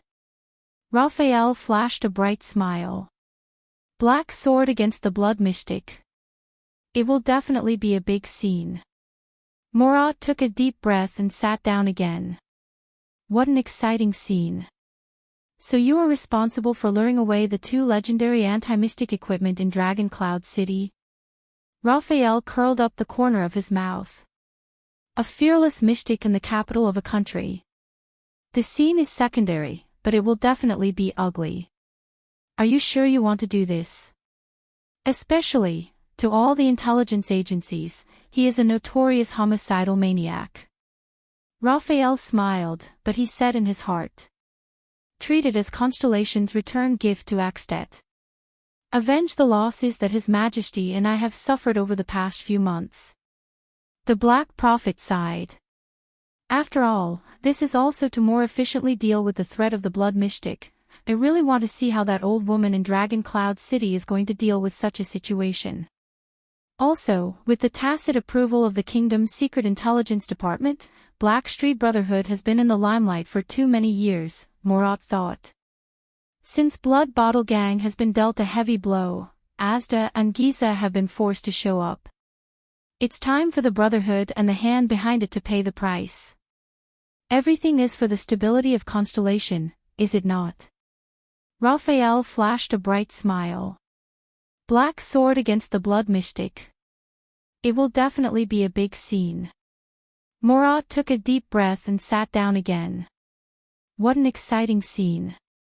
So you are responsible for luring away the two legendary anti-mystic equipment in Dragon Cloud City? Raphael curled up the corner of his mouth. A fearless mystic in the capital of a country. The scene is secondary, but it will definitely be ugly. Are you sure you want to do this? Especially, to all the intelligence agencies, he is a notorious homicidal maniac. Raphael smiled, but he said in his heart, treat it as Constellation's return gift to Axtet. Avenge the losses that His Majesty and I have suffered over the past few months. The Black Prophet sighed. After all, this is also to more efficiently deal with the threat of the blood mystic. I really want to see how that old woman in Dragon Cloud City is going to deal with such a situation. Also, with the tacit approval of the kingdom's secret intelligence department, Blackstreet Brotherhood has been in the limelight for too many years, Morat thought. Since Blood Bottle Gang has been dealt a heavy blow, Asda and Giza have been forced to show up. It's time for the Brotherhood and the hand behind it to pay the price.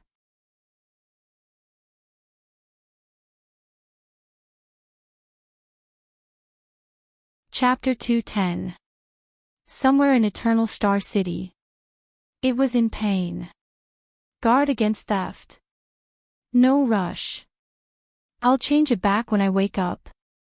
The air here was cold and moist. Its skin was wrinkled, its limbs were weak, its abdomen was shriveled, its lips trembled, and its teeth were blunt. Only the darkness around it made it feel at ease. It raised its right hand, wanting to change its position, but inadvertently hit the metal cage.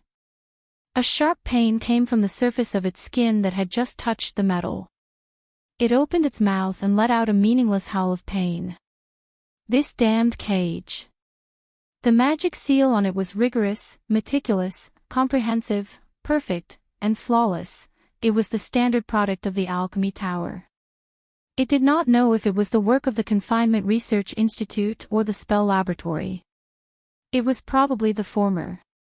In the extinct Alchemy Tower, only this faction that had been in decline for a long time would study this kind of magic cage with a single function. For example, the cage that was currently trapping him here. It did not know how long it had endured such days, and even its sense of time had become numb. It even suspected that if it went on like this, one day, it would even forget its own name. It was fed once a month, given a fixed electric shock every month, and had to complete work all the time. Under such circumstances, it began to miss its main body. It still remembered the pain when it was cut off from the main body, and the heart-wrenching wails and screams from the main body's mind.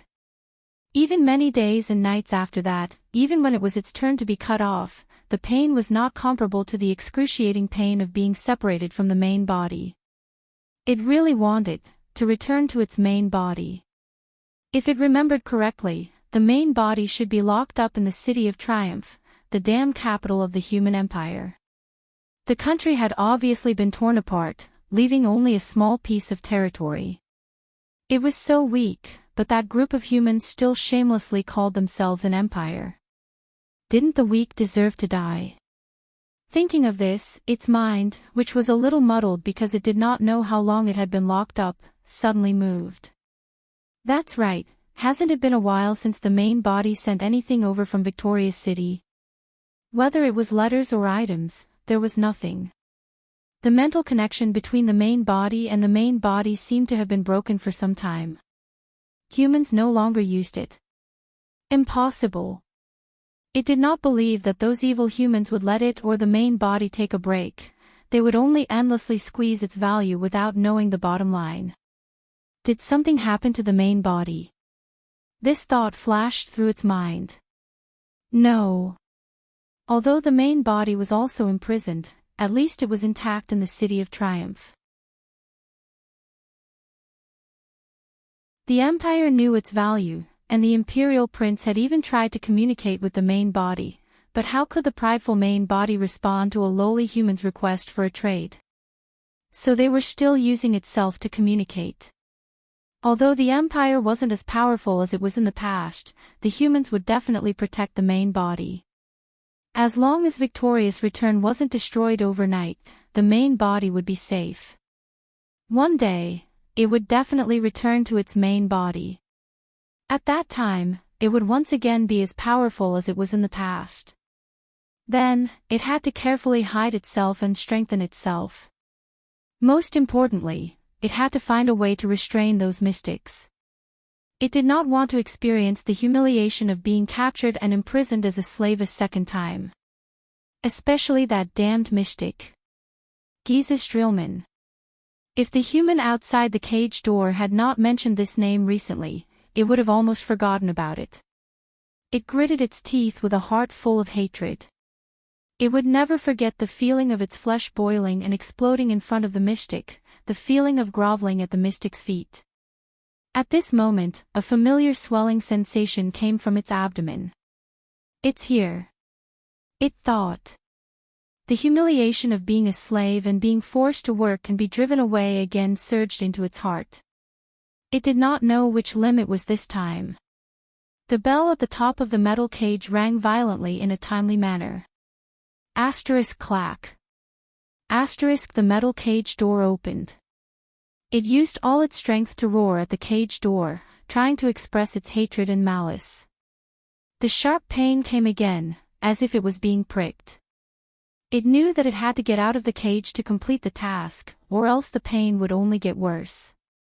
Just like hundreds and thousands of times in the past, it reluctantly climbed out of the cage with great difficulty. The sharp pain slowly subsided. Its abdomen squirmed, and the contents inside surged up its throat and reached its mouth. The swelling sensation gradually disappeared. It opened its mouth full of sharp teeth and spat out a piece of paper in the darkness. Another piece of paper. It thought in annoyance, these stupid humans, can't they send something interesting next time? A young man in a white robe grabbed the piece of paper and pulled it out of its mouth roughly. Rude humans. The sharp pain came again, and it howled in pain. At the same time, it knew that it should return to the cage. With a heart full of humiliation and pain, it climbed back into the cage. The pain disappeared. The young man lit a lamp, and the dazzling light made it grimace. It raised its claws to cover its 8 pairs of eyes. Light. It hated the most.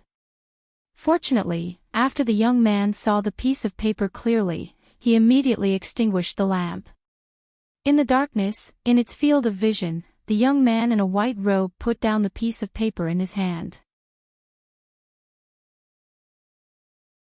He spoke in a much more solemn voice than usual. Things are somewhat beyond our imagination. Oh. An old and hoarse voice rang. It remembered this voice. During the years when it was brought away from the City of Triumph, many humans were in charge of managing its cage, but this old voice seemed to have been in charge for a longer time. First, the prince was intercepted by Lampard at the border, but it seemed to be a daunting experience, and now the diplomat group is heading to Dragon Cloud City under Lampard's escort. You know, I don't care about this, the old and hoarse voice said faintly. What about that homicidal maniac? Giza Streelman did not go with Blood Bottle Gang to besiege Ramon according to our plan, even though we used various channels and hinted to them countless times about Ramon's importance to the Brotherhood, the young man said quietly. Giza Streelman. All the nerves in its body were stimulated by that familiar name again. My enemy. The mystic. The enemy of life that runs amok in flesh and blood. What happened? The old and hoarse voice rang again. She made a public appearance. According to our informants in Broken Dragon Fortress, Giza seemed to have endangered His Highness' safety on the way, the young man said. The sound of a cane hitting the ground rang in the darkness. The old voice sounded doubtful. According to the previous report, wasn't the Night Queen the one who intercepted His Highness? Is that why she requested help from Broken Dragon Fortress? Yes, but the information has been updated. It seems that things have become a little more complicated. The young man raised his head and revealed a smile that no one could see clearly in the darkness. The blood mystic appeared for the Dark Knight Black Coffin in the hands of the Blood Clansman. It opened its eyes abruptly. Even though it had experienced too much numbness and chaos during the years when it was separated from its main body, its memories with its main body still remained in its mind. Dark Knight, what a familiar term, where have I heard it before? There was silence. The old and hoarse voice did not reply.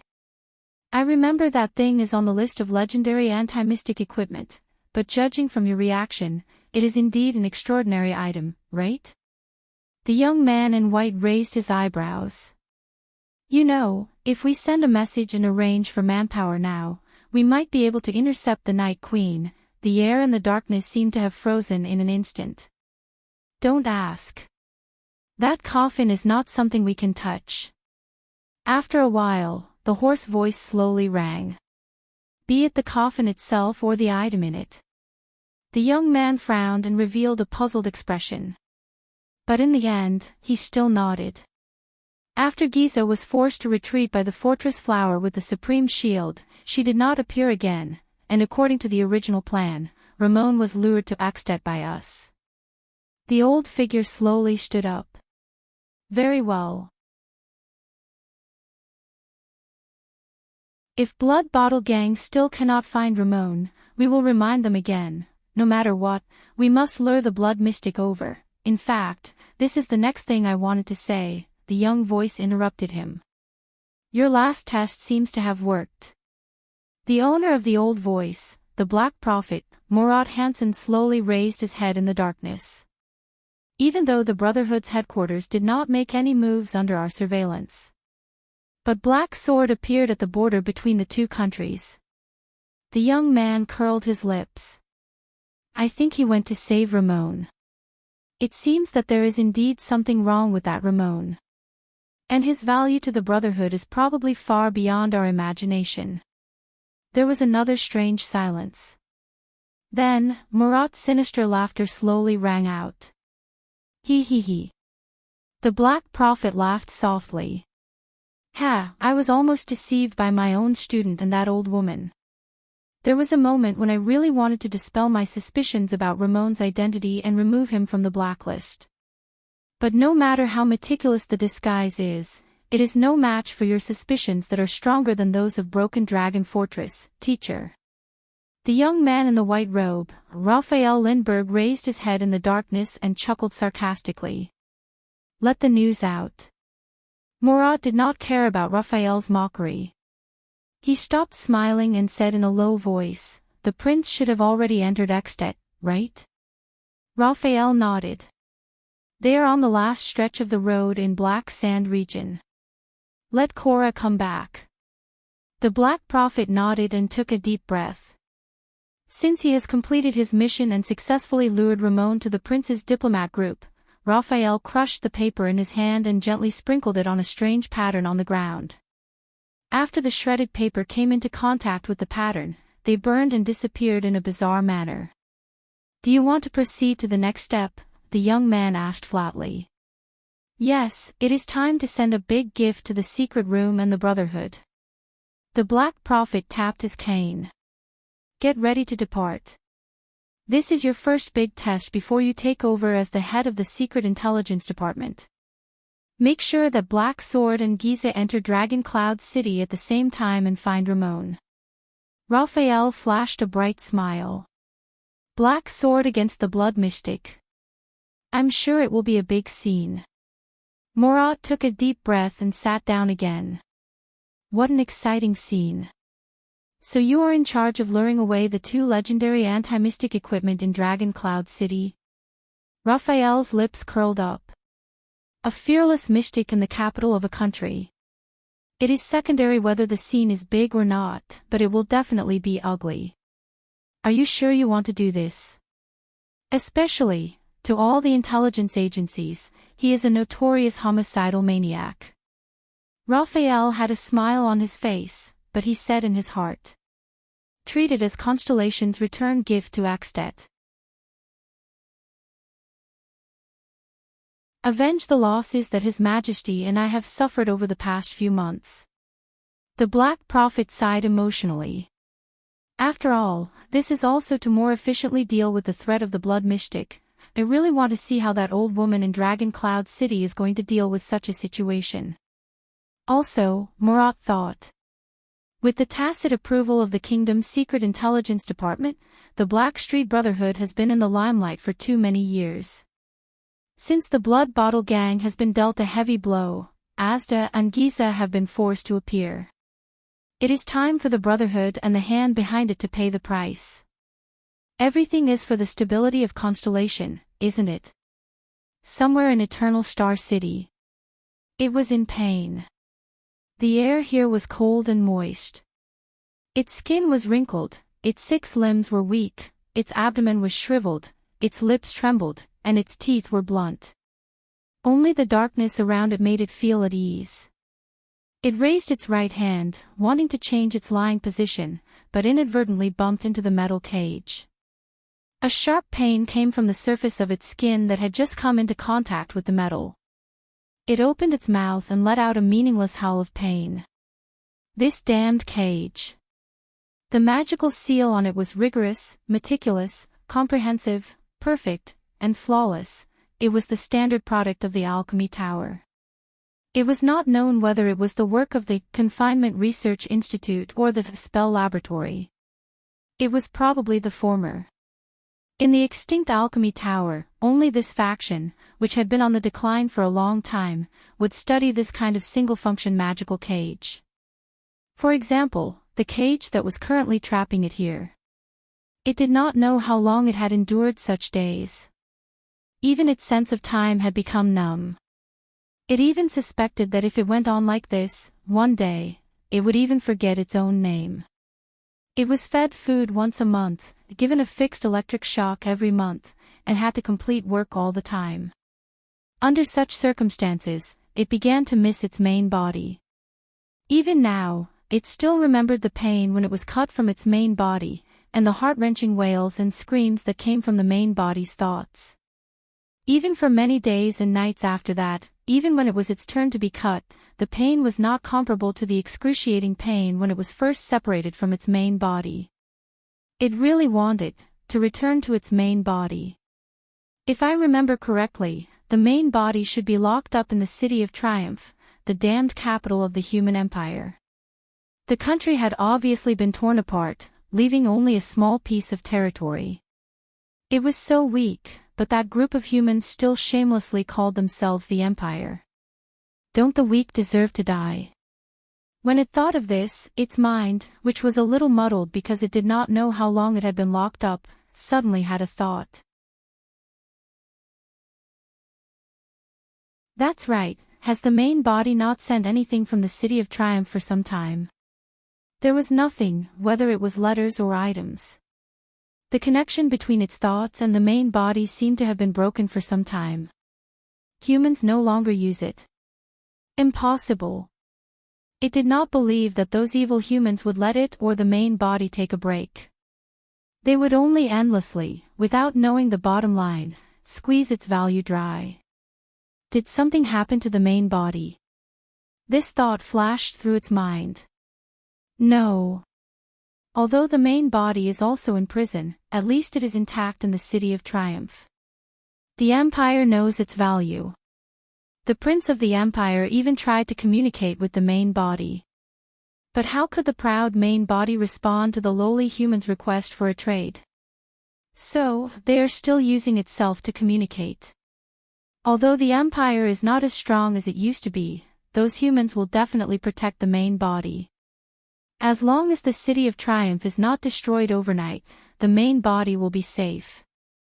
One day, it will definitely return to the main body. At that time, it will be strong again, just like in the past. After that, it had to carefully hide itself and strengthen itself. Most importantly, it had to find a way to restrain those mystics. It did not want to experience the humiliation of being captured and imprisoned as a slave a second time. Especially that damned mystic. Giza Streelman. If the human outside the cage had not mentioned this name recently, it would have almost forgotten about it. It gritted its teeth with hatred. In front of that mystic, the feeling of its flesh and blood boiling and exploding, the feeling of groveling at the other person's feet was something it would never forget for the rest of its life. At this moment, a familiar swelling sensation came from its abdomen. It's here. It thought. The humiliation of being a slave and being forced to work as a slave surged into its heart again. It did not know which limb it was this time. At the top of the metal cage, the bell rang violently at the right time. Asterisk clack. Asterisk the metal cage door opened. It used all its strength to roar at the cage door, trying to express its hatred and malice. The sharp pain of being pricked came again. It knew that it had to get out of the cage to complete the task, or else the pain would only get worse. Just like hundreds and thousands of times in the past, it reluctantly climbed out of the cage with great difficulty. The sharp pain slowly subsided. Its abdomen squirmed, and the thing inside surged up its throat and reached its mouth. The swelling sensation gradually disappeared. It opened its mouth full of sharp teeth and spat out a piece of paper in the darkness. Another piece of paper. It thought in annoyance, these stupid humans, can't they send something interesting over next time? A young man in a white robe grabbed the piece of paper and pulled it out of its mouth roughly. Rude humans. The sharp pain appeared again. It howled in pain, and at the same time, it knew that it should return to the cage. With a heart full of humiliation and pain, it climbed back into the cage. The pain disappeared. The young man lit a lamp, and the glaring light made it grimace. It raised its claws to cover its 8 pairs of eyes. Light. It hated it the most. Fortunately, after the young man saw the piece of paper clearly, he immediately extinguished the lamp. In the darkness, the young man in a white robe put down the piece of paper in his hand and spoke in a much more solemn voice than usual. Latest information from the fortress. Things are somewhat beyond our imagination. Oh. An old and hoarse voice rose. It remembered this voice. During the years when it was brought away from the City of Triumph, many humans were in charge of managing its cage, but this old voice seemed to have been in charge for a longer time. First, the prince was intercepted by Lampard at the border, but it seemed to be a daunting experience without any real danger. Now, the diplomat group is heading to Dragon Cloud City under Lampard's escort. You know that I don't care about this, the old and hoarse voice said faintly. What about that homicidal maniac? Giza Streelman did not follow our plan to surround Ramon with Blood Bottle Gang, even though we used various channels and hinted to them countless times about Ramon's importance to the Brotherhood, the young man said quietly. Giza Streelman. The nerves all over its body were stimulated by that familiar name again. My enemy. The mystic. The enemy of life that rampaged through flesh and blood. What happened? The old and hoarse voice rose again. It made its public appearance. According to our informants in Broken Dragon Fortress, Giza seemed to have endangered Prince Thal's safety on the way, the young man said. The sound of a staff hitting the ground rose in the darkness. The old voice asked doubtfully, according to the previous report, wasn't the Night Queen the one who intercepted His Highness? Is that why she asked for help from Broken Dragon Fortress? Yes, but the information has been updated. It seems that things have become a little more complicated. The young man raised his head and revealed a smile that no one could see clearly in the darkness. The Blood Mystic appeared for the Dark Knight Black Coffin in the hands of the Blood Clan. It opened its eyes suddenly. Although it had experienced too much numbness and chaos during the years when it was separated from its main body, its memories with its main body were still preserved in its mind. Dark Knight, what a familiar term, where did I hear it before? There was silence. The old and hoarse voice did not reply. I remember that thing is on the list of legendary anti-mystic equipment, but judging from your reaction, it is indeed an extraordinary item, right? The young man in white raised his eyebrows. You know, if we send a message and arrange for manpower now, we might be able to intercept the Night Queen. The air and the darkness seemed to freeze in an instant.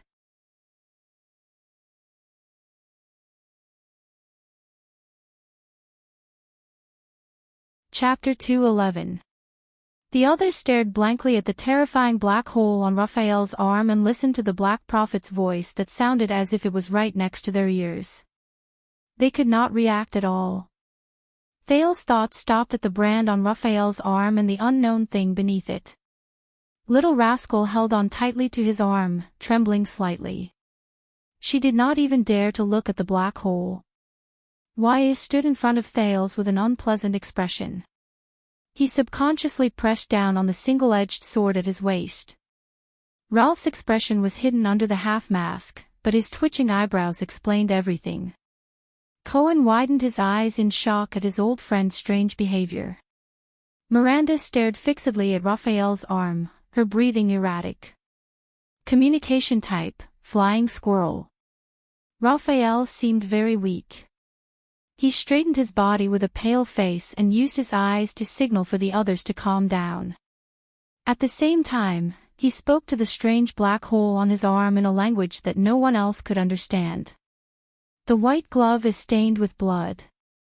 The double-edged spear is broken. Thales frowned slightly. Is this a secret signal? As soon as Raphael's voice fell, the cell instantly fell silent. Suddenly, the sharp teeth around the black hole wriggled. Almost everyone held their breaths. Wyatt was so nervous that he even unsheathed his sword. In the next moment, the distant but clear voice once again came from Raphael's arm as the black hole moved. Who's there? The Black Prophet's voice was cold. Raphael raised his head. The second prince and his entourage. Raphael's red eyes glanced at the prince and the people behind him. Then, he glanced at Cohen and Miranda. His gaze was complicated. And the two people I mentioned earlier. The black hole fell silent again. His Highness. Raphael's breathing calmed down. The weakness he felt when he opened the black hole on his arm seemed to have disappeared without a trace. He wants to know dragon's blood. Thales suppressed the nausea he felt at the sight of the disgusting black hole with sharp teeth. Ever since he got to know the blood mystic, his resistance to nausea had greatly increased. The prince panted, frowned and raised his head. What exactly is this? He could not see anything inside the black hole. There was only a bottomless darkness, but Thales knew that it was definitely not Raphael's arm or flesh. Under the dim light, the prince stared at the black hole in disbelief and asked the question on everyone's mind, is that Murat's voice? Raphael gave him a deep look but did not speak. What answered him was the wriggling black hole. Your Highness, do you know who I am? A hoarse voice traveled into his ears, but the person he was talking to was someone else. Everyone turned to look at the second prince. Raphael nodded at him and aimed the black hole on his arm at Thales. Thales did not look at the black hole. Instead, he closed his eyes and inhaled deeply.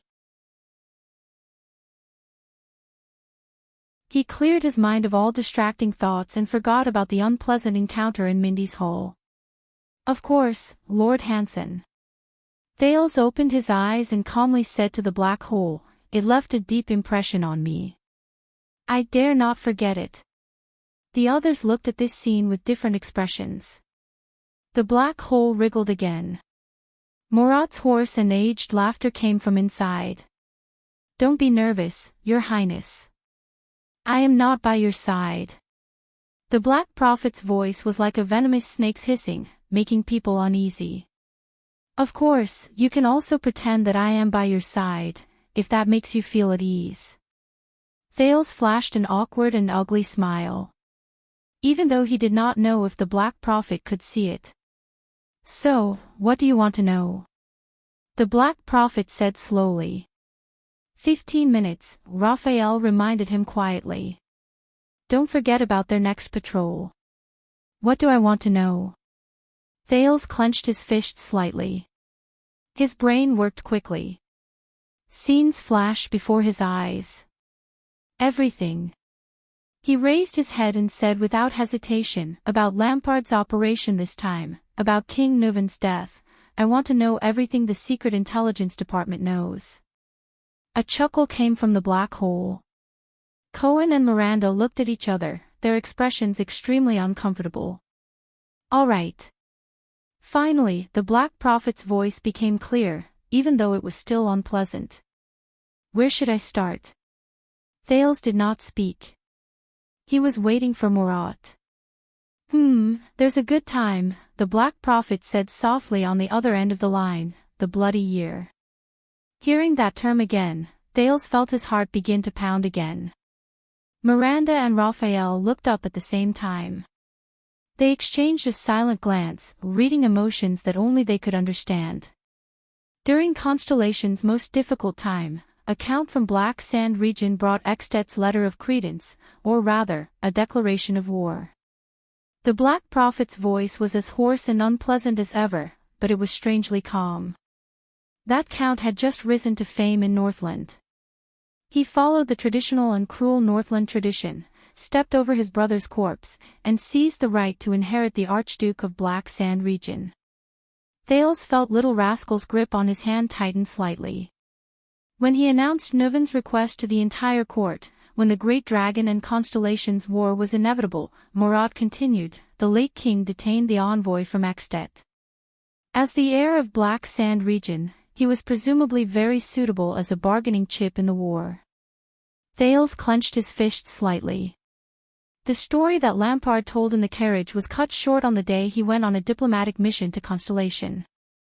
But the prince did not expect that he could actually hear the continuation from the Black Prophet.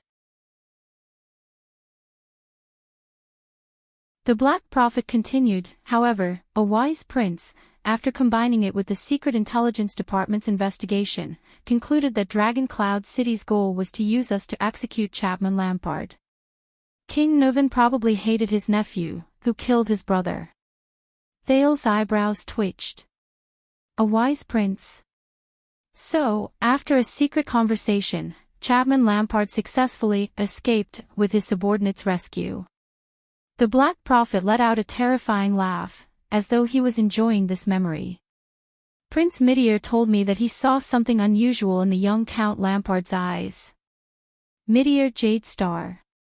Thales extracted this name from his memory, the late king's eldest son and crown prince, his uncle.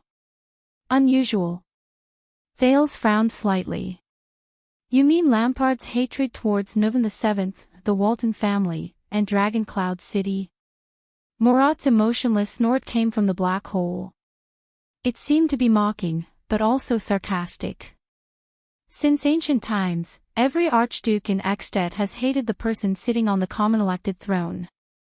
It's not necessarily the Walton family, nor is it necessarily Lampard, the Black Prophet said hoarsely, but why Chapman? I think Prince Midir has his own reasons. A seed was planted and grew in the dark for 12 years. Murat seemed to be lamenting, even though Midir can no longer see it. Thales tensed up. Wait, the Secret Intelligence Department and Lampard have been in contact since 12 years ago. The second prince looked up in shock. Then, why didn't you stop his plot to assassinate Mariah and prevent the war crisis between the two countries in the beginning? And Broken Dragon Fortress, he was interrupted by the Black Prophet. Contact. You've misunderstood. The hoarse voice in the black hole snorted. Lampard has always been independent and free. The Secret Intelligence Department neither bribed nor controlled him. That was the least effective method. This is a tacit understanding.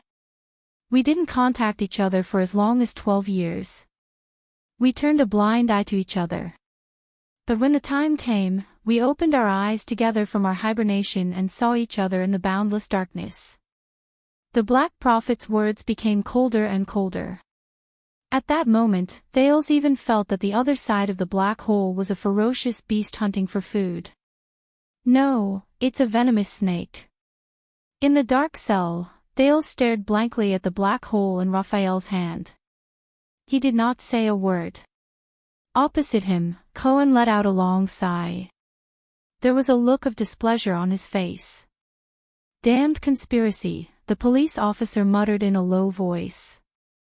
No one paid attention to him. Everyone was listening to the Black Prophet. Your Highness, ever since your identity was established, especially after you were assassinated under Broken Dragon Fortress, Lampard and Pomfret's plot to break Wall's monopoly on the throne has been exposed. Murat let out a cold laugh from the other side of the black hole. The kingdom's secret intelligence department knew that the time had come. Thales bit his lower lip and exhaled.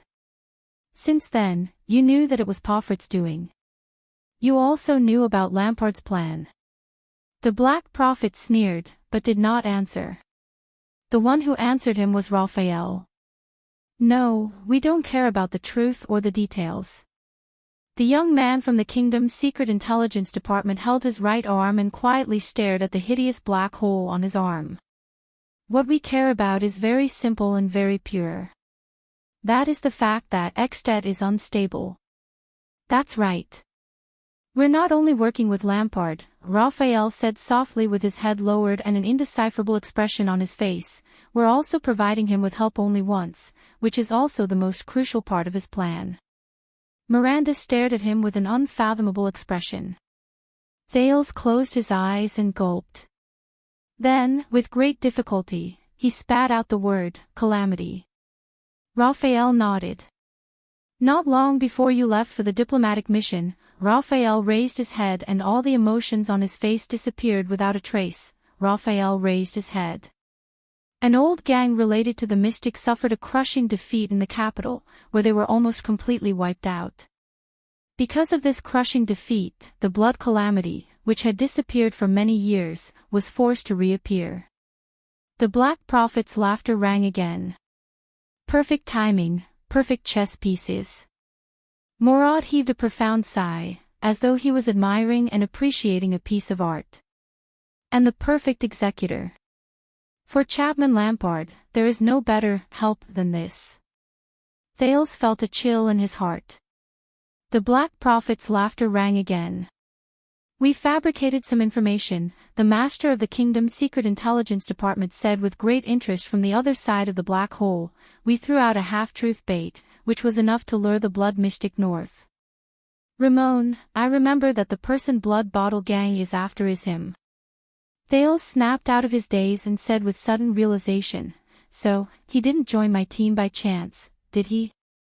Raphael gave him a smile that was almost as good as non-existent. Just like that, we lured the Blood Mystic into Dragon Cloud City, the Black Prophet said flatly. This chess piece has been set up and is only waiting for the qualified person to activate it. Little Rascal let out a terrified whimper. Thales knew what she remembered. The qualified person, activated. Thales remembered the scene of Black Sword charging towards the Blood Mystic without hesitation. But, lured into Dragon Cloud City, activated. Thales muttered to himself. Thales clenched his fists. The scene of countless people struggling, wailing, crying in Shield District, and dying powerlessly from suffocation or being trapped by tentacles flashed before his eyes. He remembered his and Little Rascal's desperate escape. Behind them, there were countless corpses lying dead in every corner. Chess piece. Thales gritted his teeth and raised his head. You treat that kind of calamity as a chess piece. The second prince suppressed the displeasure in his heart. What gives you the confidence to think that you can control the legendary calamity and the power to destroy the world? Raphael turned and glanced at him. Confidence. Raphael snorted coldly. In all the recorded history, no matter how powerful the power, or how terrifying the existence, or even those monsters who can shatter the continent with a single thought, they are just noise for a moment, and smoke that passes by in the blink of an eye. No one has ever conquered everything with power. Raphael raised his hand and pointed at his head. So you don't have to blindly believe in power. This is the confidence of the Secret Intelligence Department. In front of a truly powerful person, even a calamity is just a chess piece. Thales shuddered violently. A truly powerful person. Thales raised his head. His eyes were filled with suspicion. Who told you these words? Raphael's eyelids twitched. He stared at Thales. But the young man still said quietly, my teacher. Thales' heart skipped a beat. Go on, Miranda said. Her cold voice was especially prominent in the prison cell. How do you plan to use it, that calamity? The Black Prophet let out a low, Horse laugh again. Last night, we activated the blood calamity as planned. Raphael took over the Black Prophet's words. King Nuvan soon received the news. A legendary monster is wreaking havoc in his city. Raphael glanced at the people around him, his tone returning to its previous indifference. This is all our work, to achieve two goals. First, to lure away and transfer away two powerful legendary anti-mystic equipment, he said coldly. Cohen frowned slightly. Lure away. Away from the calamity. Raphael looked at his old friend and revealed a mysterious smile. No, the young man from the Secret Intelligence Department said softly. Lure away from King Nuvan. Thales shuddered. He remembered the spear-wielding man and Nicholas when Black Sword brought him into the battlefield. They were all deliberately lured away, Raphael explained softly, the Soul Slayer pike, which can kill with one blow, and the Severing Soul's blade, which can create an absolute barrier, will be a great obstacle for the assassin to deal with Nuvan. What about the second goal? Miranda asked coldly. Raphael turned around and looked at the swordswoman beside him. This time, there was something indescribable in his eyes. Second, we also used the calamity to completely separate Nuvan from the heavy protection of the army and guards, he continued, looking into Miranda's eyes. The more enemies there are, the stronger the blood mystic becomes. To deal with it, we have to give up our advantage in numbers. Raphael shifted his gaze away from Miranda and focused his eyes slowly. As we expected, King Nuvan ordered a curfew in the city without waiting for us to remind him. He ordered for the people to be evacuated, the patrols to be transferred away, and the militia to be strictly prohibited. The Black Prophet sighed faintly from the other side of the black hole. Thales could tell that it was a heartfelt sigh. In the past 30 years of his reign, King Nuvan has never been as weak as he was last night. Away from the protection of the army and armed forces, Raphael said softly. Leave the rest to Lampard. His voice faded away. The prison cell returned to silence. Cohen, who could no longer hold it in, opened his mouth in disbelief. This is the truth behind the calamity's arrival in Dragon Cloud City. The police officer gritted his teeth. Thinking of the hardy big leather belt, he said hatefully, so many people died. They paid such a huge price, just for, Raphael interrupted him. We racked our brains to lure the calamity to Dragon Cloud City. Of course, it's not so childish as to let it cause some trouble. The young man from the Secret Intelligence Department snorted coldly. Our goal was clear from the beginning, Nuvan's death. Cohen lowered his head and clenched his fists. His expression was indecipherable. The Black Prophet's words appeared again. With the help of an Archduke of Eckstedt, we overthrew the common elected king's throne. For the first time in history, a Northland Archduke killed a sitting king. Riker's joint ruling pledge has never been trampled on so severely. Behind him, Thales felt Little Rascal shrink slightly. He did not know whether it was out of fear or pain. From now on, Eckstedt will be plunged into endless chaos. The blood of the mighty great dragon spilled over Northland, dying. The dragon's wings that soared through the sky fell to the ground, never to rise again. Murat sighed softly, as if he was recalling the glorious years of the past. This is the top-secret plan that the Secret Intelligence Department has been working on for the past 12 years, starting from Prince Midir's idea during the Bloody Year.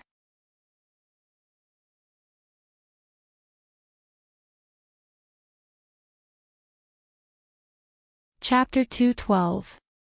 No one spoke. There was dead silence in the prison cell. Any other questions? The Black Prophet's cold voice rang out.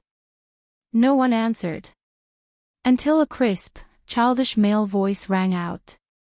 Yes. Everyone's gaze once again converged on Thales. But he did not speak immediately. Thales heaved a long sigh. He looked exhausted, as if he was hesitating, or deep in thought. After a while, the second prince's voice rang out with difficulty. His Majesty. Did he know about this plan? Before I left for the north. The Black Prophet did not speak. But Thales already understood. So, the rumors are not wrong. Thales raised his head with a gloomy expression and looked around at the crowd. His gaze paused slightly on Little Rascal, who was at a loss. The Constellations colluded with the Calamities and murdered King Nuvan in an attempt to cause civil strife in Escapades. A sense of helplessness overwhelmed him. Why? The image of the old, tired, but powerful, white-haired king flashed before Thales' eyes. He was dispirited. If it was to ensure that Escapades would not invade Constellation, then I could have achieved it through diplomatic mediation. In fact, we have already achieved it. In his vision, Little Rascal lowered her head. Her expression could not be seen clearly. There was only endless silence on the other side of the black hole. Raphael did not bother to hide his faint smile. Just a few hours ago. Thales looked dejected. His eyes were in a daze. It was as if he could see the king's head rolling to the ground again. King Nuvan proposed to form an alliance with us. His tone was gloomy and hoarse, as if he wanted to incorporate the suffering and torture of the past few days into his words. The Walton family and the Jade Star family. We helped him keep the feudal vassals in check and maintain the existence of the Walton family after King Nuvan's death. In exchange, he would do his best to maintain the peace between the two countries and give us time to recuperate, Thales said weakly. He felt a headache and his mind was in a mess. The predicament brought about by Mariah's death has been easily resolved, and now, Wyatt opened his mouth in shock. Cohen was slightly startled, and then seemed to be deep in thought. Miranda remained silent, her expression cold. Thales closed his eyes and let out a long sigh, which was filled with fatigue and exhaustion. Now, everything that King Nuvan said was gone with the wind and clouds after his death. Calamities, Lampard, assassination. The disaster of Shield District. Damn it all.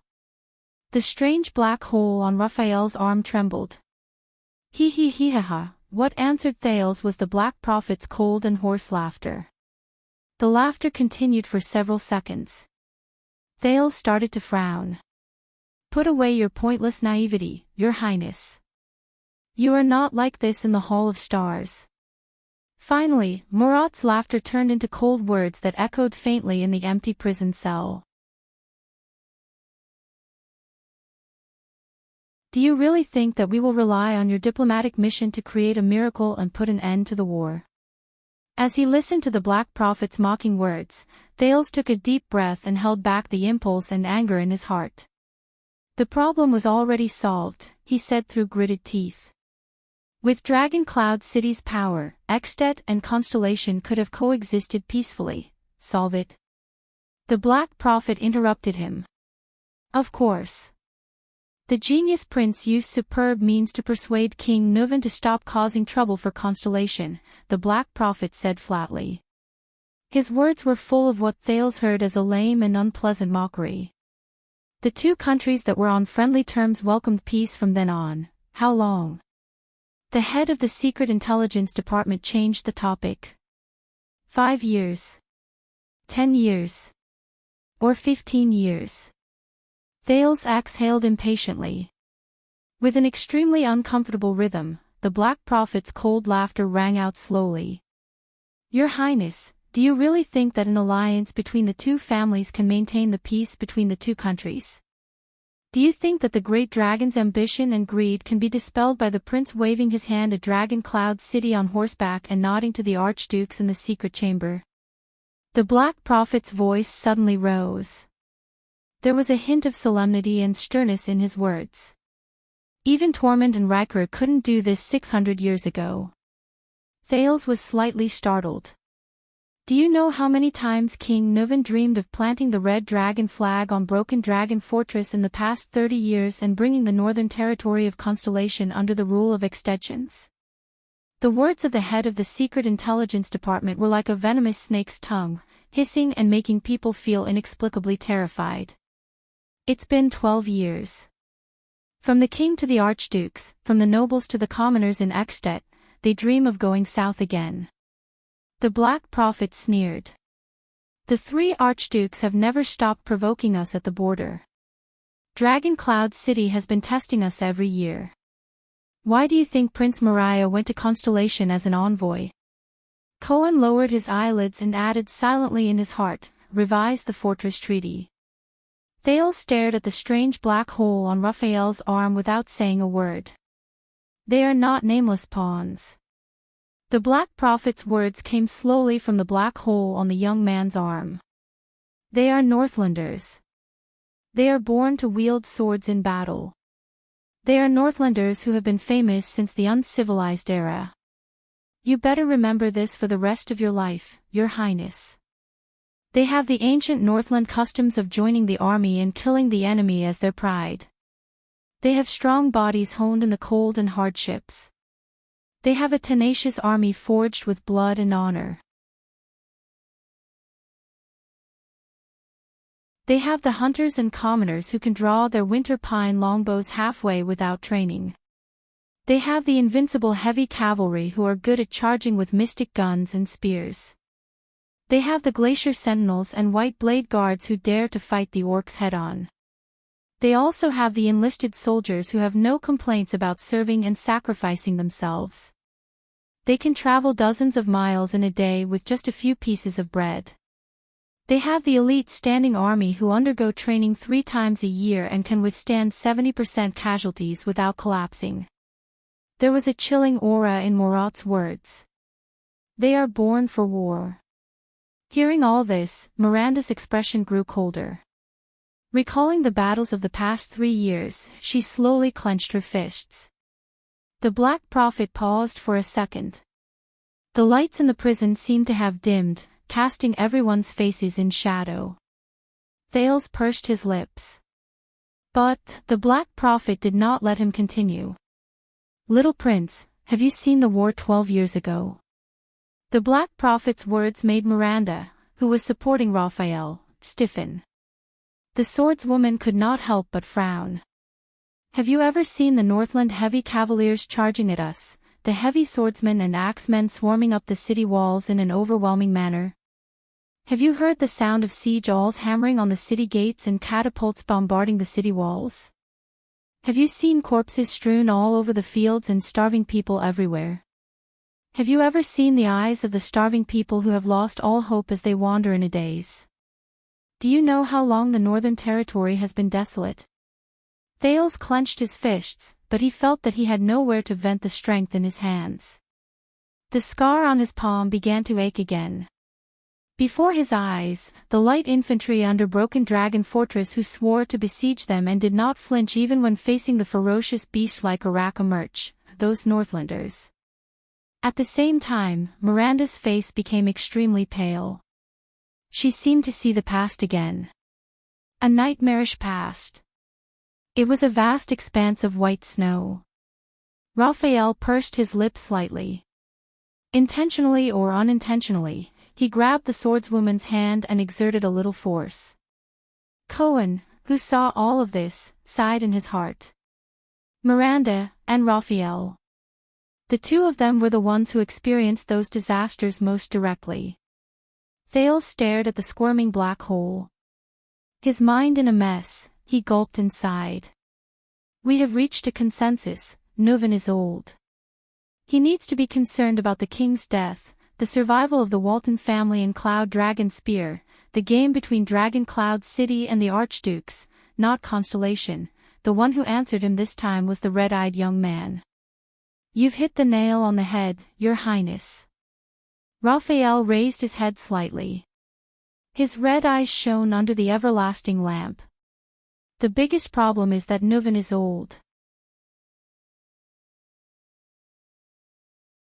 Yes, he may still be able to restrain Escapades and the 9 archdukes with his skills and remaining power, allowing Broken Dragon Fortress and the Northern Territory to be peaceful for a few years, the young man from the kingdom's secret intelligence department said coldly.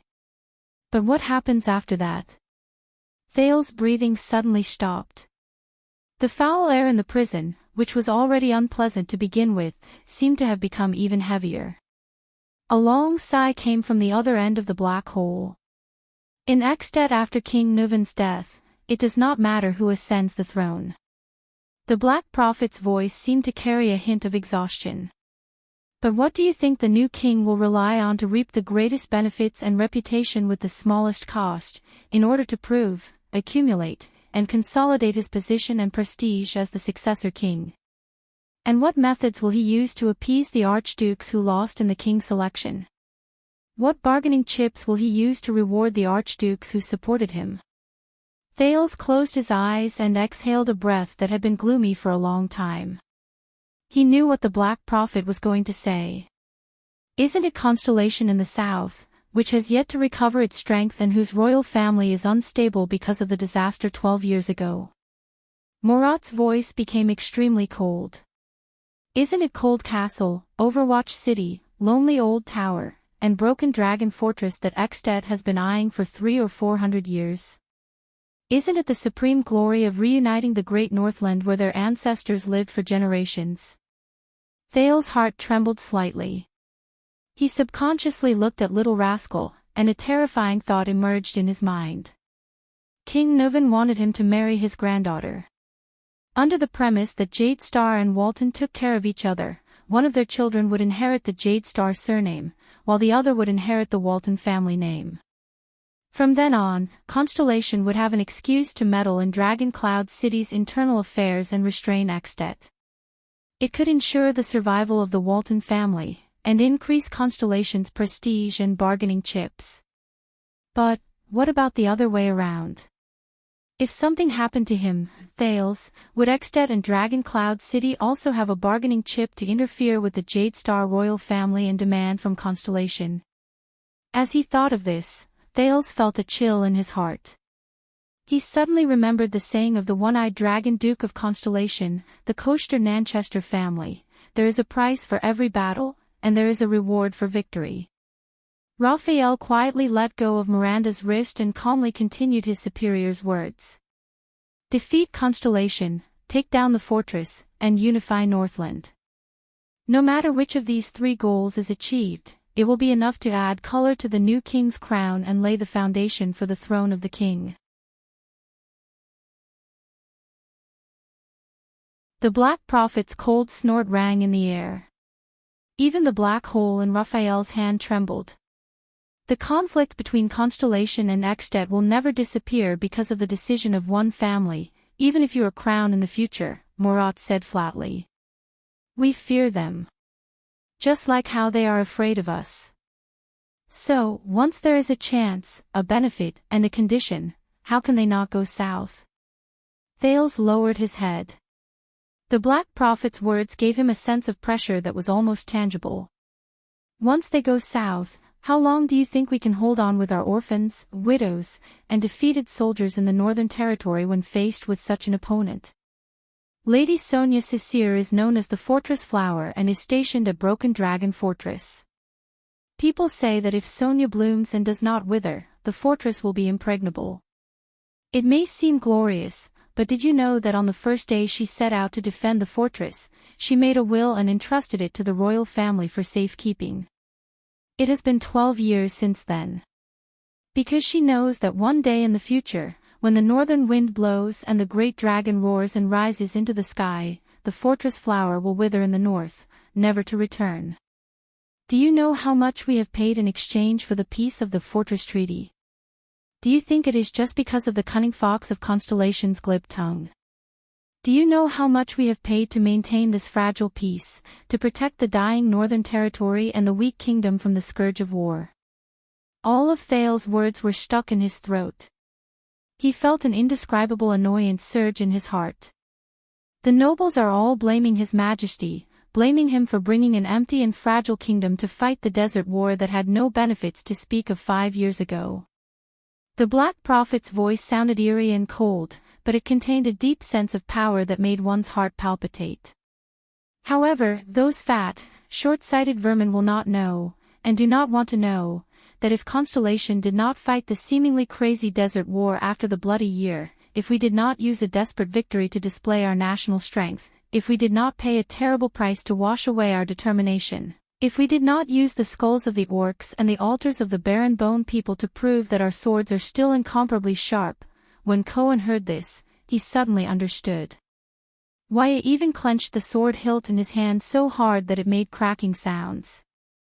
The Black Prophet's voice continued, I am afraid that as early as the winter 5 years ago, the born king, Nuvan VII, who shrouded the entire northern sky and ruled over the entire Northland, would have torn up the fortress treaty, and brought the Northlanders, armed to the teeth, to take back what they lost at the negotiating table.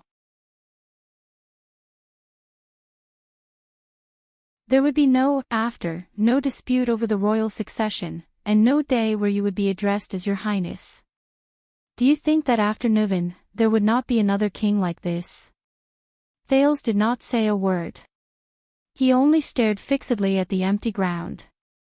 Raphael nodded slowly. The young man continued the Black Prophet's words and said expressionlessly, and after 5 years, Ekstedt gradually figured out our trump card. The Desert War's confusing and deterrent effect was no longer there.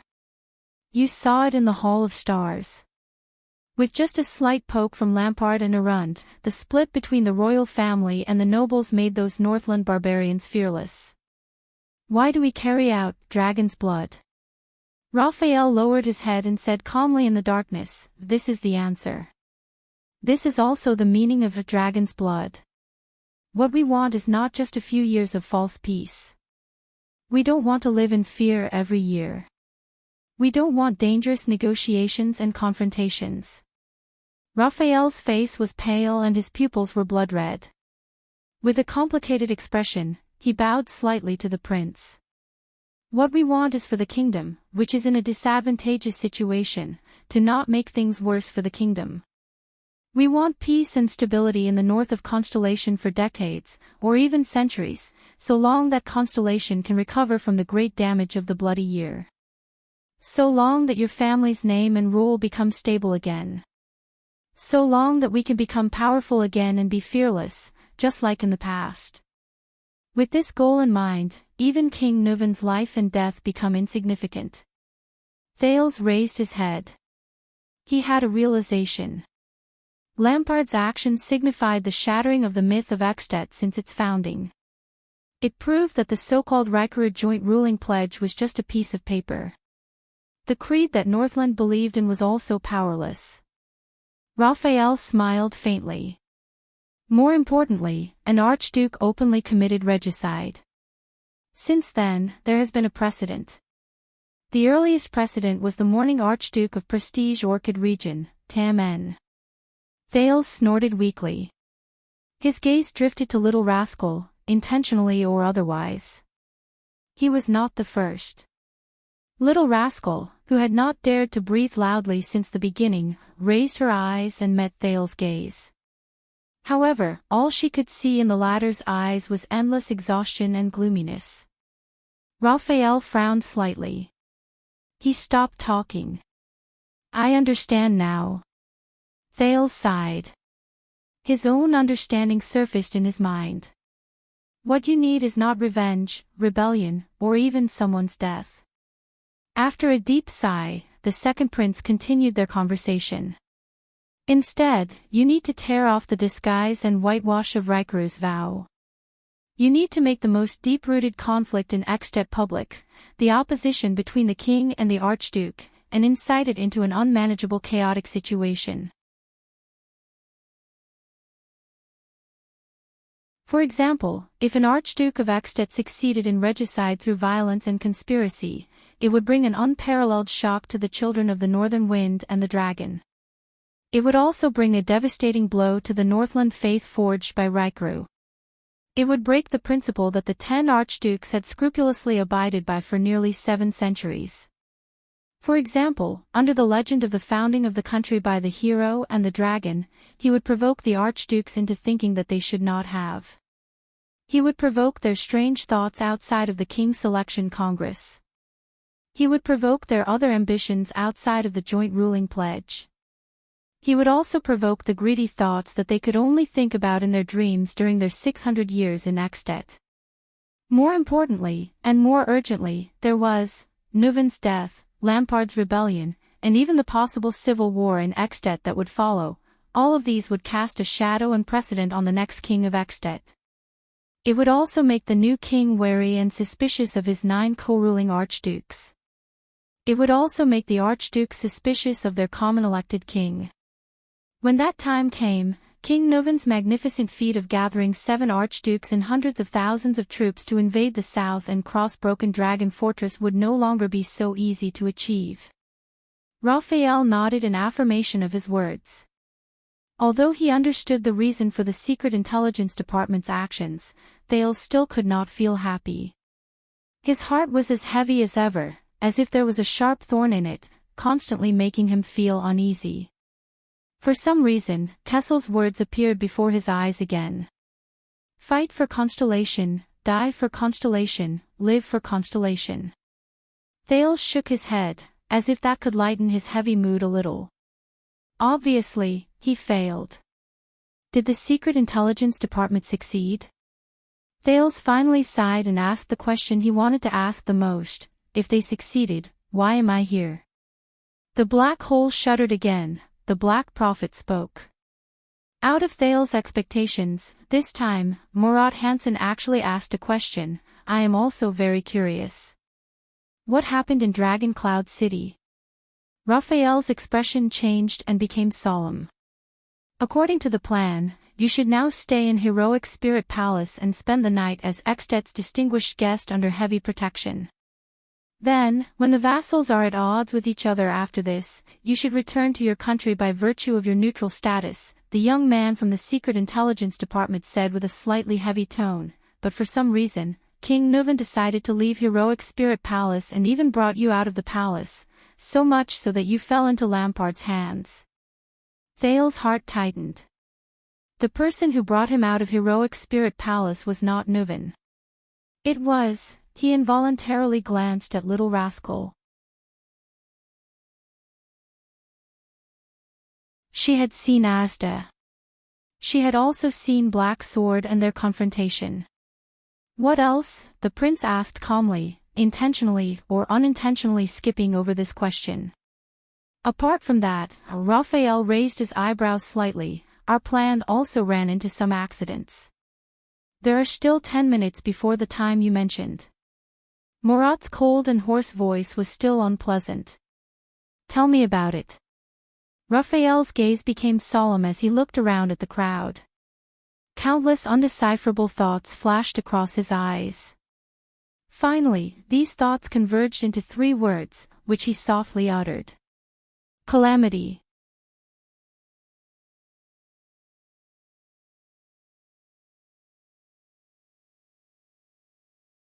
Chapter 213.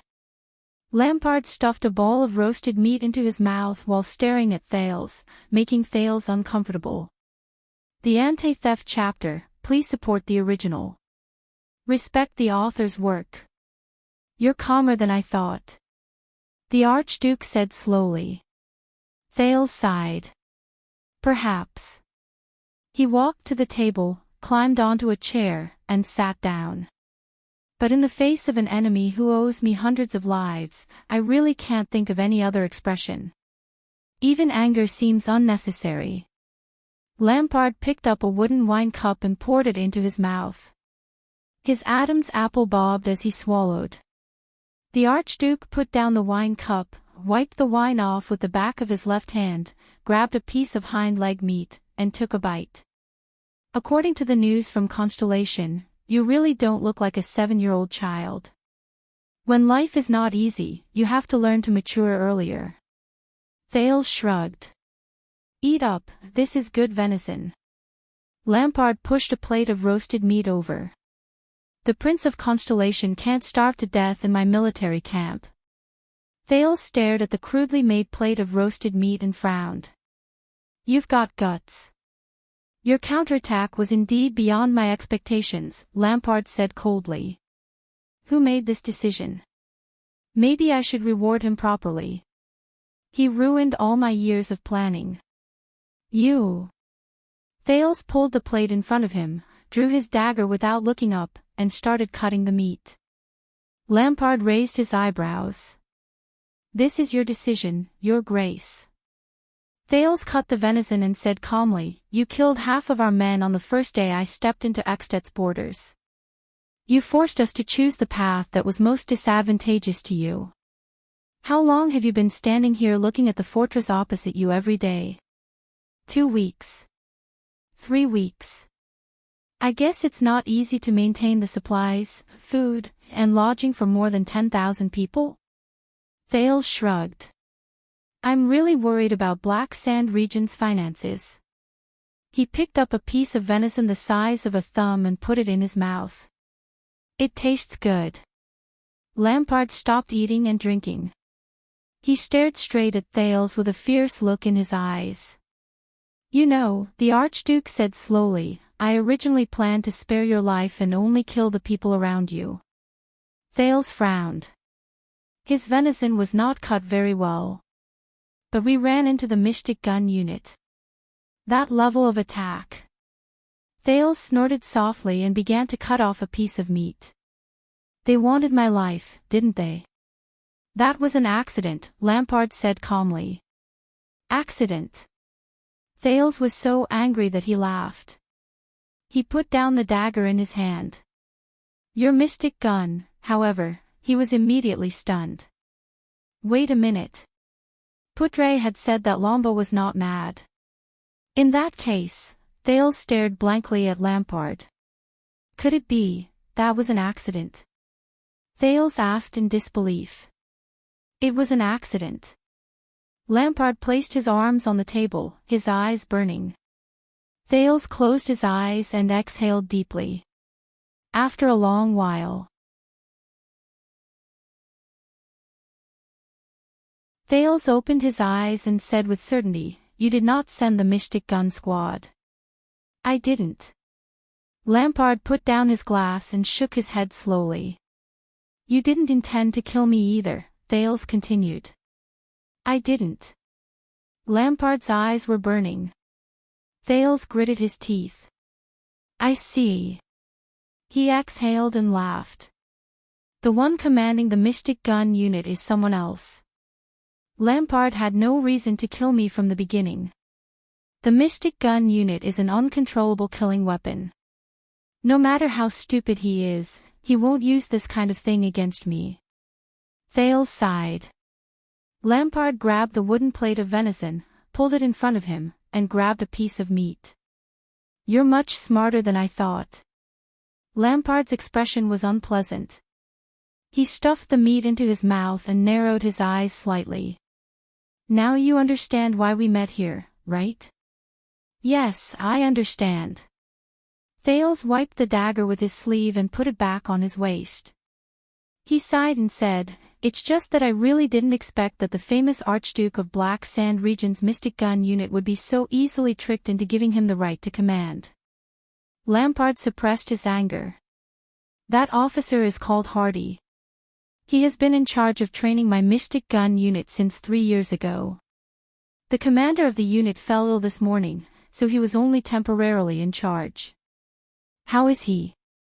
Thales asked quietly. After the signal to retreat was sounded, he still ordered a second attack, but there were soldiers who immediately questioned his orders, Lampard said gloomily. Then, Hardy did not hesitate to slit his neck and committed suicide. We are still investigating the person behind him. This also explains why you hurriedly blew the signal to retreat after only 1 shot. Thales sneered. Even the command malfunctioned. I'm sorry, I really don't know what expression to use at this time. Archduke Lampard pursed his lips tightly and did not say a word. Their goal should be to use you to kill me, or to use my death to plot against you. Thales sneered. I think it's more likely the latter. My enemies are all in the country. The higher you stand, Lampard said quietly, the more enemies there will be. So, the sudden accident also made you cancel your plan. Thales snorted. Were you originally going to humiliate me by capturing me and see if the fortress would waver? There was silence.